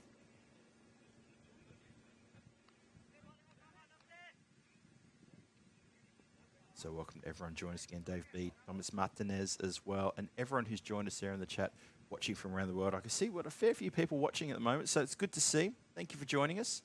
I hope you're having a wonderful Monday wherever you're watching from. Sit back, relax, enjoy the cricket here from Prague. Well, it's full. It was a bit of a surprise because the batter wasn't really ready for that to be so full.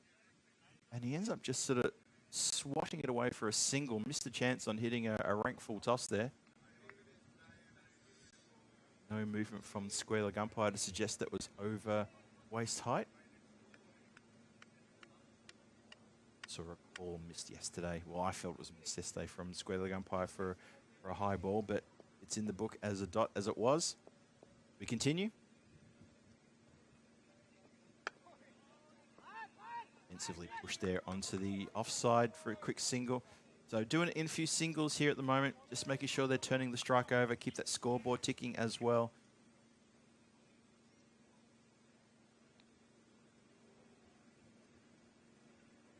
Jaswal and Babu. So Jaswal, here we go. Jaswal went for a first bowler in the previous match. Let's see if he can do better this time. This is his chance. I'm sure he's got butterflies in his stomach.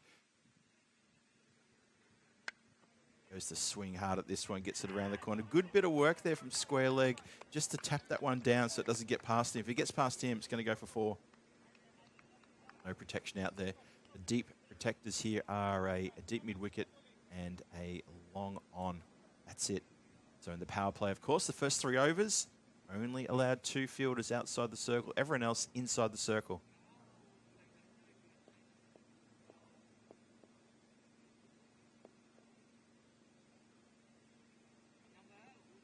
That's a nasty ball. It gets very high up on the shoulder there. That's what Salim can do. Gives away a boundary, but that's the kind of delivery he can do. Look at this again. Just makes it really, really awkward. It's going to end the over. 9 runs off that first over. So not too bad going. No wickets falling as well. It ends up with a boundary off the last ball of the over. So still another 116 runs required off the next 9. Remember, it's been 156 matches since a golden ball. It feels like such a long time at all, doesn't it? The bonus point situation is that the Moravian Cricket Club will need 87 to secure themselves a single point here, a bonus point. The bonus point has been in play, of course. So 87 is the magic number for you there. And of course, the other magic number is that 156. Wouldn't you love to see that record shattered and reset? I think we'd all love to see that. MCC in the meantime, the Moravian Cricket Club. Is there any other MCC in cricket you might have heard of? Looking to make a bit of a statement here. Maybe try to take some points away from the Barbarians.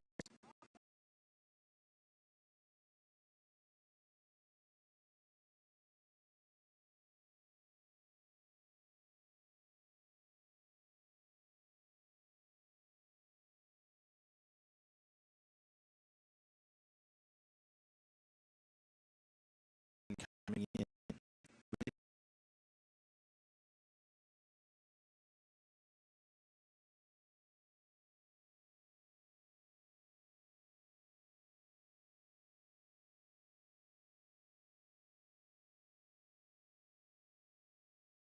At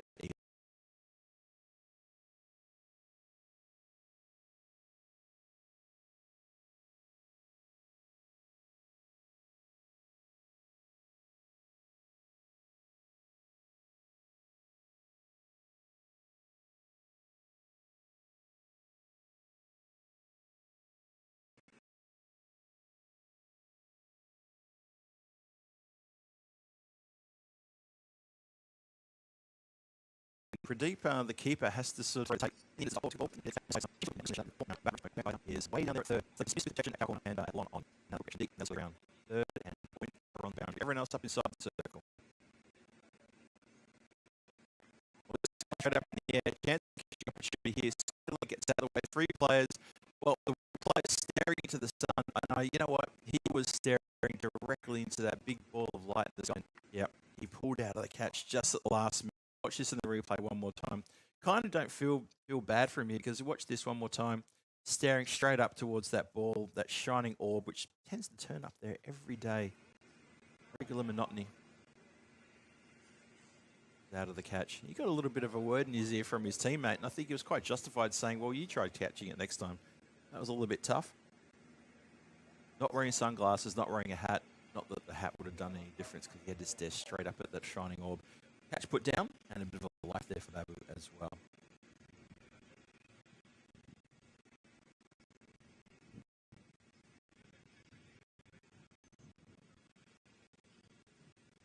Double checking here. I think umpires have got that right. They're asking the players to change ends. They're not. No, thought they were. I think they're just having a look at the score here to see how many actually were run there. I think they may have just had a bit of a miscount possibly. So we're just going to double check that, make sure it's all gravy and all good. Want to make sure we get it right, of course. How about that? So do we give the Moravians a chance here? Of course we do. Moravian Cricket Club, plucky little bunch of guys, recently made the jump from second division here locally into the first division. And yeah, they're actually a really good bunch of guys. Most of them who live down in the south near Burno. Moravian Cricket Club are actually an offshoot from the Burno Cricket Club from a few years ago. When, well, Burno, they're the only team, the only cricket team down there for quite a few years. And of course, a lot of people down there in that part of the country in Moravia in the south love to play cricket. And that's why, well, the Burno cricket team, when I was league administrator a few years ago, they had 4 teams in the league. Four full teams, and they had enough players every week and then some. So the Moravian Cricket Club are an offshoot from that. Now they've got 2 teams. And half the players probably reside here in Prague at the moment. But I think we've just sorted that out now. And the single has now been allocated after that drop catch I think that might have been what was missed. Missed that single, but now it's been put into the scorecard. The score is up to 10 for no loss. Halfway through the first, we're about to resume. So apologies for that, but we like to get it all right, and we have got it all right now. Here we go. Swings hard at this one. That's in the air. It's going to get over the top of the infield as well. Can they prevent the boundary? Can indeed. Good chasing there. Very good chasing. Good work there. Sai Vamsi Perthru, he did very well there to get back to that. Almost pushed his counterpart out the way. Prem Sai, just to make sure that the boundary was protected. He knew what was urgent. And Prem Sai was just a little bit relaxed instead of chasing the ball there. And Prithi said, no, let's get this.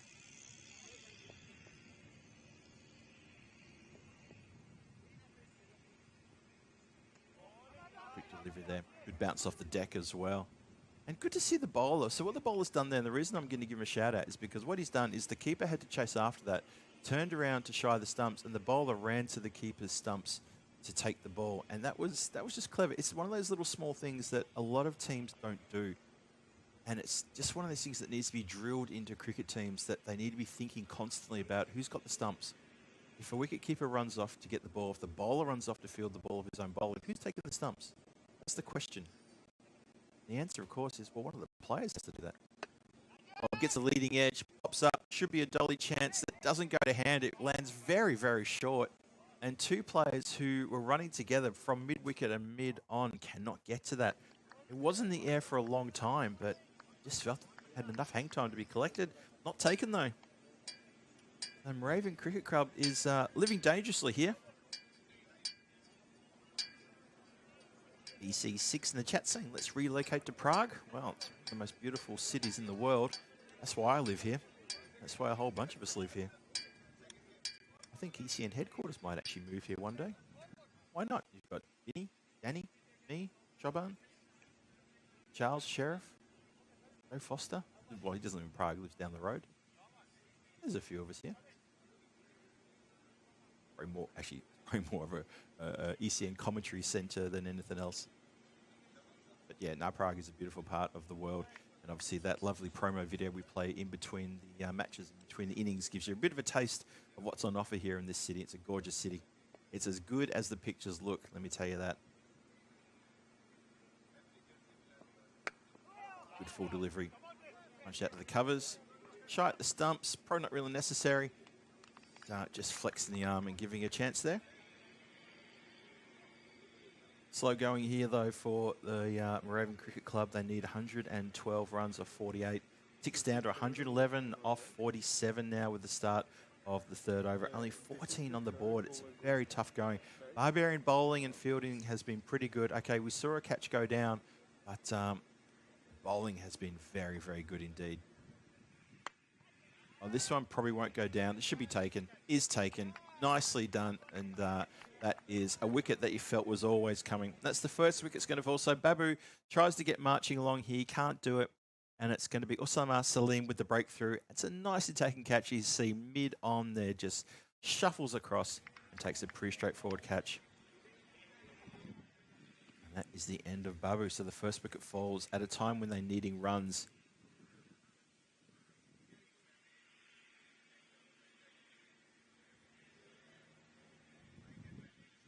Singles are not good enough. I can see a few comments in the chat saying single not good enough. You're right.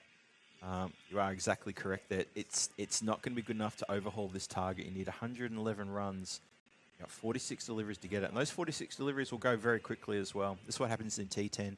The innings goes fast. It goes faster than you think. So the next batter coming in needs to make sure that he is on. It's going to be Prince Koshi taking his guard. And he's taking a leg stump guard. You can see there in the middle of your screen what he's trying to do there. Why not? A lot of the deliveries have been pretty much on the stumps. See there in the graphic on the right-hand side of the page there of the screen you're looking at right now, a lot of deliveries have all been on the stumps. Take a leg stump guard. Maybe just give you a little bit of extra room. Not a bad idea. Punch down the ground, goes through the hands of mid-on. Come back for a second. I think it's a successfully run second. Pradeep, the wicketkeeper, takes the ball, breaks the stump, says, how is it? And the umpire says, it is not. That's what it is. It is not. So Koshi off the mark with a couple.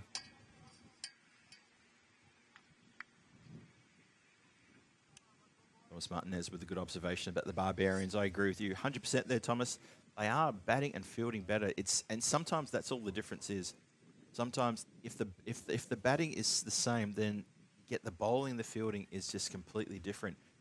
We saw way too many fielding blunders and bowling blunders by Moravian Cricket Club in that previous innings, and it just leaked runs, gave easy runs to the Barbarians who capitalised. That's what that man could do, Osama Salim. He just has a way of just putting a bit of extra pace down. It's going to crash into the lid. Oh, hits the tip of the lid there. Now, umpire's going to come in here and just, well, I'm hoping the umpire's going to come in there and just check him out just to make sure he's okay. Don't always accept the players waving away saying, yeah, I'm okay, I'm okay. It's a very macho thing to do. I always like to see the umpires get up there to a player who's been hit on the helmet just to have a couple of words, just to make him take a spell, take a moment, just to collect yourself, and then we can resume. Obviously, player safety here is paramount. Edged and past the hand of the fielder at third, who stuck his mitt out, hoping to catch it, and that went like a rocket all the way to the boundary for 4 runs.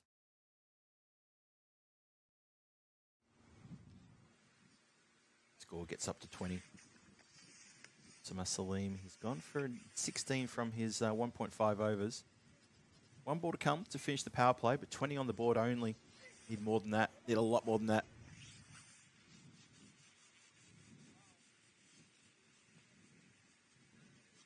Osama Salim bowling with some really good fire and pace here. You see that short delivery from the previous ball, the dot ball, it crashed into the top of the lid. Actually hit the peak, at the peak of the helmet, ricocheted away. Defensively pushed pretty much with one hand. They trot through for a single, and that's going to be 21 for 1 at the end of the power play.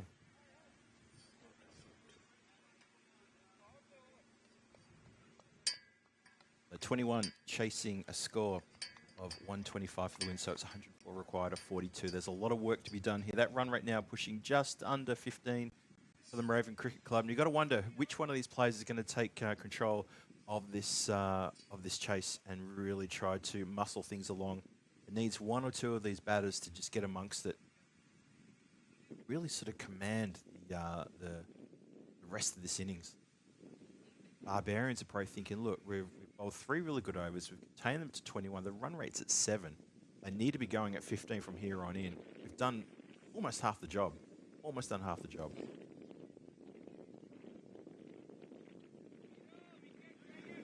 I think some of the comments in the chat sort of talking about the effort of the batters. I think what you need to do is you need to give credit to the bowlers and the fielders. I think that's where the game is being played right now. It's the bowling and the fielding, which is too good for the batting team. Bowlers, here comes the start of the 4th. Down leg side. Pradeep has a nightmare, can't get to it, and that's going to go for 5 wides. That's a minimo in my book. It is indeed, and that's disappointing. Disappointing start there. Oh, the bowler's flexing both his left arm and his right arm as though to tell his team. It's a bit of a loosener. Virendra Kumar just sort of trying to fake out his team out. It's like, yeah, just get my arm in here, guys. It's all right. Normal service will resume. Let's see if it does. It's Fuller towards the middle stump. Better. Punched out for a single there.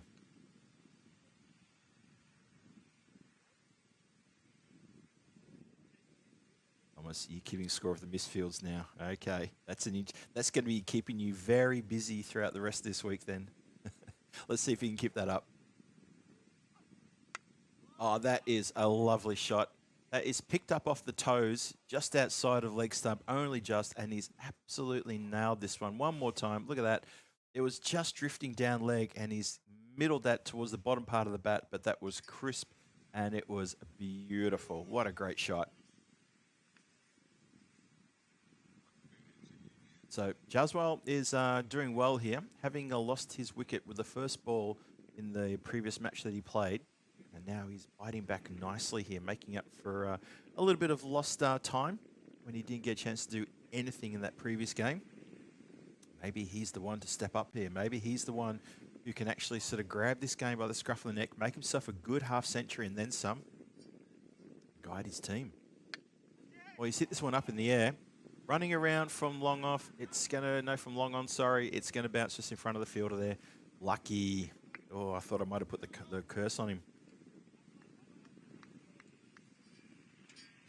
Does come down with a little bit of ice on it. Oh, it had a lot of hang time. But there was no one there. Long off and long on were the only ones who could get close to that. The bowler was definitely out of action. There's no one on the leg side within cooee of that. That towards deep mid-wicket, just the one. Barbarians have been pretty impressive today. This is their first look at the Challenger Division. The Barbarians, they didn't play yesterday.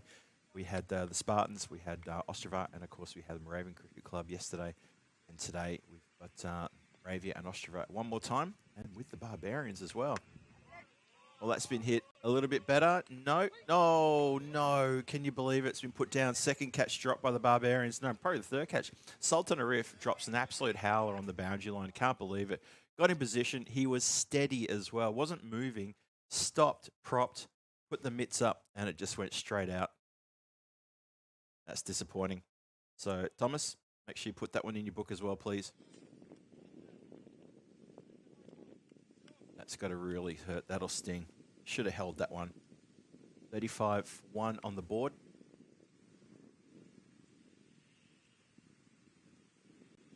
Still 2 balls to come from Berendra.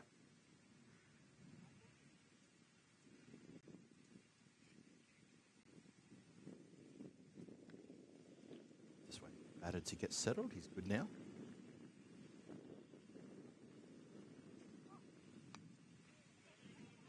Pushes this one with soft hands. Has to get his skates on as it goes straight to the player at backward point, and he does get his skates on.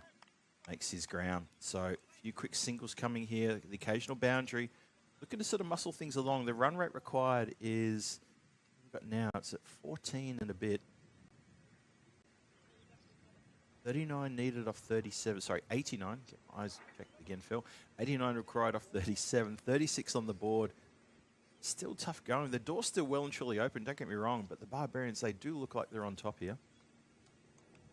Was indeed the end of the over. So 37 for 1 at the end of the fourth. 88 runs still required from 6 overs, and that run rate is required is starting to get a little bit steep.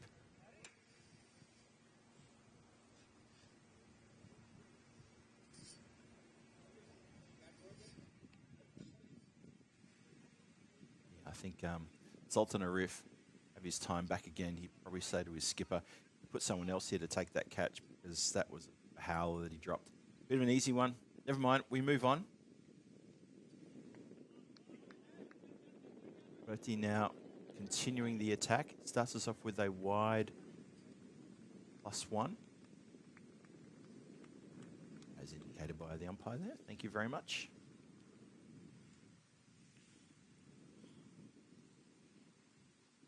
To Thomas as well, explaining to a few of the people in the chat, asking about the pitch, about how it's made and why it's a hard surface, and it's all because of how many games we're playing. You're absolutely correct there, Thomas. Thank you for handling that one.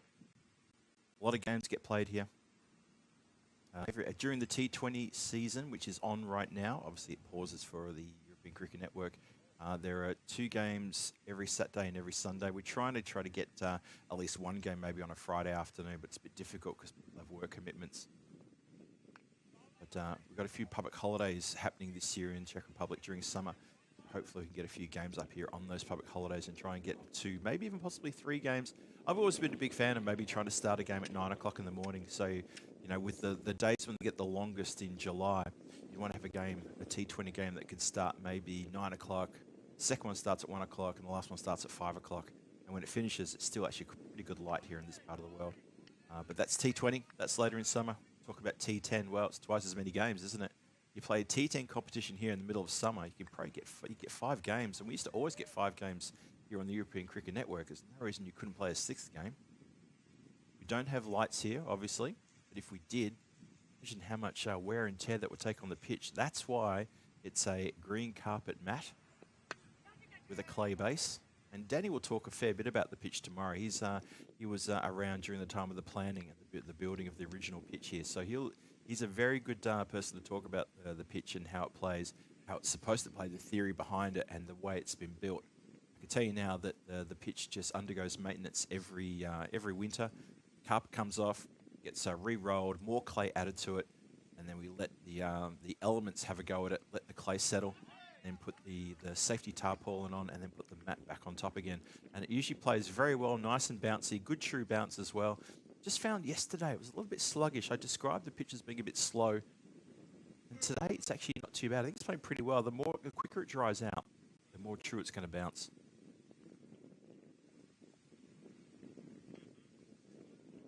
No one heard that in the background, but yawn there. Okay, hit down the ground. Well, the bowler's a bit disgusted with himself there, and fair enough too. He's taken his foot off the accelerator there, and he's just allowed them to hit this ball. Look at this one.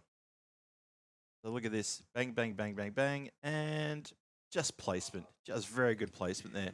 Bowler's a little bit upset with himself, put his hands on his heads, and he couldn't believe his luck. But hey, these things happen. Got one more ball to try to tidy things up. 45 for 1, getting towards the end of the 5th. We're almost halfway through the innings. Let's have a look.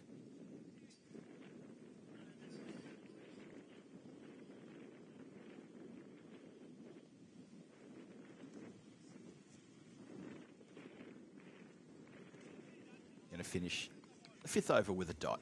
So it's a good comeback from the bowler there. So Petit, he finishes with just 8 off his over. Doesn't take a wicket. 45 for 1 is the score after 5. And that means we're halfway through the allotted overs.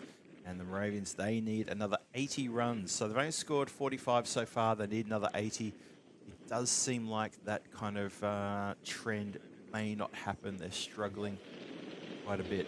So we'll see what happens. The odds are well and truly in favour of the Barbarians to defend this total. I would suspect that that's probably a fair representation. Not sure that Moravian Cricket Club have got what it takes, but I would love them to prove me wrong if they can. The Barbarians, they love to keep this momentum going as we look to start the 6th. It's brisk breeze coming across the ground now. It's nice and sunny as the clouds part just a little bit. Good seeing conditions. It's a little bit breezy out there at the moment. The clouds are passing across the ground pretty quickly. It's probably about 18 or 19 degrees, so it's a little bit cool for the players. And that breeze hasn't swung around to the south yet, so when the breeze swings around to the south, it tends to make the breeze a little bit warmer. But it's still coming in from, I think, the west.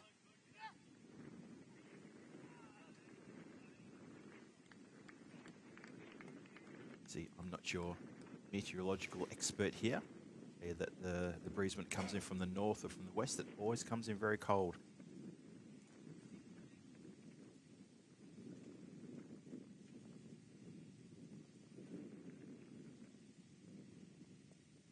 For 1. Kumar continues. Well, there's a ball that didn't get up very high. That really grubbed. Keeper had trouble with that one. The batter had trouble. If it had been on the stumps, it would have rattled the timber, no problem.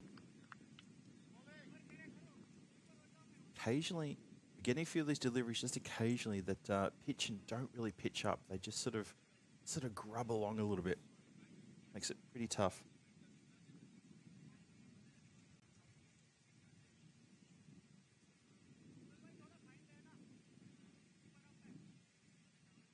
So, pausing for a moment, just a bit of a change in the field, I think. There we go. So, keeper, this is pretty good from Pradeep. He's going to put on the helmet, and he's going to come up to the stumps, and I think that's pretty clever, just to keep the Moravian batters in their crease, or to give them a chance for stumping should they miss. Let's have a look. Nicely taken. That shows really good confidence in the keeper and his ability to put on the helmet and come up close to the stumps. I think that's a pretty good move.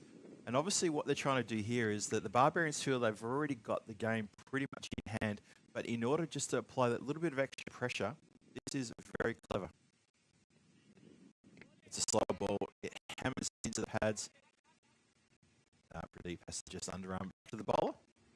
Couldn't prevent the run though.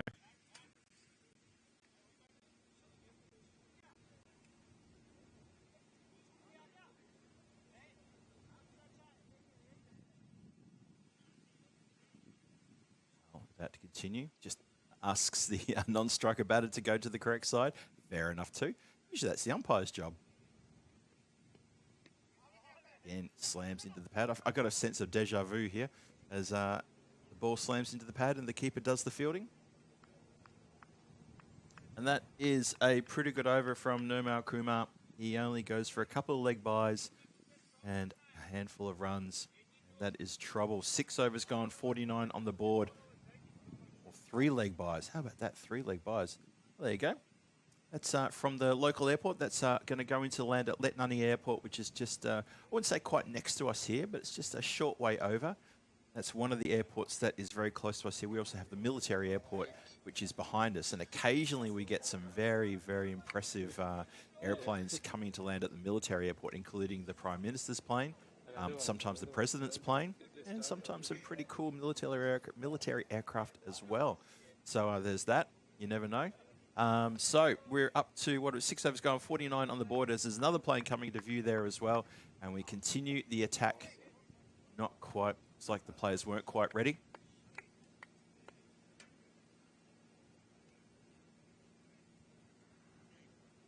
All right, I think we're good to go now. Swing and a miss. There's Bertie now. He's coming into bowl. Bowl his second over. Only for 8 of his first over. And, I mentioned before about the bonus point score. Keep your eyes on that. 87 for a bonus point. 87. Thomas, that is assigned to start the playing. It is indeed. Wow, tees off beautifully. Straight over the top of deep mid wicket. That's a cracking good score. Good shot, that one. That goes a long way back as well. Nicely done.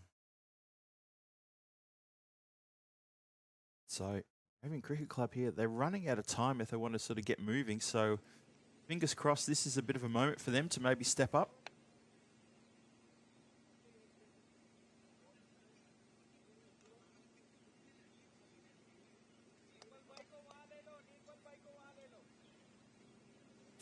Up with that as well, 55 for 1, 6.2 overs gone. Tries to replicate that again, just mishits it down the ground to long on.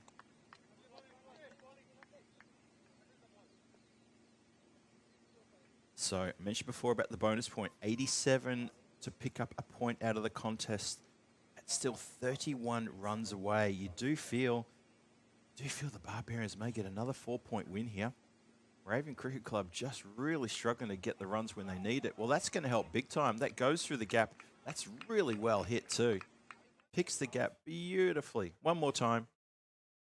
Looks classy, doesn't it? When a player can lean back and play a cut shot like that, it looks classy. It looks so good and so confident.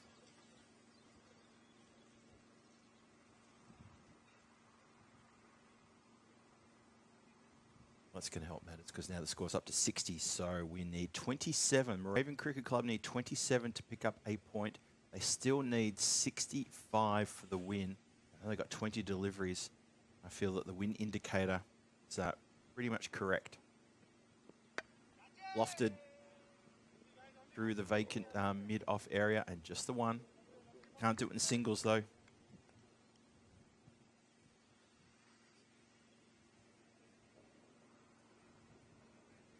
What's your thoughts out there in YouTube land?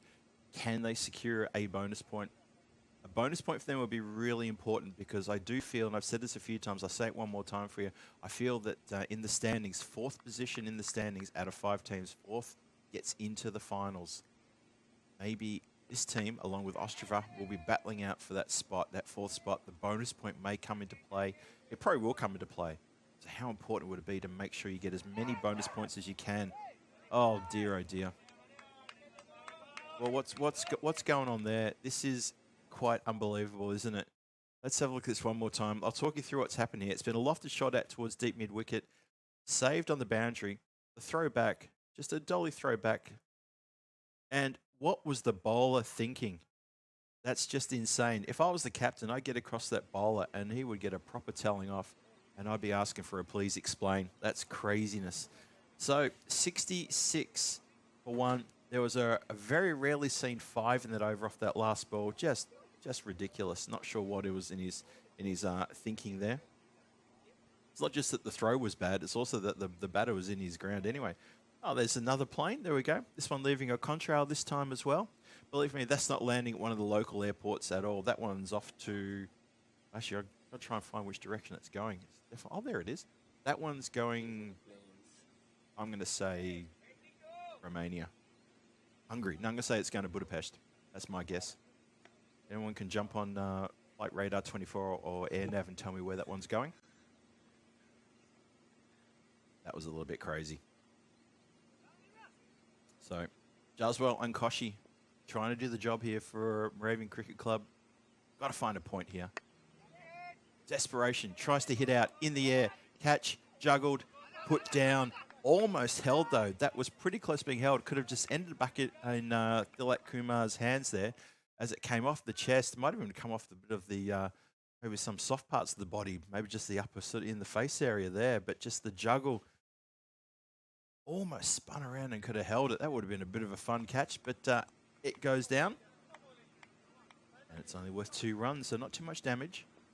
I don't think the Barbarians are too upset about that. They managed to keep this run rate really, really tight.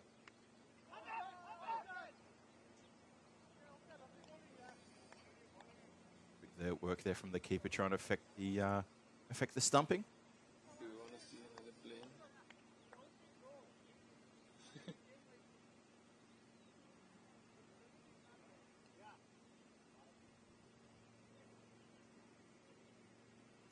There we go. See, this is quite funny. An hour ago, I mentioned how I haven't seen too many planes, and this is a very popular part of Prague for people who are training and getting their learners in the planes and trying to get flight time. Letnani Airport is full of light aircraft, exactly like the one you saw just then, and that one is making the big turn and coming into land. Often when they're coming from the south, they use this ground vinage as their point to turn and line up with the runway. This is lofted down the ground. It may go across the banji rope. It does. 2 players converge. They were watching the rope, watching the ball, watching the rope, watching the ball, and they watched the ball go across the rope. Just for a split second, I thought maybe, just maybe, and it comes down on the other side of the rope for a Maximo. 2 players were unable to even get a hand on that one to stop it. So 74 for 1. Who's been my pick of the bowlers, gets taken out of the park. Oh, wow. There's no doubt about that. That is a glorious shot. A crunching shot. So this 8th over starting to get expensive now. That's going to be 14 off the over so far. And the bonus point, which is 87 runs required, is looking like it's only within touching distance away. We have seen some teams already today falter at the very close point of getting that bonus point. Ostrava, I'm looking at you.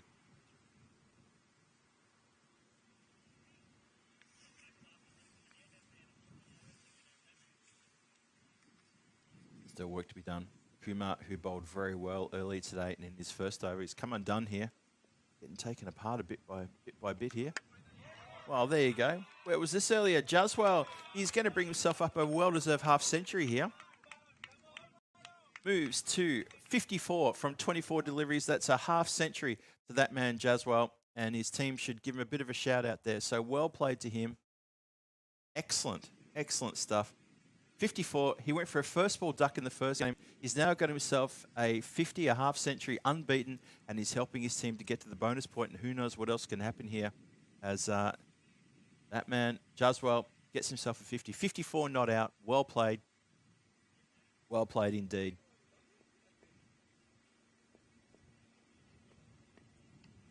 Sadly for him, I think his team haven't realised that he's got himself a 50 and there's no one cheering and clapping him. But when he comes off, I'm sure he'll get a big pat on the back for his efforts so far. That is going to be the end of the over. So 8 overs gone, 86 for 1 on the board. Prince Koshi on 17 and that man Jaswell. Just been talking about Parwan Jaswell, 54 from 25 deliveries faced. He got it off 24 deliveries and he just dotted up there at the end.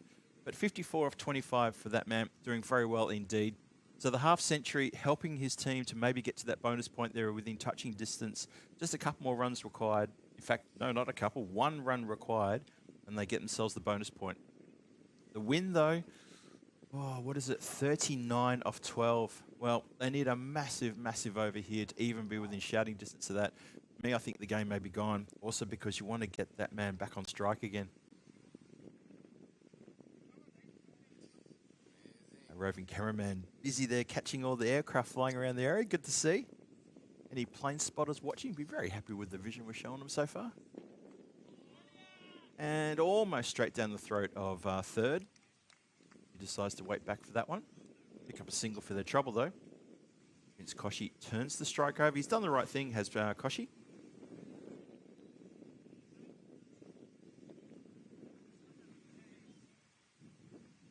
I think it's very important for him to keep that strike turning over and provide very good support to the man who's making all the plays so far. Balachandran continues. Swing and a miss. Ambitious shout for how's that? You might have heard something but had nothing to do with bat and ball. That to me feels like the game is pretty much gone now. That dot and the one previous and the dot at the end of the previous over makes it very difficult indeed. The run rate required at 22 runs and over. Point of no return pretty much. 87 for 1 on the board. They have managed to get themselves a bonus point. That's confirmed. Moravian Cricket Club pick up a point here. So the Barbarians will not take all 4 points. He's gotten away from the keeper. I think he got a little bit of something on that one, so it doesn't go too far away. Just going to be a bye.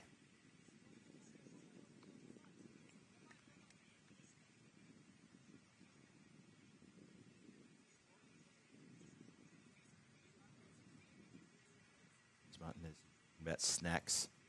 That's a dangerous conversation around here. A few people missed out on lunch today because everything's been go, go, go. We're very busy here. Remember, we're a shortened number of people here, but we love what we do.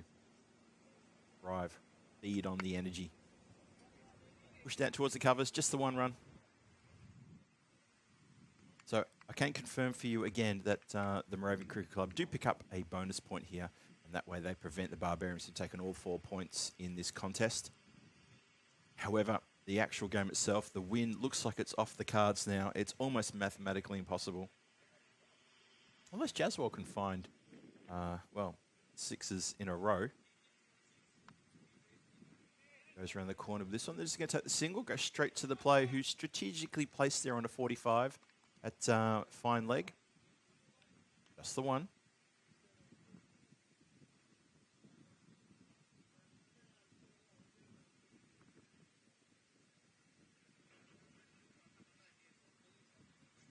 So 90 on the board, 7 legal deliveries left.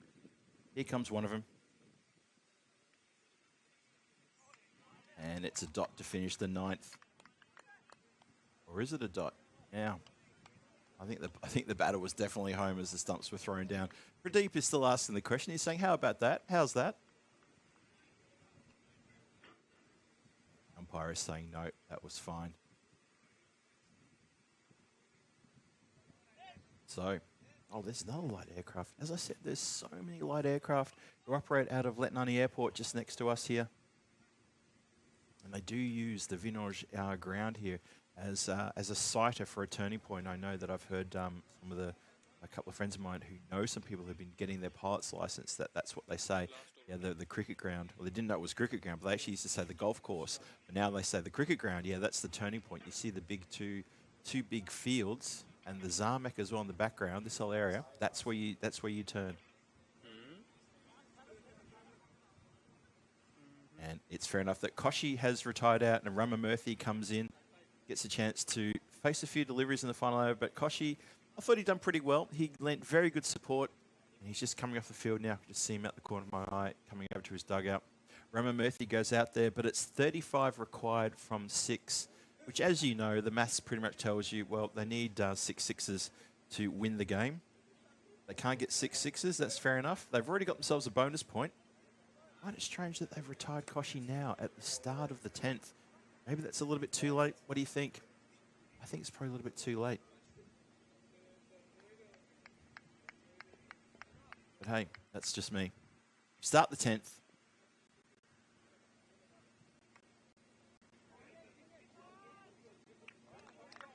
Ranger Kumar comes in.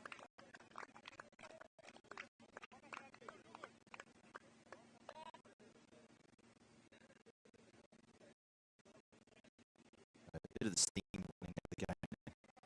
Fortunately for the Ranger Cricket Club, they couldn't close enough as we get into the 6th over, and there's 2 runs required off 2 few deliveries for the Moravian Cricket Club to really threaten it here. So the Barbarians are going to pick up a good win here. They're going to get 3 points out of this competition, out of this contest. Moravian Cricket Club going to pick up 1 point for the bonus, which was the score they had to get of 87. The chase on for the boundary, and the ball wins that race. You often see that here on this very lightning quick round. The ball will win that race all the time. I thank everyone for the compliments about the ground. It does look very, very good, doesn't it? We have some very good assistance from the local golf course. Those who are new to ECN and new to watching cricket here in Prague, just a FYI, there's a golf course that has its grounds on 3 sides of the property here, and we've got a very good partnership going with that golf course, and they assist us quite well. Great partnership because they help cut the grass. They've made it look really lush and very, very attractive. Also, a little bit of rain recently, the last couple of months, has helped the greenery as well. Yeah, we appreciate the good comments coming through the chat and coming through other channels for how the ground looks. Pausing for a moment. Wicket keeper and captain just making sure the field is where it is. The game is done though. 34 required off 5 tells me the game is done.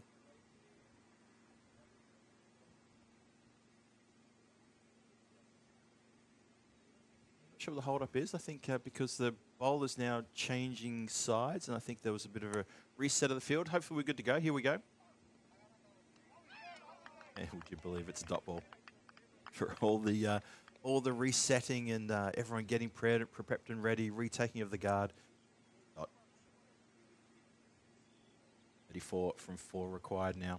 It's a good win for the Barbarians. Very good solid win. Their 2nd win out of 2 games they've played. They've got a 3rd game coming up as well. They're going to take on Ostrava in the next game. That game, I'm expecting that to start probably in about 20 minutes time. This game's sort of taken a bit of a while to finish out. There's been a few things going on.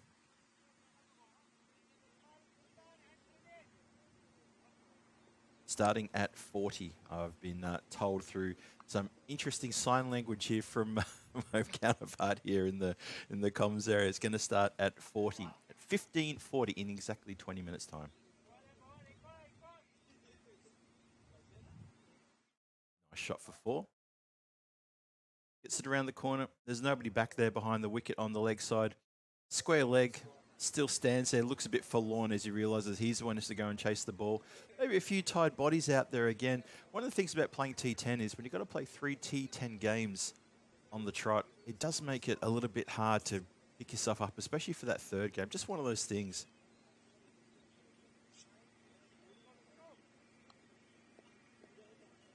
Dave B suggesting you turn when you see a grizzly pass in front of the cockpit. That could be a good message to the pilot, wouldn't it, from the instructor? Yeah, if you see a flying grizzly, that's time to turn the plane. I see where you're going with there, Dave. Interesting.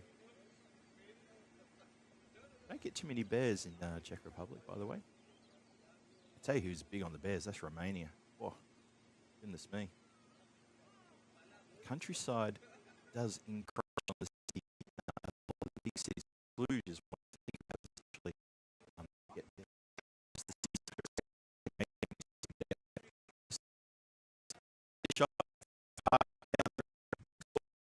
97, so a little bit of rear guard resistance here from the batters, but it's all too little too late. The game's already been won by the Barbarians, and it is, well, they're all coming together. That must be the last ball then. I'm pretty sure it is the last ball. Looks like they want a handshake around. Well, the umpires are actually walking off faster than the players. That tells me a story. So I think that's all done.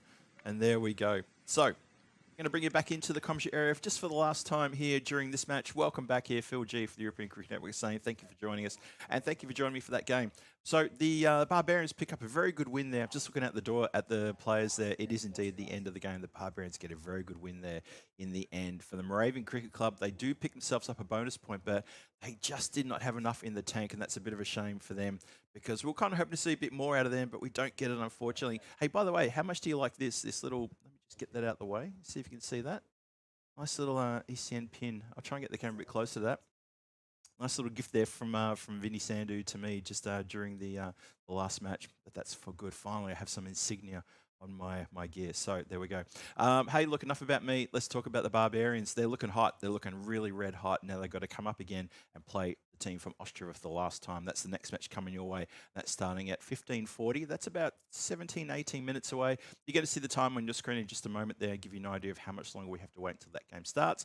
For the Moravian Cricket Club, well, they get to park it for a little bit and they're going to go away and have a think about it. They've got tomorrow off. That's their last game for the day, but we're going to see them back here in action later on in the week. They've still got a few games to play and they've done okay, and they've only got their noses just in front of Ostrava, but they have beaten Ostrava twice, and that's the important thing. Ostrava, do they look like they're going to win a game here? We haven't seen the Saffron Strikers yet, so there's still a lot of ifs and buts to talk about. We're going to find that out as we continue with the final game coming your way. It's going to be Ostrava to see if they can snatch a win away from the Barbarians, and then we can talk about what's going to happen tomorrow, but that's coming a bit later. Phil G here for the European Cricket Network saying I'll see you back here in a few minutes' time. Don't go too far. See you shortly.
So match number 8 sees the Prague Barbarians once again taking on Ostrava. Ostrava, you're the away team. It is your call. Go for it. Tails. Tails is the call, and it is Tails. What would you like to do? We like to bat. Okay, so Ostrava have won the toss in match number 8, and they will have the bat.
This European cricket event is proudly brought to you by our official timing partner, Rado, and our official charity partner, Share the Meal by the United Nations World Food Programme.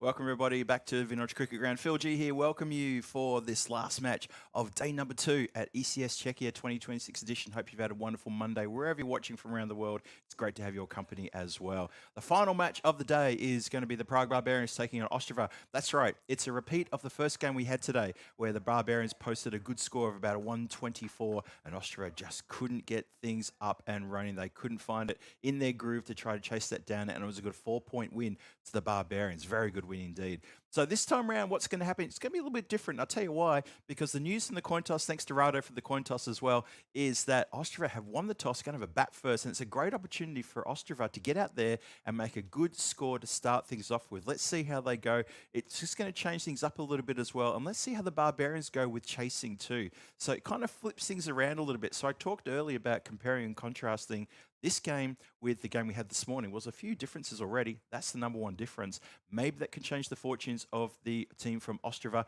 Let's hope so. They're on a losing streak of, I think, 15 now, is it? Or maybe it's 16 now. I think it's, I'll get back to you on that one. But whatever it is, let's see if they can try to break that losing streak, and maybe at the expense of the Barbarians.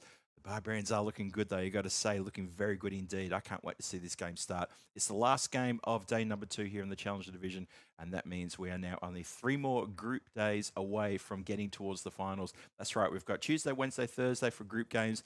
Fridays, it's Peacock Friday, it's Finals Friday for this Challenger Division, and so I'm looking forward to that. I hope you're looking forward to it as well.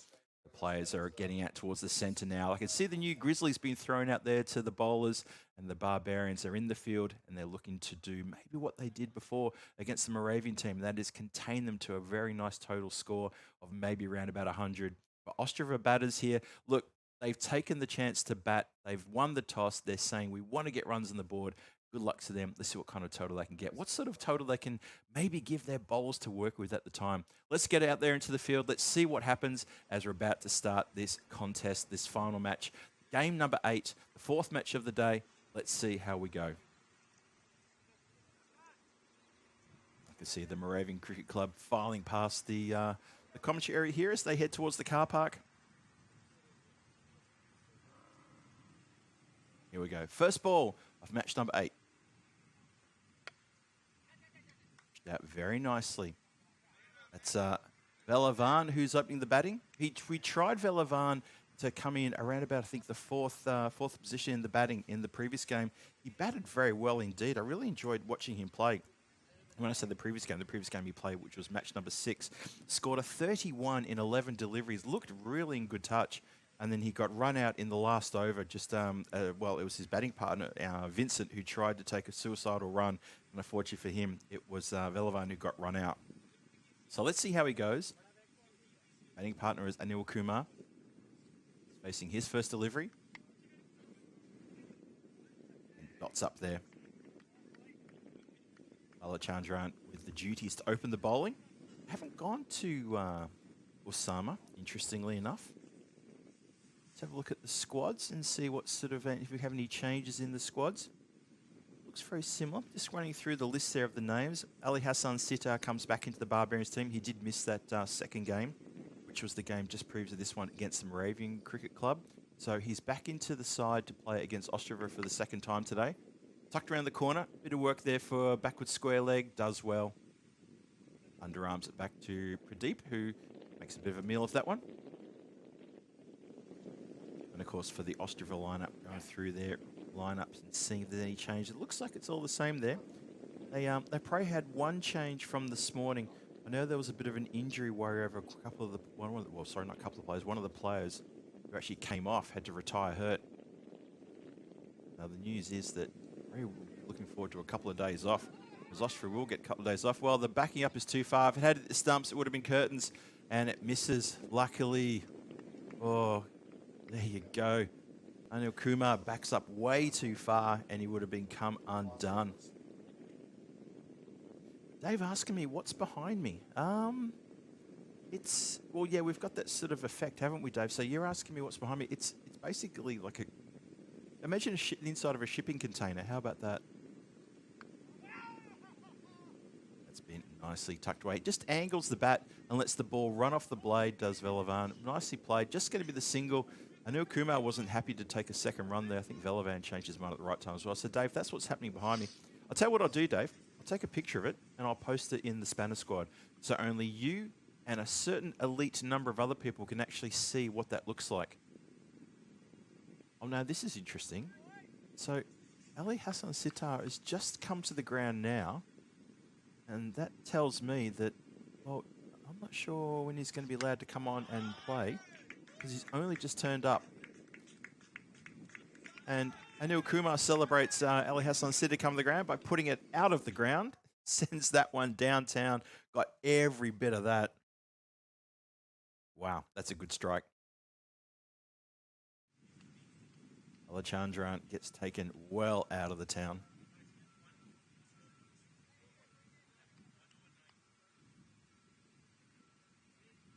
First over done. 9 runs on the board.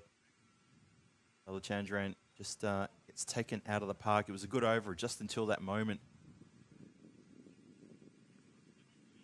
One of the team from Ostrava has to come around and work the manual scoreboard. Watching Ali Hassan Sitar there. Just arrived at the ground just the last 2 deliveries of that first over. Interested to see if he's going to get allowed on, if he's going to get a chance to have a bowl, because he is named in the squad. Didn't get here at the start time. So, we look to start the second over in just a moment. So, Dave, yes, you like the idea, do you? I'll take a few snaps. Actually, I will take a few pictures when we finish this game. and I'll post them in the Spanner squad for the elite few who have access to the Spanner squad, so only they can see it, because that's just between you, me, and only a handful of others. That's a great idea, I reckon. Yep. I'll take a few other pictures as well for you too, Dave. And thank you for posting the link to the Spanner Squad. Anyone interested in joining the Spanner Squad, we have a lot of behind-the-scenes action and activities going on there. Good photos, videos, all sorts of things. Bits and pieces that Rico, Tina, Vinny, and myself pick up along the way when we're on tour. And information about what's going on in the European Cricket Network as that shot goes away for 4 runs. So a couple of runs coming here. Let's see that one more time. Skews away. Gets well away from the fielders there. A few fielders placed there in that position. Gets right in between the two of them.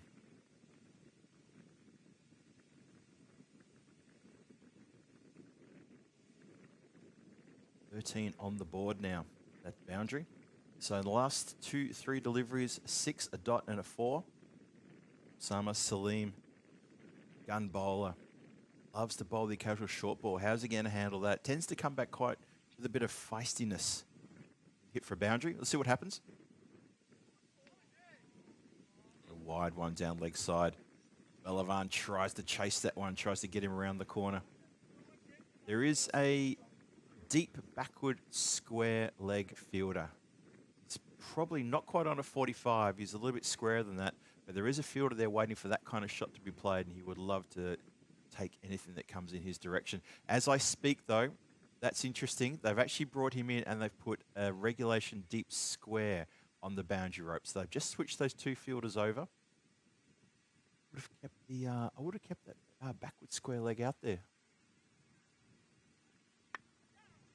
He plays it a little bit uppishly, and it goes out to backward square leg. There you go.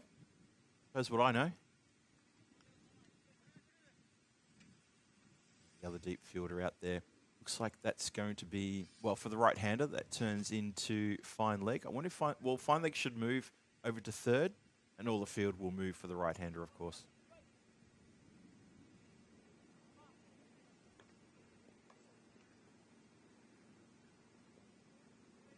Just going to wait for a moment while the field move across. Nope. The fielder running behind the keeper says, no, I'm going to stay at fine leg. I'm going to stay fine leg inside the circle. Good to go now. Oh, tries to bang it in short. He's gone for a bit of an agricultural pull shot here. Gets a very, very thick edge there. It doesn't fly too high in the air. Doesn't spend too much time out there either. And it comes down. And there it is. Just the single. Yeah, Dave B very nicely has posted a link for anyone in the chat who's keen to see what the Spanner Squad is all about. And it's all about behind the scenes, and a lot of posts there by Vinny. I try to post a few things as well. Tina as well is very active there, and so is Rico, posting what happens on tour, sort of things that we get up to, a little bit of food chat, some of the sights we see, and obviously a lot of prep work and the magic that goes on behind the scenes. And what I said to Dave before, Dave was asking me what is actually behind me here, what's in reality behind me here. I'm going to take a few pictures and let you guys know, but only a few certain people who've joined the Spanner Squad are going to find out that information. I don't want to give too much away. But we've got a lot of good stuff there for people who are keen to join us on the Spanner Squad. And of course, the highlight is we have a weekly call, a weekly Teams meeting call. Many of us get on as possible. Cut away nicely. That's a great shot. It gets a little bit big on him, but Velavan has managed to get that one right in the gap, and he's middled it perfectly. Great shot. Really good shot.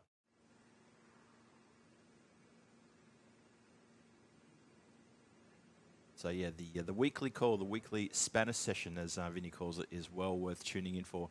Led, of course, by Vinny. I try and join as many as I possibly can as well. We talk about all sorts of stuff that's going on within the European Cricket Network family. Any good news coming up, we talk about the schedules, what's been planned, what's been worked on, and it's a whole lot of good behind-the-scenes stuff. So if you're keen to get into that, don't hesitate to click on that and join. Maybe you'd be interested to see what actually goes on, how much effort it takes to put this on for you all. Last ball, the second coming up. Slower delivery, just tucked away on the leg side. Good work there. Good work from the bowler too. Osama gets across there to field it. He's gone for 12. Bit of a wayward over that one.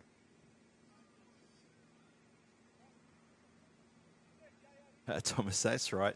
Thomas, you're talking about, yeah, myself and Danny were wearing those funky shirts. That's right. That was during the Hot Nugs. Danny and I run a Hot Nugs exhibition. And what's Hot Nugs? It's like Hot Ones on YouTube, but it's Hot Nugs. And what we do is we get chicken nuggets and we give 10 hot sauces, and each sauce gets hotter and hotter as you go up the level. And it's a big presentation that we do. And that's that bar, that picture that Vinny posted, that was actually at the bar where I do my quizzes as well. That's Phillies there in Žižkov, down here in Prague. I'll be heading in there tomorrow night. I'll be leaving the ground early actually tomorrow to do my quiz there tomorrow. So I'll be leaving in the good hands of Danny Hudacek tomorrow for the last game. I disappear and have to take care of my quiz. But yeah, that was what that was. Yeah, so I remember you gave a thumbs up to that picture, Thomas. I remember that clearly. And that was Danny and I wearing our special spicy Mexican shirts. A little bit of fun that we do. All about the sauce, exactly. And I've got a very, very special hot sauce already purchased and hidden away. And that's going to be used to celebrate when we hit 500,000 subscribers on YouTube. And that's something myself and Vinny are going to put ourselves through for your benefit and for your, for your entertainment as well. So just remember, if you're still watching out there and you haven't subscribed to the European Cricket Network YouTube channel, please hit that subscribe button. It helps us to know how many followers we've got. And obviously we love to know that you're enjoying the cricket as well. We like to get to know our community. So if you're enjoying what you watch, thumbs up and give us a subscribe as well. When we hit 500,000, Vinny and myself are going to partake in a specific hot sauce that I've purchased. And the reason I'm saying that is because that hot sauce is 500,000 Scoville units in heat. That's right, 500,000 subscribers, 500,000 Scoville units in heat. Why not? It makes sense, and it's going to hurt. And that's also going to hurt too, as that gets swatted disdainfully around, pulled around the corner, backward a square for another boundary. So Ostrava here, showing a very good account for themselves. It's a steady start. It's not a blistering start, but it's a steady start. 27 so far after the first 14 deliveries. Balachandran being hit for another boundary. So Ostrava haven't really set the place on fire yet, but I love what they're doing. Ben Raz in the chat saying, I'm hungry, send some wings with sweet chili sauce, please. Oh, you're speaking my language. There you go. The place where I do quizzes do excellent wings with excellent sauces. And that's what Danny and I have to do. This is straight down the throat of the player there who set himself for the catch. And it gets knocked into touch. And that means it's going to be 6 runs. Well, feet were just inside the rope. And it exploded out of the hands and over for all the runs there. There you go.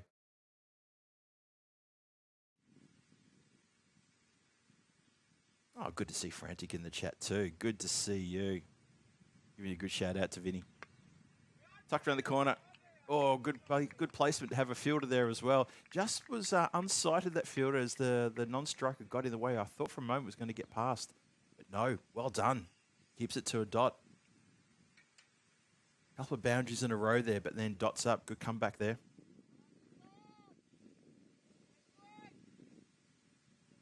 Barons need to not take Ostrava lightly here. I don't think they'd be wanting chasing a 100-plus target here at the end of the last innings of the day. They've still got a bit of work to do. This is their 3rd game too. Remember, 3 games, 3 T10 games every day for at least 2 teams all of the days. So it is a pretty long day for all 5 teams when they have to come here to the ground and play this competition. So the way it works is the 5 teams that play here, they'll arrive at the ground on 3 of those 5 days. 2 of those days, they'll play 3 games. On 1 day, they'll play 2 games. Great shot. Safe as houses, that shot. Great shot. Just a whipping action employed there, and it goes all the way to the boundary. Watch this one more time. Just finds it. He doesn't always find himself in position. He doesn't always look correct when he plays the shot. He's got very, very good power there. He muscles that one for 6. Good power play, this one for Ostrava too. Look at that, 40 for no loss. Still 1 ball to come.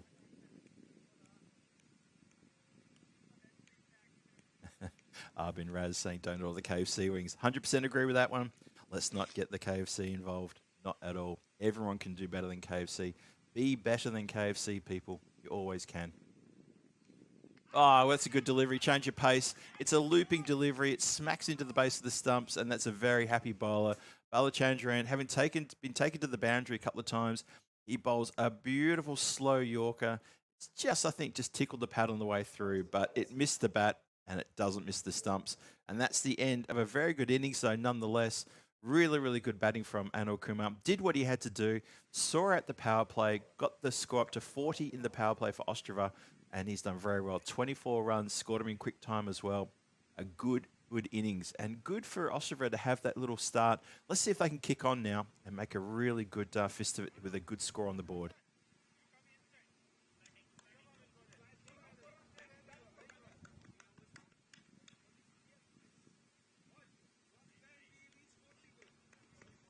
Frantic, good to see you in the chat too, saying that the Karcher team came hard at them yesterday.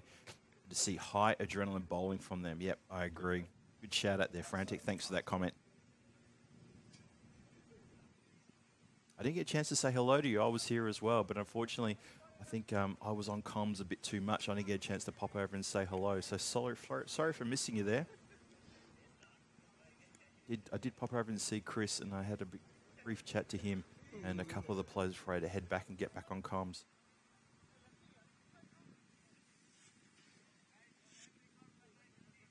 So, power play done. 3 overs gone, 40 on the board. Loss of 1 wicket, just that 1 wicket that fell just then is the only wicket they've lost so far. Ostrava, Belavan's still out there. Let's see what he can do at the start of the 4th. Just looking to defend that.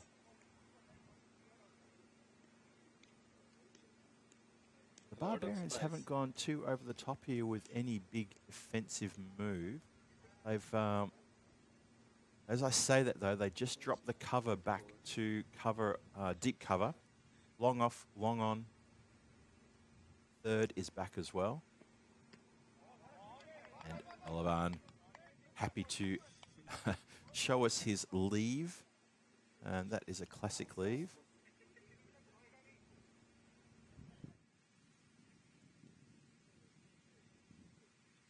I think the Barbarians haven't looked to put a 5th person back, interestingly enough.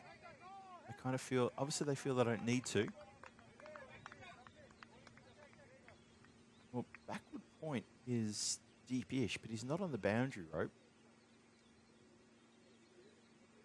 Yeah, extra cover and cover in a regular position as well. Mid-wicket and square leg in regular position. Square leg just goes past square leg now, and that's going to run away to 4 runs. Too easy to place there. I think for Belavan, I think you need to show him a bit of respect, and you probably do have to put a 5th person out. I'm not sure why Tilak, the captain of the Barbarians, is persisting with only 4 out. I mean, you've got the ability to put 5 out, but whatever his battle plan is, he knows what it is, and I'm in no position to tell him otherwise. Say goodnight to Dave as he disappears. We'll see you tomorrow. Cheers, Dave. I will post those pictures for you in the Spanish squad later on tonight. Make sure you have a look at that. But yeah, we'll catch you tomorrow. Thanks for joining us today, Dave. Always a pleasure to see you there. That's a great shot. Just flat bats that one for 6. Belavan, he seems to be getting better as the tournament goes on. He started well yesterday. In the first innings we saw him play yesterday, he hit 3 fours almost in succession. And looked good, looked comfortable. And then the rest of the day just sort of fell apart. But today, well, they tried to bat him a little bit lower down the order. They put him back up the order again, and he's looking a lot more comfortable now. Scored a very good 31 off 11 deliveries against the Moravian Cricket Club. And right now, he's up to 23 and looking pretty comfortable. Still got a lot of work to do. That is going to be also the 50 up with that previous 6.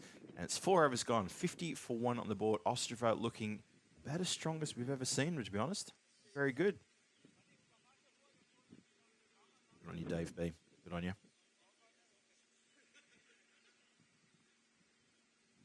So, what sort of target can Ostrava post? And maybe ask a few questions of the Barbarians as well. This will be interesting to see.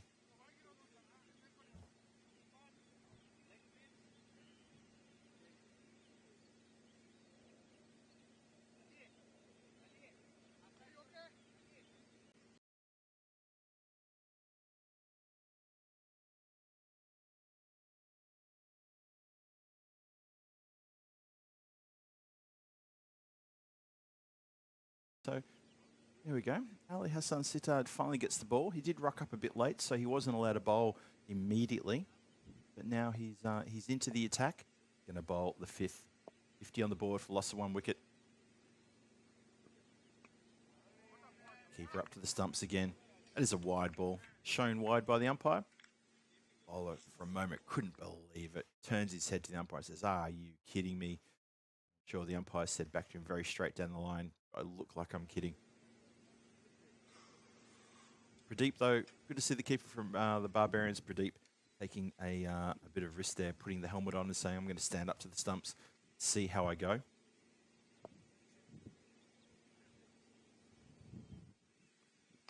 Well, this comes off an edge. That should be taken. Is taken. Nicely caught. So Ali Hassan Sittard comes on and immediately gets success. Brings the error. Have a look at this again. Just going for a swipe. Looking to just take it from well outside off and find it down towards the... well, he was aiming towards backwards square. I'm not sure what that was about. And in the end, just gets in all sorts of trouble. Guraganti, who played a very good innings previously, top score with 42 from 27 against the Moravian Cricket Club in their previous game, just completely got out of sorts there. I'm not sure what kind of shot that was, but that was not a great shot. Not sure how loud that trombone is coming through, but maybe it gets through. Hopefully it does. Ali Hassan Sittard with 1 for 1. That brings Vincent to the crease. So the double Vs, Vincent and Velavan. Let's see what they can do between the two of them. Try to guide this good start for Ostrava and keep it going all the way to the end.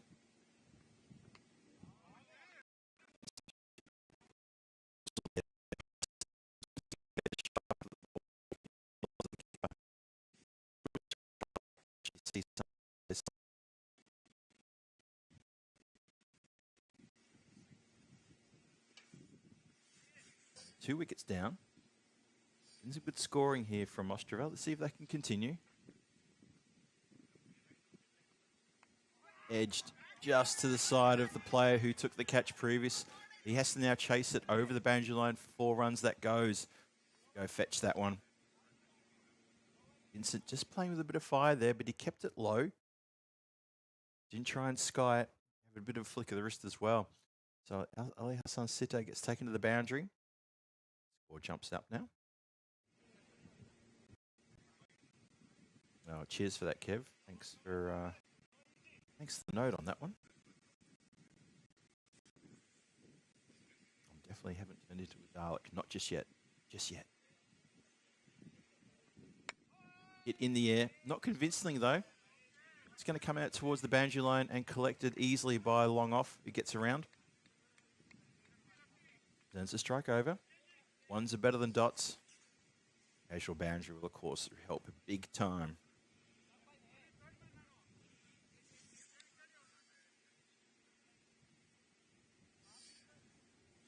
Now, for the left-hander, Ali Hassan Sittard, he's just moving the players around here. He wants fine leg to go finer. No, he's getting he wants fine leg out of there. So he was waving him to the right, and in the end, I thought he's going to push him fine. There's no point for that because third is very fine. I thought, well, 2 fine fielders there, no good. So he's almost in like a deep gully position now, and it's been hit out towards the long on area. Good fielding there. Gets down and dirty. Does Priti. He makes sure it doesn't get past him. Saves a couple of runs. Good work.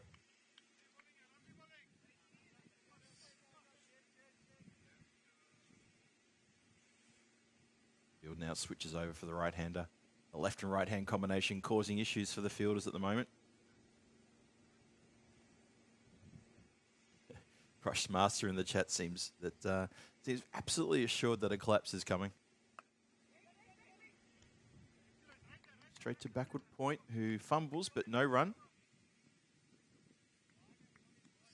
So Vincent, who he was a bit like a diesel motor this morning. It took a little while for him to get going, but once he got going, he looked pretty good. And at the moment, he's played 1 good aggressive shot for a boundary. Everything else has been just a little bit nervy. 57 for 2 after 5. So 5 overs gone. I'm thinking we may may be able to get Shaban back into the comms area in the next few minutes. I know he's been tutored by one Mr. Vinny Sandu, who's just escorted Shaban in just as I speak. How hilarious is that? So they're going to get Shaban in just a moment. I'm going to have a bit of a chat with him about the scoring and about what on earth happened then with Vinny, just because I'm very curious to see what's happened there. Let's see how we go. So 5 overs gone, 57 for 2 on the board. Ostrava off to a very good start here in this game. Let's see if they can finish things off. They've got 57 runs in 5 overs. They get another 57 runs. That's a really good target. Set a target of 100 plus for the Barbarians in the last innings of the day. I think they'd be pretty good. Goes the place run around the corner, and it goes straight into the hands of the fielder. That's a really good catch. The trap was set, and the trap was sprung, and they have got themselves the big wicket of Velavan, and that is absolutely huge. Well done to them. And it's time for me to bring back my good friend, Shaban. Shaban, you've been off there with Vinny for the last 5 overs, enjoying the scoring app. Are you glad to get away from him and get back in here with me and do some real work? Yes, absolutely. I would say that was much more complicated because you have to do a lot of stuff. You also have to watch where the ball went and where it was pitched, and it was a lot of. I mean, I think commentary is much more easier than scoring. I can vouch for that. Yeah, scoring is it's a completely different animal, absolutely different animal. And I've got a lot of time for scorers because of the concentration they have to apply to that, and especially if you're scoring by yourself, that's tough. That's really, really tough. So anyway, welcome back into the comms area.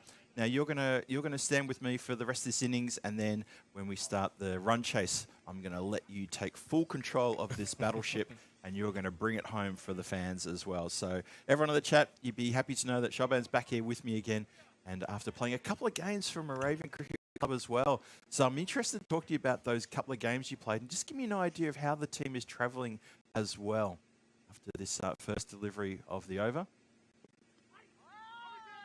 And there's a bit of noise out there, and Ostrava look like they've retreated back into their shell a little bit here. So tell me, Moravian Cricket Club, how do you feel they're going? What's the vibe like within the team? I think it's pretty relaxed because most of the guys are coming from Brno and a couple of them are from Prague.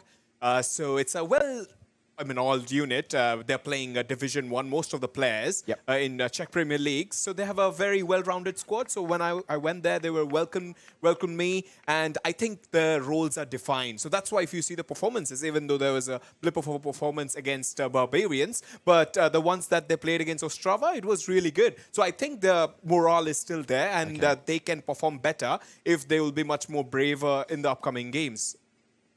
Really good point. Yeah, I agree with that. Look, they've had 2 good wins over Ostrava, and I said it during those games as well. I said, look, they get that second win over Ostrava, it puts them in such a strong position to make sure they're not 5th on the standings, because Ostrava are looking like they're just going to struggle to get a win over whoever, it doesn't matter. But they're not going to get it over Moravian Cricket Club right now. Saffron Strikers, we haven't seen them yet. That could be a different kettle of fish tomorrow. That's going to be interesting to see how they go. But yeah, it's interesting to hear that, just that little inside scoop there, as that ball is played away very nicely for 4 runs, just pushed backward a point through that vacant area there. So Ostrava just continuing here to pile on some runs. They haven't been overly aggressive, but they've been consistent. And as long as they can keep that and get up to 100, I feel they need about 100, 110 to make this a good competitive run chase. Yeah, that's a good way to get off the mark from Venugopal. And talking a little bit about the Moravian team, they're really missing the big star. That's Kirtan. So he has gone to Nepal. So he has some family duties. So they were depending a lot on his back that he's going to come and perform here. As he's not there, the big, that's a wide, 61 for 3. So that's a big miss. So they don't have a real opener. So, I mean, that's what I mostly heard, that people were expecting him to be available, and he's not. So that's why, that's a half century. I mean, that's a big player missing. Yeah. Yep, that's a big shout. That's a big name to shout to. Yeah, I agree with that one. Just goes to play this one again out towards the backward point area. They're pretty keen on that area. There's a bit of a gap there, but another single to the score. So keeping things moving along. The occasional boundary plus bits and pieces here and there. Yeah, 6 over 63 for 3. Actually, Ostrava have done a pretty good job. They have changed a little bit of batting order, sending Anil Kumar. He stuck a few lusty blows in the initial overs, and that was a really good start from them. I guess they'll be, if they reach something around 110 or 115, they can challenge, because Barbarians, again, that batting lineup is depending a lot on Abdul, who played really well.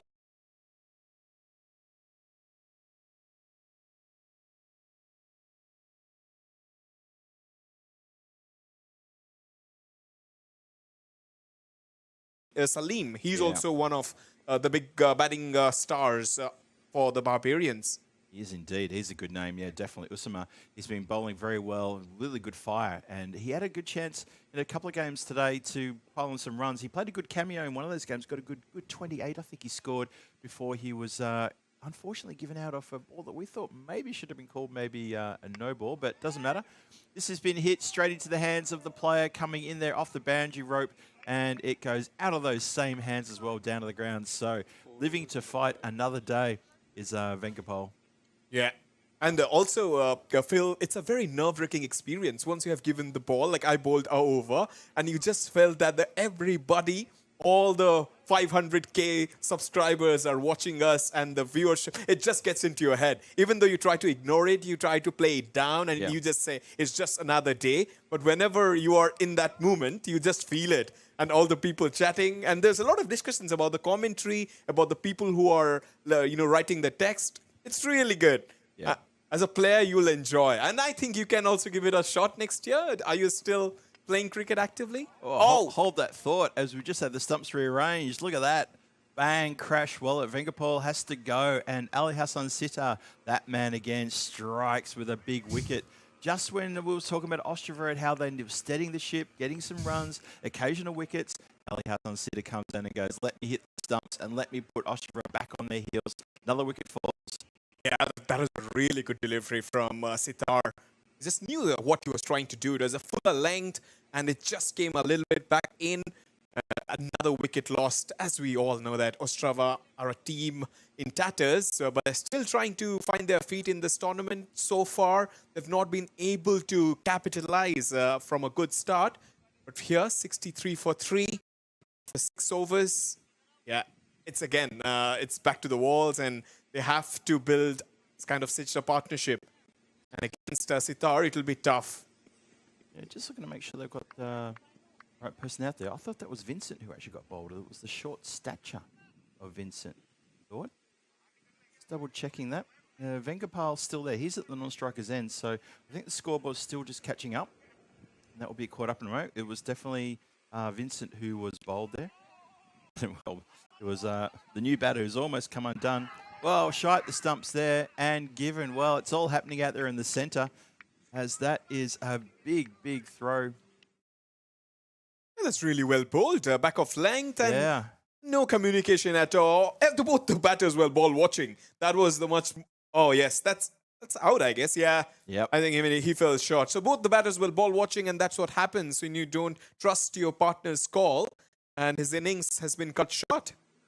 So it's all happening here. So a couple of wickets falling very quickly here, and suddenly Ostrava, who got off to a pretty good start, they were 50 for 1 after, I think, 4 overs. And I thought, okay, we're seeing a very new and different batting lineup, a different Ostrava mindset with the bat. And suddenly, it's almost like normal service may have resumed. And a few people in the chat were even saying, well, maybe the collapse is coming, maybe there's trouble coming, things like that. And you know what? They're right. There is definitely trouble coming. It's not just coming, it's here right now. So we've had to have a bit of a change over here, and it's going to be, well, Ragapathy goes out to bat. He's still actually getting his gear together, so even he's a bit shocked by the 2 wickets falling in close succession.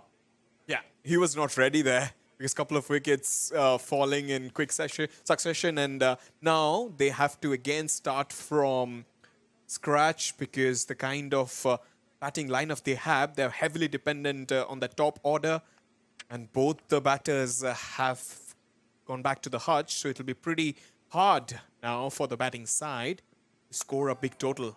Well, indeed. Well, that's going to help things along because that cut shot has gone very nicely past the backward point, and it's gone all the way to the boundary. So that's pretty well done. The scoreboard's just catching up. They have got it right now that Vincent was on strike when he was bowled, so they've got that correct. That will be changed in a moment on the screen, and then it was going to be that run out that happened straight away as well. So the scorers are just catching up with that. Bear with us. It'll come through. It's all happening here at the ground. Yeah. They say it all happens in the 9th. No, it all happens here in Prague at Vinoj.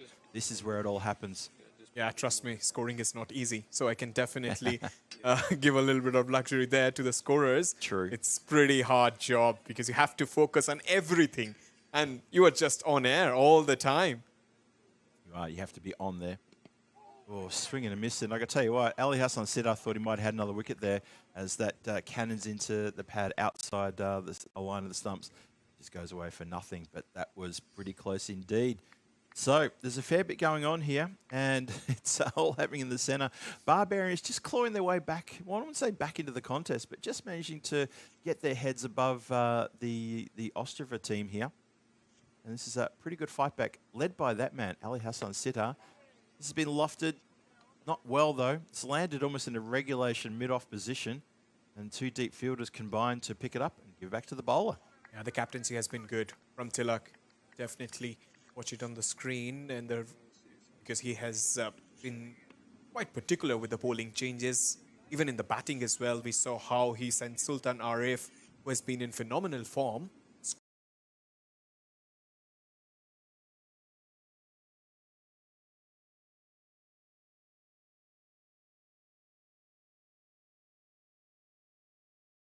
Oh, they have indeed impressed me. Yeah, their attitude has been so positive with bat, ball and field. They fielded so much better than any other team we've seen today.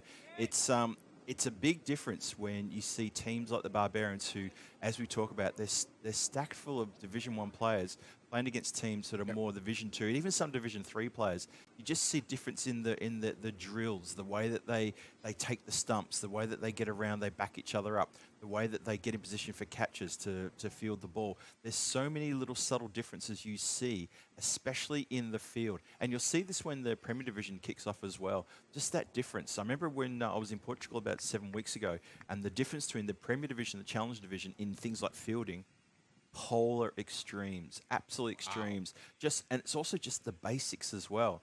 And the players looked fitter, they looked quicker across the ground, they knew where they had to go, they were drilled on left-hand, right-hand combination fielding changes, and you can see sometimes with the players from the second and third divisions, they're not sure where to go. They're looking at the captain, and they're sort of doing gesturing, okay, where do I go, because they're not drilled on that sort of stuff. Okay. It's things that get away from them. Whereas the Division 1 players, they know what has to be done. Yeah. They've talked about that. You know, Prague Cricket Club will sit down and they'll analyse the United Cricket Club team. They go, right, left-hander, we're going to do this. This is how we're going to get them out. You're fielding there at deep mid-wicket. When the left-hander gets on, you're going to come across into the covers. You're going to go there. And they've already sorted that out. That's a battle plan. The lower division teams don't necessarily have that mindset because they haven't got there yet. That's why they're probably in a lower division. But these are the little things that make a good Division 1 team. And that's how you get boosted up and you get promoted, just with little things like this. Yeah, absolutely right. On point there. Phil, you described beautifully that these percentage are so important, those 1% that you do. And as you mentioned that, I mean, you have to be on the money when you are playing Division 1. You cannot afford to do any such mistake. Yeah, so true. So true. Because the other Division 1 team will just simply capitalise. They're more hungry. They're more. It's just a different flavour. So this is why I think the Premier and Challenge Division that we've done here on the European Cricket Network is so exciting, because you do see teams which are more like for like tackling each other. You don't see that differences in the abilities. But when you get the Premier Division teams together, it's a fun contest and it's great rivalry as well. Yeah. Really good rivalry.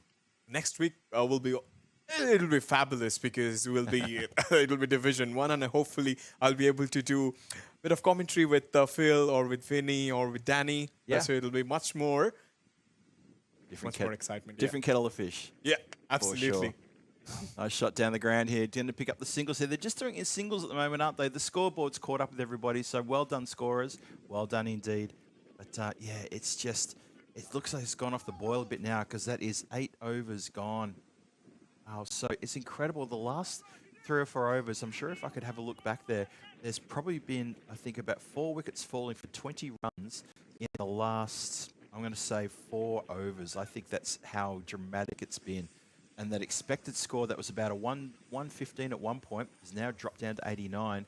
And they've got 2 overs left to make a real fist of this total. Yeah, absolutely. And there is crushed master. He's saying Bhuvneshwar Kumar of Barbarians is Sitar. Yeah, absolutely. The way Bhuvneshwar Kumar has bowled in the IPL at the age of 36, that's what he's trying to mention, he has got the same control and the ability with the ball.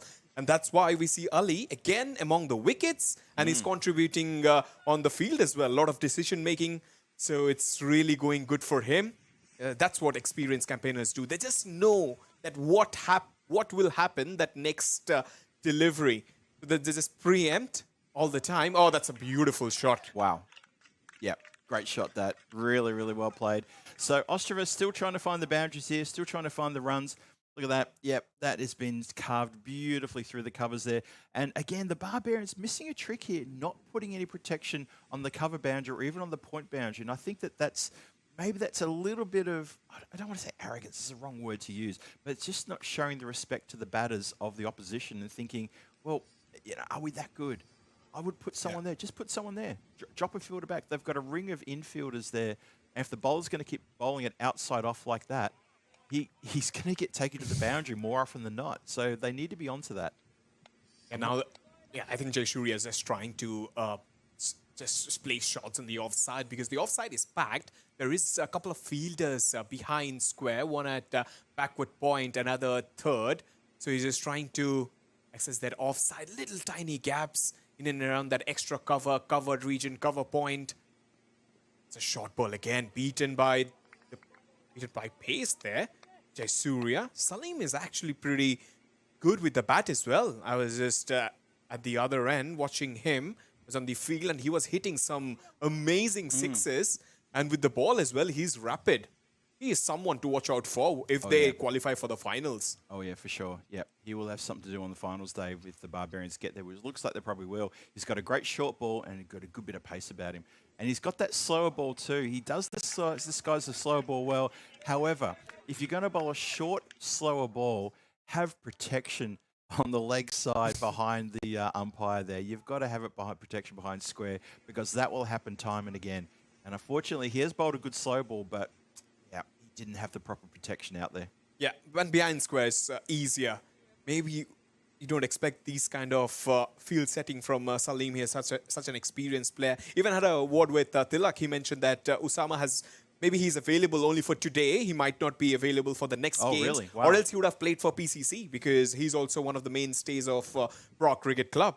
Gotcha. So he's making his debut for Barbarians. It's again, a little bit of extra bounce. That's what we've been talking about with.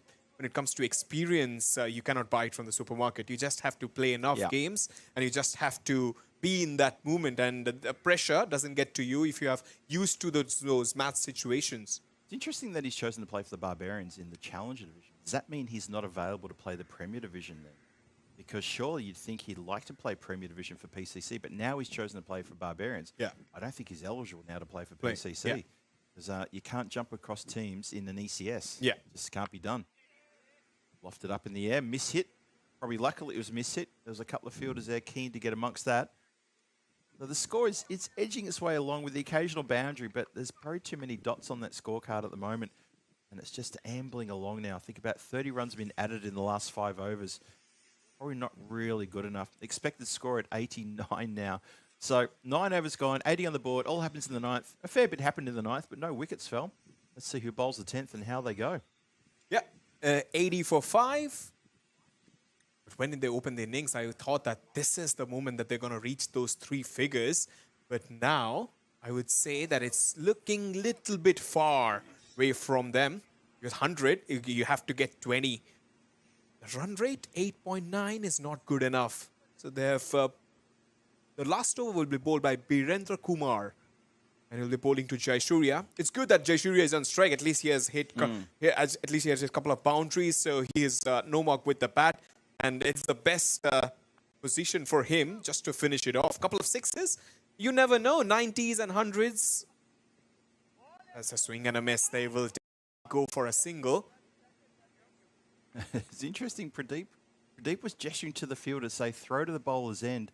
But the bowler didn't get back to the stumps and no fielders got to the stumps. So the fielder had to hold the throw. This is one of the things I've been talking about fielding drills, is that fielders should be onto that. There should be someone charging in to take the stumps if the bowler's not going to get back.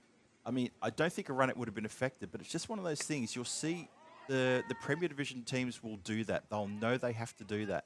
And you don't see that in the Challenger Division. Just one of the differences that you see. Yeah. Sometimes 81 for 5, and they were talking about the IPL as well. So today there is Chennai Super Kings playing against Sunrisers Hyderabad. First 4 overs, 46 for 1. CSK, it's a very crucial game for them. If they win, they have a big possibility to carry themselves for the top 4 position. Chance of a catch here. Taken nicely just above the eye line and held very nicely indeed. So a wicket falls in the 10th. Watch this one more time. Just the back away, swings hard. Can't get the power to muscle this over towards the boundary. There's nobody behind the player at deep cover or at deep point. All they do is try and get over the infield, only spoon up with the infield to take the catch. It's a pretty hard shot to play. When the bowler is bowling, he's bowling slower and he's sticking on the surface and playing a shot towards extra cover on the offside. I mean, you have more chances to fail. Rather, it would have been better if you would have, tapped it or patted it away towards the onside. So the life is getting difficult for the Ostrava team. They're playing their 5th game, so it's or the 6th one, I guess. Ostrava? No, this is their 5th game. Yes. 5th game, yeah, Yes. and they've lost 4 of them. They Yeah. have to break that losing streak. They do indeed. Yeah, no, they played 2 games yesterday, got the 3 games today. They take 2 days off after this. They're back on Thursday for 3 games. It's this one out towards deep mid-wicket. Just going to be the single. No more than that. See, Montelus is talking about, and Thomas talking about, about the teams and the clubs. And Monty mentioned a comment about they may get lunch provided. I can tell you now, lunch is it's not provided by the Federation and not provided by us. And even our lunch isn't provided. I have to bring a sandwich from home, which is fine. I like sandwiches, and I like my Snickers bar, and that's fine with me. So yeah, no, people looked after here. The clubs are looked after. I think for some of the clubs, the clubs, they do help with the lunches and with the water and things like that. Yeah. The Federation also provide a lot of water here at the ground. No one wants to see any dehydration issues. So, the cricketing community here in Prague, they get around each other, make sure that no one's left wanting for things like food and drinks. Just one of those things. Oh, that's an appeal. Oh, it's given. And the last ball, they have got on a wicket. So it's 84 for 7. He was trying to go for that big swing, little inside edge. Oh, Keeper was way down and was in position in line of the ball and took the catch. It's a very sharp catch. And it's a very interesting decision. Very interesting way to do it. It looked like there was a bit of a deviation there, wasn't there, after it pitched and maybe connected. Just on the slight little inside edge there. Interesting to see. But it was funny because the batter was walking off, I think, because he knew the innings was over more than he thought he was out. And then I think he was a little bit sort of, oh, okay, I'm out, am I? And even you and I were saying, well, the umpire hasn't raised his finger yet. There's a very passionate appeal. And then the umpire raised his finger. And I think, I'm not sure, maybe the umpire felt that the player walking off was enough to say that he was giving himself out. But no, he was leaving because it was the end of the innings. There you go. So, 84 for 7 after 10. At one point, we thought maybe 110, possibly 115 after they had a very good start. And that look at that, runs per over tells the story. That really good start they had, especially their second and third over, did really, really well. And then it just dropped off. You had a couple of overs there with only 5. That excellent over, I think it was Ali Hassan Sitar who led the carnage there after over number 6. He bowled over number 6 and number 8, and he brought it all back, thudding down to earth for Ostrava. So they end up with a score of 84. You know what? The Barbarians will fence their chances to chase this down 7. I wouldn't be surprised if you see a real bit of aggression here when they come out and play. What do you think? Absolutely. I'm all guns blazing. They have got the batters to do it. I'm going to watch out for Sultan Arif. He's a big lad, just washes the game. And every team he plays, he's just that guy who just goes from ball 1. That's what he does for Dominators as well. He has done it in Division 3, Division 2. He's as a kind of a box office player. So even I fancy their chances. They might get it before 6 overs, I would say. You never know. You never know. Look, the Spartans chased down a similar score yesterday in 6 overs, so there's no reason the Barbarians couldn't do the same. It is the last game, though, of the day. They may be feeling a little bit tired after a long day here. They've been here since the very start at about 8:30 this morning. Had to be here for the coin toss and all that sort of business, so it's been a long old day. We'll find out very shortly when the run chase takes place in about 10 minutes' time. Join me, Phil G, alongside Shaban as we bring you the dramatic end, the run chase in this final game of this match number 8. We'll see you back here shortly.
This European cricket event is proudly brought to you by our official timing partner, Rado, and our official charity partner, Share the Meal by the United Nations World Food Programme. Welcome back, everybody, to the run chase here in match number 8. The Barbarians have been set a target by Ostrava, and it's going to be 85 for the win. And Ostrava, after getting a very good start there with both Karthik Velvan and Anil Kumar starting very well for them indeed, they've unfortunately sort of capitulated in the second half of that innings, and it was in a very stark contrast to the first half of that innings. Phil G here alongside me is Shoban, and between the two of us, we're going to take you through the end of this game. Shoban, the run chase, it's about to start. Absolutely. Our first ball flicked away in some style. He brings up his first boundary. What a start. That's a cracker of a shot. Slightly short. And Jai Singh never expected Usama Salim to play a shot like that. Nonchalant. And you'll have the aggressive stance by the Barbarians to put Salim into open as well. I love that. That shows pure intent. Yeah, that's a very good start. 84 they're chasing. 85 to get. But that batting never took off. Only one notable performance from Anil Kumar, 24 from 9, where he hit 3 huge sixes. After that, everybody kind of chipped in, but anything substantial to mention. Oh, he's trying to go for that big shot outside the off stump. Jaisinghe using a little bit of off pace, but this is a very good partnership. Usama Salim and Sultan Arif are big hitters of the ball, and they have reputation of destroying bowling attacks. Oh, yeah, they really do. It's a really good thing to see the Barbarians sending these two in, and this could spell some real trouble here for the Ostrava bowling attack. Oh, beautiful shot again. Backward of square. That's a class from Usama Salim. You pitch him on the middle stump, he'll flick you. You pitch it outside the off stump, and on that fourth stump, he will cut you. He's bowling both sides of the wicket. Never a good sign for any captain. Yeah, that's really tough, isn't it? Tough customer to bowl to, and exactly as you said there, Shaban, this is the reason why he's tough, because he knows where to put the ball every single time. And the irony is he does the fielding for the bowler and throws the ball back to him. So he does everything. He does absolutely everything here at the ground. Of boundaries already. This time, Charles is down the track. The fielding is good. Usama Salim having no sighters at all. He wants to chase this target before 6 overs. And whenever you have a partner like Sultan Arif, you don't care. You can give singles, and at the other end, you know that the big shots will be coming. 98% for Barbarians. Oh, that's up in the air. He hasn't timed it. Fielder comes underneath it. Fielder drops it. Hard hands. Ah. That was close, but you cannot afford to drop a bloke like Sultan Arif when you have just scored 84 on the board. Yeah, that was pretty hard to watch, and pretty hard to watch for his teammates as well. Can't believe that was put down. Can't blame the sun. It's got a bit of cloud cover here now, so there's no bright shining orb in the sky. Just grasped, hard hands, as you say. Oh, knocked him over. Lock, stock and barrel. Brilliant delivery from Jai Singh. You miss, I hit. Usama Salim trying to go for another big shot, maybe trying to optimize the power play, but one shot too many. First over, 10 for 1. Yeah, just a bit too good there, wasn't he? So the missed opportunity to take the catch is not too much to be upset about, as the next wicket falls the very next delivery, and that is just a great example of you miss, I hit. Strange old shot, that one. Just left everything exposed, and the stumps rearranged. Wicket falls. Yeah, there's very uncharacteristics from Usama Salim, because he's such kind of player who just doesn't lose his position or his balance at the crease. But this one just felt like he was trying to go from ball 1. He must be disappointed, because his team was definitely betting a lot on him to score that big total. Indeed. Wow. Interesting little blow there for the Barbarians in this effort for them to chase down this very modest total of only 85 runs. But yeah, losing that very important wicket there. Salim has to go. Usama just playing a little bit all over that. We give him a bit of praise, and suddenly gets bowled. Anil Kumar. Anil Kumar has been first ball. Somehow it's a streaky boundary. He has been sent for a boundary, but that was a shot which Sultan Arif was trying to intend to hit much more square. but a thick outside edge. But the intention is to go for the attack. That's why they're getting runs. Yeah, that's exactly right. Yes, it's all about, look, it's the power play. The field is up. Where are the deep fielders? There's a deep fielder covering the cover position. The other deep fielder, let me just show. Can you see where he is? And yeah, he's at deep extra cover. And deep backward. That's smooshed again. Brilliant Wow. bit of timing. He got that gap. He knew that the mid-on and the fielder at deep mid-wicket. In fact, inside mid-wicket, there's a little bit of gap. And when you are Sultan Arif, you just look for that power.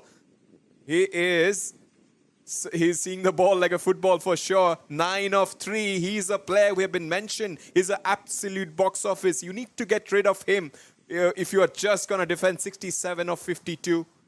Yeah, the question for me, though, is where's the bowler putting the ball when he's got the only 2 deep fielders? One is at deep backward point and deep cover. He exposes all his storms. That's a magnificent hit. That's gone many a mile for 6. What a shot from Arif. The moment it left the bat, Anil Kumar and all the rest of the 10 players of Ostrava knew where it would end. Yeah, it's not good bowling from Anil Kumar, not good at all. It's just too full, it's straight, and it's going to get smashed to leg side.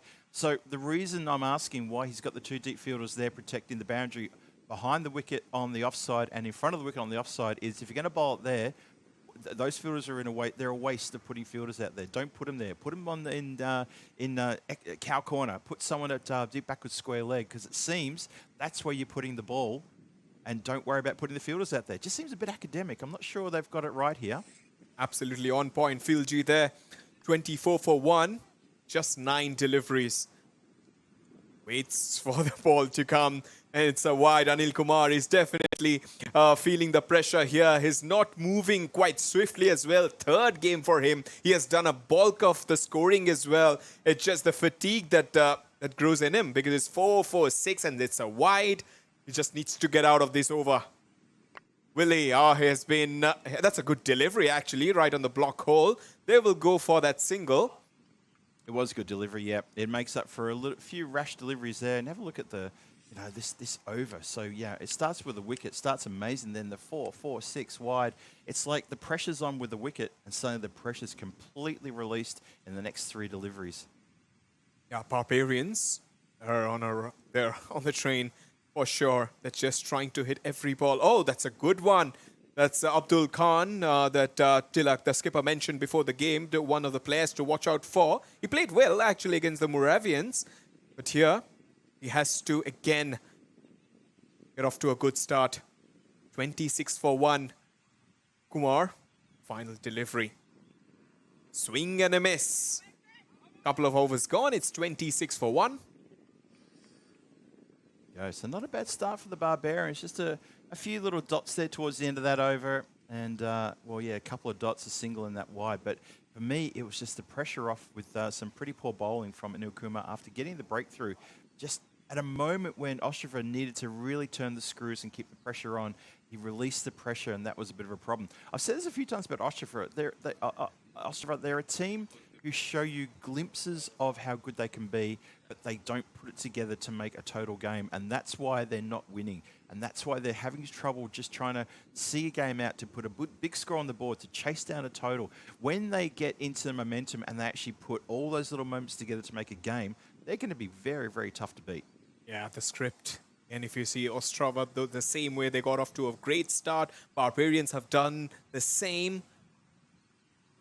Important how they will come back. That's a short delivery. He has been dispatched to the fence for 4.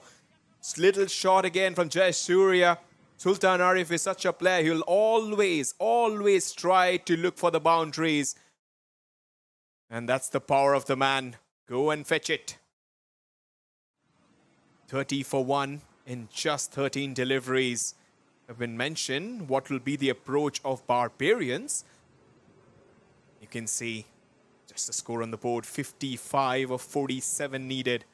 Just making it for fun. And that bonus point, they'll definitely have it for sure. Shot ball. Calypso style, Sultan Arif is making a statement here. He wants to finish it off pretty quickly. Not good bowling at all, Philji. Not at all, no. That is a bit of a problem there. Just these little things creeping in. You don't have a big score to defend. That required run rate tumbling down every time I look over at the screen. And that is problematic for Ostrava. They've only got the one wicket. And I'm not sure they're going to bowl the team out. They've got to find a way to contain this. And I'm not sure they've got the firepower, the muscle. You're right, though. That's not the ball to be bowled. Josari needs to do better than that. Is it possible that maybe fitness is coming into the play for Ostrava because this is their third game today? But then again, same for Barbarians. It's their third game of the day. So it's good for the other. I was trying to time it, but didn't middle at all. Still get a couple of runs for it. Yeah, that's the way he plays. 26 from 8. This number 8 here. And if the Barbarians win this, they'll be in a very good position. Now, Spartans, Barbarians, they are the top boys in this league, I would say. I would say so too. I think you're absolutely right about that. 100%. And when those two teams face off, it's going to be fireworks. It's going to be fun. Oh, a little bit in swing, and the way it swung off the bat, you have to just mention that it was wow. It's 40 for 1, and they have no answers to this onslaught. They certainly do not. You're absolutely right about that, Shaban. 100%. There is no answer to this. It doesn't matter where they bowl the ball. And you look around the field, the Ostrava team, they look tired. They look dejected. They're not moving around. They're a couple are just talking to each other a little bit, but there's nobody trying to fire the team up. The captain isn't sort of clapping his hands saying, come on, boys, come on, boys. You know, even in the face of defeat, keep that adrenaline pumping. Keep the team on fire. You're only out there for 60 deliveries to try to defend this total. Make them all count. That's a fuller one. Will it be the same result? The fielder will not be able to catch it off. Another boundary. The ball just trickles to the fence for 4. And it's a very good shot from the right-hander. And we just expect every ball to get dispatched. So there's nothing new in there. That's disappointing. Seen too much footwork rather than actual sort of fielding efforts here. And this is just a little disappointing from Ostrava. They made a really good start to this game, but it's just fallen away for them. Final ball of the power play. Oh, the ball, a little bit of steep bounce. Sultan Arif just felt that. He will try to full it, but beaten by the pace. Good end to the over from Jai Surya. It's 3 overs gone, 45 for 1. They're going at 15s.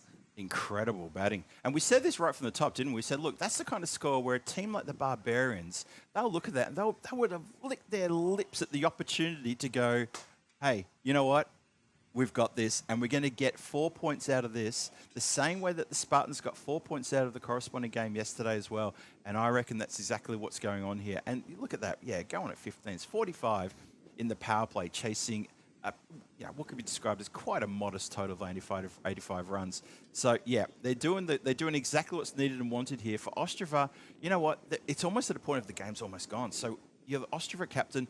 What do you do? What's the first thing you can possibly do to try to change things up? What do you do? I'll just try to have a small pep talk. Try to tell them that we have lost a lot of games, but just let's not lose the character, because character is something that defines you. And I just want the captain just to call every player to and just get into a huddle and try to motivate yourself, because I know it's a pretty tough tournament for a side like Ostrava to win every game, but at least you have to give something to the viewers, because everybody is watching you and your family members, your friends are watching. So just try to be positive out there.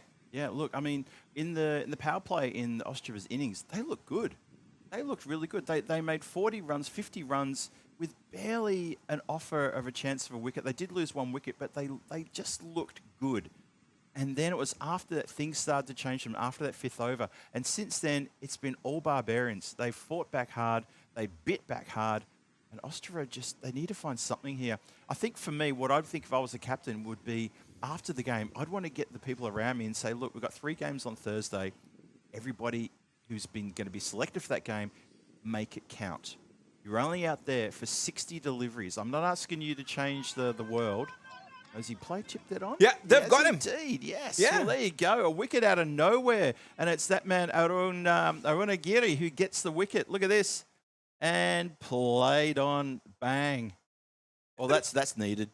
He's trying to fetch that delivery from 7th, 8th stump, but that's the way he plays. And Arunagiri, the man that everybody from Ostrava was just praying that he would come and take a wicket. He has taken a wicket, and it's a crucial breakthrough because Arif was doing a lot of damage. He has done a massive damage, but still 45 for 2. They need 40 of 40.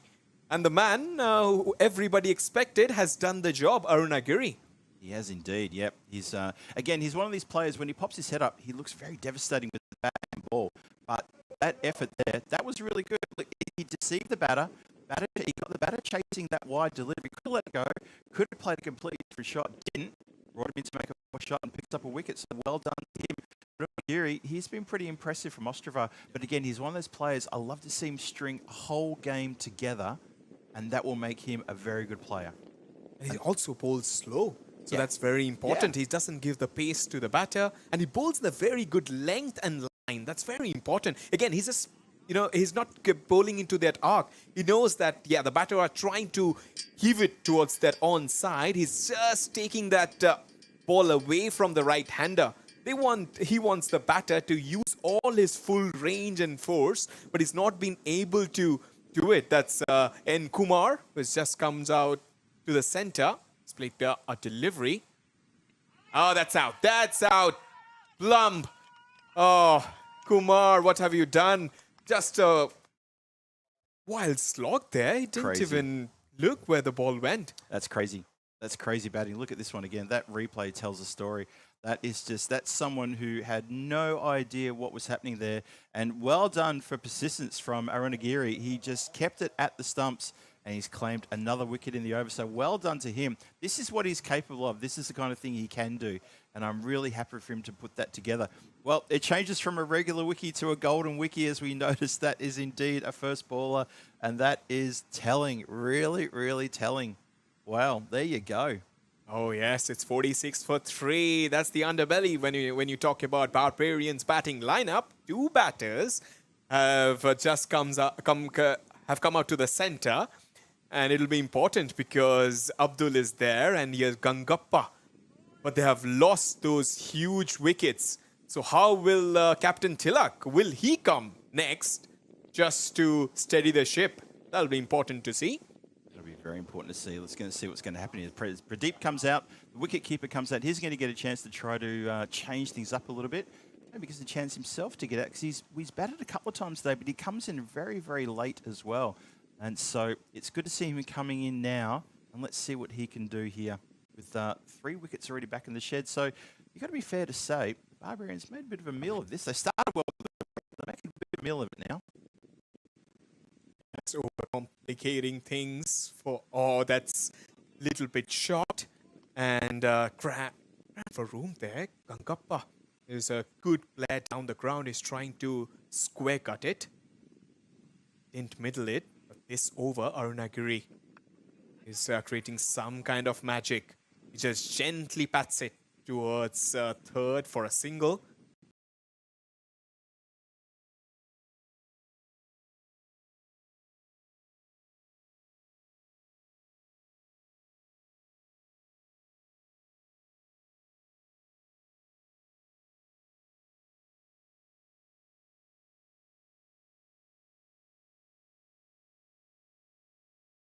Has been great. And as an off spinner, it's such a hard skill to perfect. It's a T10 game. The ball will turn into you, and you have so many weaknesses. But still, this man has come out trumps, because generally leg spinners are kind of successful in limited overs format. But here, the off spinner has done a great job. Arunagiri to get out first to pick up a couple of wickets, and also get out cheaply from this over. 4 overs, 47 for 3. Has indeed. That's a very, very good over. His captain turned to him and said, give me some magic, and he gave him 2 wickets and only 2 runs. 1 run off the bat and 1 run being an extra. So he's done the job there. It's going to be interesting to see. Surely you've got to bring him back straight away. There's no point hanging on to him. He'll bowl the 6th over, I reckon, after this one. Let's see how we go. We need to get through this. Raghupati Can he do what Arunagiri did? First ball, full toss. Oh, that's a schoolboy just went between his legs. They can't afford to do that. Every run is vital here. Every single run is vital. You're defending such a small total here. You see on your scorecards there in front of you, folks, what the equation is. It's, what's that, 38 of 36. It's going to tick down to 37 of 35 right there. Little bit short. That's classically played for a single. That's a good start from Raghupati as well. He's not bowling it in the slot. He's just bowling that hard length, the 3/4 length, which is pretty hard to go forward or to go back and play shots. It's getting to that time of day now where I think square leg might want to think about moving across the other side of the ground as the sun is starting to get a little bit low in the sky. Maybe it might affect a few judgment calls. Swatted away towards the onside. There is protection, couple of fielders. There's a good run of play for Ostrava team. Oh, there was a chance of a run out. The batter didn't even bother to drag his bat. That was Abdul Khan. What happened there?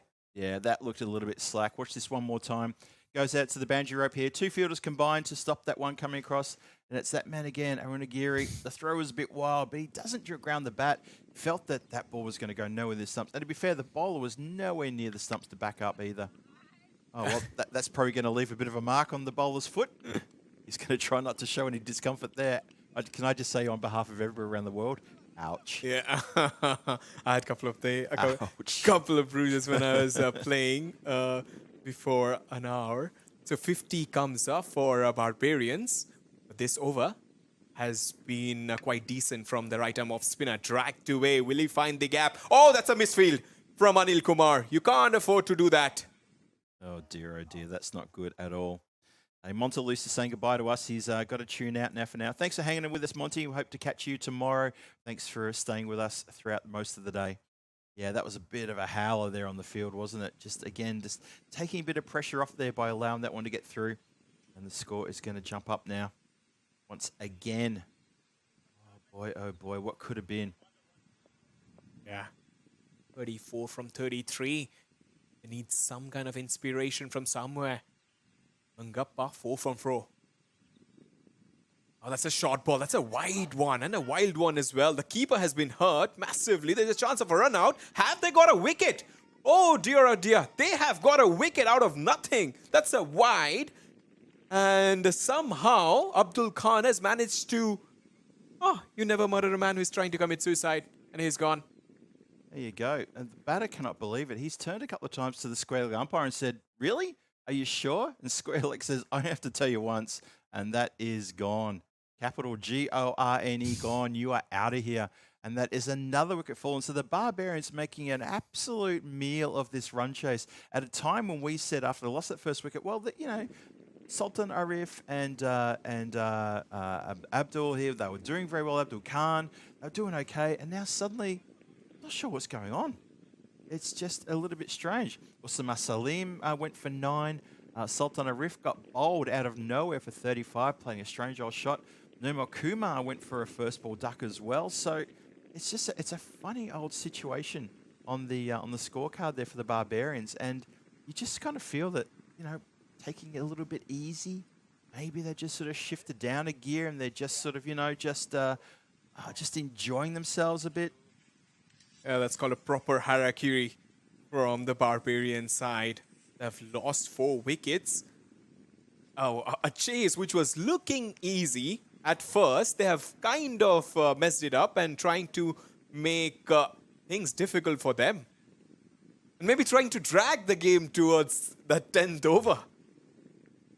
There's a procession of Ostrava guys running off and on the ground here, seeking a little bit of medical help. Okay, so that's what happened. So the keeper took a nasty shot to the fingertips, and that's what's happened here. I was wondering why Anil Kumar came running past the commentary area, and I just took the headphones off and I said, are you okay? And he pointed to his fingers, and he said, wicket keeper. So the keeper needs a little bit of attention. Maybe he's done himself a real mischief there, because that's what happened. You actually saw the keeper wring his hand out quite aggressively with that previous delivery, and that's clearly what's happened there. Not good at all. Hopefully it's okay. A couple of players just going to get a little bit of water and a little bit of something to help the player out there at a really critical time. They still need, what's this? Barbarians still need 29 of 31. Really hanging in the balance here, this game, isn't it? It's 56 for 4. We've just paused it here at the end of the, towards the end of the 5th. Still got one more ball to come. Yeah, so hopefully he's okay. I'm just trying to get the glasses on and see what's happening out there. The umpires keeping a close look on things as well. The players are helping putting the pads back on again. So he's standing. That's a good sign. I can get that sort of attention sometimes. We have a lot of planes. So yeah, we're seeing a bit more planes in the air as well. That's it. Where's? I'm trying to see actually where that one is. Where are we? Oh, there's the Zarmek. So it must be over there somewhere in front. And it's a good vision here of some of the planes here. I tell you what, we hold our breath. We're going to see some pretty good military jets sometime over the next few days. I just get the feeling we're going to see some fun things happening because we've got the military airport behind us here. And occasionally you get some pretty impressive planes coming in. The Prime Minister's plane, the President's plane. You get some cargo planes and military cargo planes. We had, in Portugal, on I think day 1 in Portugal, we had a couple of fighter jets flying across the ground, like in formation. That was fun. I was trying to signal to them that Vinny was nowhere near us, so it's okay, everything's fine, just in case they were chasing after him. But yeah, that was quite amazing. So hopefully this little injury pause has worked for the wicket-keeper. He looks like he's up and about now, and hopefully it's not too much of a problem for him as well. That'd be the key. Try to get the glasses on him and make sure he's all right. That's a look. That's well, it's interesting that it's Velavan who's got the gloves on. Now that's interesting because you wouldn't want him getting injured. I think it's Kuruganti. Well, usually it's Kuruganti. Yeah, so I think he has got. Yeah, I think he has got the gloves. So maybe Karthik. That's interesting. Yeah. Okay, because Kuruganti has been the keeper for Ostrava all day today. Yeah. So I'm a little bit surprised to see. Yeah, we're just looking at our lineups here where it's got Karthik Velavan listed as the wicketkeeper. I'm not 100% on that one. It was definitely Kuragati this morning when you and I were watching this corresponding match, and we were a little bit critical about some of the keeping that he was doing. Yep. Okay. Excellent. Just had it. Yep. Excellent. Thank you very much for that whisper in our ear about Kuragati. Is definitely keeping, and he was keeping the game before. It's exactly what I thought as well. So I was a bit surprised to see the WK next to the other name of Velavan. But that's okay. Still got planes flying around. As I said before, we're close to a couple of airports here, and we get a lot of low-flying aircraft. We actually get them a lot closer than that. Wait till we get some come right overhead. It's like loud mosquitoes buzzing you. They really can get quite close. It's 5 overs, 56 for 4, the Barbarians. 29 needed of last 5 overs. Arunagiri, the best man at this point in time for Ostrava at the bowling crease. Can he reap some kind of faith back? The winning just looks a little bit far away. Just bringing those 3 stumps into play. He'll sigh at the stumps. The ball doesn't hit. That's a sharp single from the right-hander. It's a shame we haven't got direct access to Vinny Sandhu's brain, because I'll tell you why. I'll back that up with a reason. It's because I believe Prague Barbarians are the team who holds the record for it's the lowest score, lowest score that was ever defended, and they were on the losing end of that. So they have had a situation they had to chase a score. I think it was like 40 something, and they couldn't chase it. So they have, unfortunately for them, in ECS history, they do have a very bad record of not being able to chase low targets. And they wouldn't want me reminding about that. I'm sure some of the players sitting out there were maybe part of that squad. I think that was about maybe 2002, possibly. And it was a very low target. And I remember I was watching that game, and I could not believe my former club couldn't chase down 45 or 46. I can't remember the exact total, but they've got a history of sometimes just capitulating quite badly. That's a good way to get off the mark from Birendra Kumar. That was out. Yeah, it was around that off-stump region. He just stayed low and swept it for 4. That's then wide. So the required runs are coming down. They just need 4 big hits. If they hit 4 sixes, they will win this game. 62 for 4.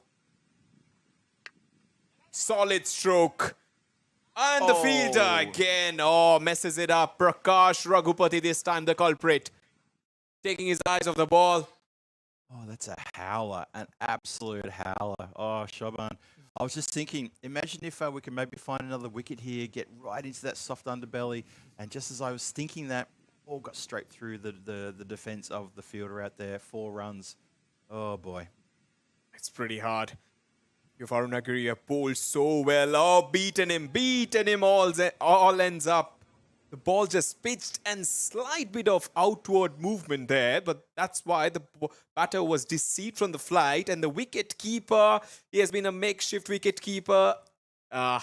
Maybe if it would have been Karthik, it would have been better off to get that stumping, but yeah, we can't blame him. It was the batter who just danced down the track without reading the bowler's spin.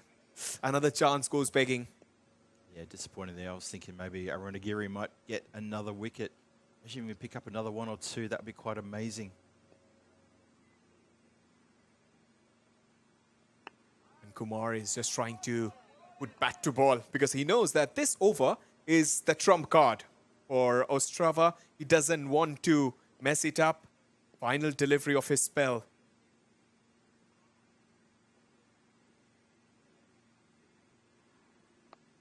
And depth touch. All ends in a good way. It's a dot delivery. So 6 overs done is 66 for 4. Ostrava will look to get a couple of wickets in a quick succession, or else this game is running away from their hands. It is indeed, yeah, exactly. So it's 18 of 24. Last 4 overs coming up. There's still, it's that small little total. It could be a low scoring thriller coming your way. Another tight over, and suddenly maybe the Barbarians start the pressure that they didn't think they were going to feel before. Having had not a bad start to the run chase with Usman Salim getting stuck into the runs nice and early. And now things have changed up quite dramatically. There's been swings and misses. Arunagiri has been bowling very well, 2 for 12 from his 2 overs as well. And if you have a look at the scoring chart there on the side of the page, 65% of the runs have been hit towards cow corner, which I find quite incredible for the Barbarians. I thought they'd be a bit more 360-minded than that. But also it shows that their aggressive nature trying to get these runs quickly. And it hasn't quite worked out that well for them. And that's a bowling change. First ball, he starts with the googly, the ball turning in. And batter has this wristiness, just to put it. Oh, he has got hit at the non-striker's end from the wicket keeper. So Venugopal is the new bowler, leg spinner. One more googly. This time he has been thrashed well and over that mid-wicket region. And Phil G has been talking about that region that the Prague Barbarians have loved to hit. And they have got 1 more 6 towards that cow corner region. Incredible stuff there. Yep, there you go. Look at that again. Just ticks up to 66%. And every other part of the ground not getting much love and attention from the Barbarians. Again, it just shows that aggressive nature by the looking to hit across the line and go to cow corner. 66% of the score being made there. That's a crazy stat. Oh, what a stumping missed. That's second now for the wicketkeeper, the makeshift one, Guru Ganti. Will take a couple of runs for it. Just as a bowler, you feel so bad when the wicketkeeper... You deceive the batter in the flight, especially on this kind of a turf, AstroTurf, and the keeper is not able to collect it. As a bowler, I can just feel the pain. And he's just got rigid once that stumping was missed. Good change. The offside is backed, but there is protection at long off and long on. Mid wicket as well. Deep square. There's a deep extra cover protecting the offside region. 9 needed of 21. Striker batter just pausing the game for a shoelace-related injury, asking the umpire to help him out there. Often I see the umpires getting the bowler to help out with the tying of shoelaces, but the umpire himself says, no, I got this. Tie your shoelaces together, that'll teach you to asking me. The slighted! Oh, he's got him. Venugopal deserved that wicket in the previous delivery. He deceived the batter, didn't get that breakthrough. Here, this time around, he said, I don't need any help. I will hit the stumps. And he did it. Yep. nicely bowled that one. Good flight as well, and had the batter eyes lit up as he saw that flight and thought, "I'll have me some of that." Doesn't get any of that, and it smashes in the stumps. Wicket falls. Yeah, that's the one that they needed, but I think it has come a little late. When 9 of 20, you need a hat trick. You need what Spartans did, 5 of 6, and you win the game. Sounds simple, doesn't it? Just do what the Spartans did. And the Spartans are sitting at home somewhere right now saying, if that was us, we'd take care of this. But have a look at that, 76 for 5. Look, if another wicket falls now, needing only 9 runs off 20 deliveries, you'd start to wonder what may possibly happen here. Oh, that's a full toss. That's a high full toss. And you don't expect fielders to get around that. It's just they will go and fetch it. And that's what happens with the leg spinner. They don't have this kind of, especially the consistency with the length. And many a times we have seen in international cricket as well. You bowl one good delivery, the next one is always a full banger. Yeah, it's interesting, that, isn't it? It's what I say about Ostrava, about they show glimpses of talent in fits and starts, but they sometimes show us just the wrong side of the coin, and that's a great example there. Just a full toss at a time when you never wanted to bowl a full toss. You just wanted to get this one as a good pressure delivery. To put pressure on the new batter. Instead, he swatted it to the boundary, and now he's feeling good about himself. So the mindset game is completely then won by the Barbarians. They're flattered to deceive. Venugopal ends his first over with a googly, a big turning in dipper. 7 overs, 80 for 5, as Phil predicted that it will go towards that 7th over. So you have got it, mate. There you go. So 7 overs gone, but unfortunately for the Barbarians, they don't complete the target in 7 overs. And that's a bit disappointing for them. I thought they would have done that, but all credit to Ostrava bowlers here. They took advantage of a team that I feel the Barbarians just got a little bit one-dimensional in their batting and in this run chase. I think Ostrava just struck at times, which has spoiled the party. So Ostrava are going to pitch a point out of this game. And Barbarians, every chance to get all 3. However, stumps have been rearranged. Barbarians down for the count. Someone go in there and help him up. And not sure. It's going to take a while to get up, I reckon. And there you go. Thanks very much for doing that. Oh, dear, oh, dear. So you see the bails flying off in many different directions. The player goes down. I think he was worried about getting stumped. I think that's what he did. He spun around and had to try to ground the bat. He was worried he was going to get stumped. Brendra Kumar, no one's going to stump you. You've been bowled, mate. Yeah, he got all ends up there. Alam just bowled it fuller. What was he trying to do there, B. Kumar? He knew that the fielder was... There's no protection at that region. The shot was on, but he just overcomplicated himself at the end. Comedy of errors. Well, I hate to say this, Shaban, but it looks to me that the middle order is going to leave it to the tail to complete the win here. And that makes me slightly nervous. Look, it's only 5 required, so it's not like it's crazy runs have to be scored. But they're putting a fair bit of faith into the tail here to hold their nerve when they couldn't.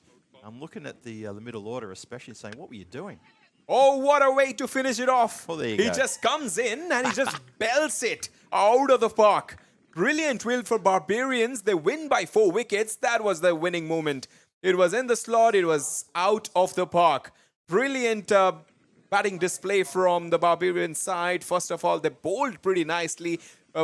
Ostrava scored a paltry total, but at the end, they got the job done.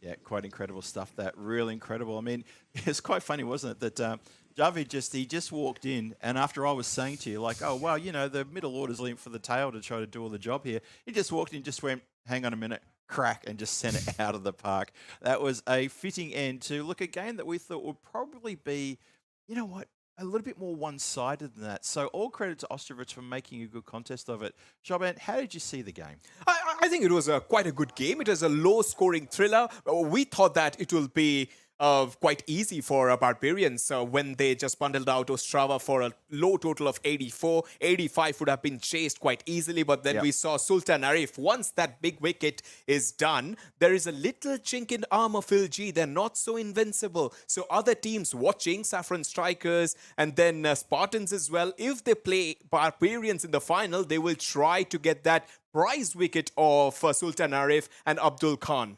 Oh, they will, 100%. I agree with that one. The players are out there shaking hands and saying well done to each other for a great game. Look, it was a bit one-sided. Ostrava showed a few little glimpses of hope there as well, but not quite. And there you go. So, look, we're going to say goodbye here now because it's been the end of day number 2. 4 great games. Hope you've enjoyed that one. You've been watching the European Cricket Network. You've got one as well, haven't you? How cool Absolutely, is that, mate? yes. It's really we got good. it from Vinny S. So, look, on behalf of myself and Shaban, and of course the whole Blue crew here as well, and that's Paolo, and of course to Vinny, and of course to Marzi as well, and obviously we've got our roving cameraman as well, showing some good signs of good shots there of the aeroplanes around town. Hope you had a great day. Hope you've had a wonderful Monday wherever around the world. Join us tomorrow for Tuesday. I'll be here with Danny Hudacek. It's going to be the Saffron Strikers. It's going to be the Prague Barbarians and the return of the Prague Spartans. I'm going to predict some fireworks tomorrow. Join me here tomorrow. But for Shaban, for now, it's time for us to say goodnight to everybody. Everybody, good night. Buenas noches.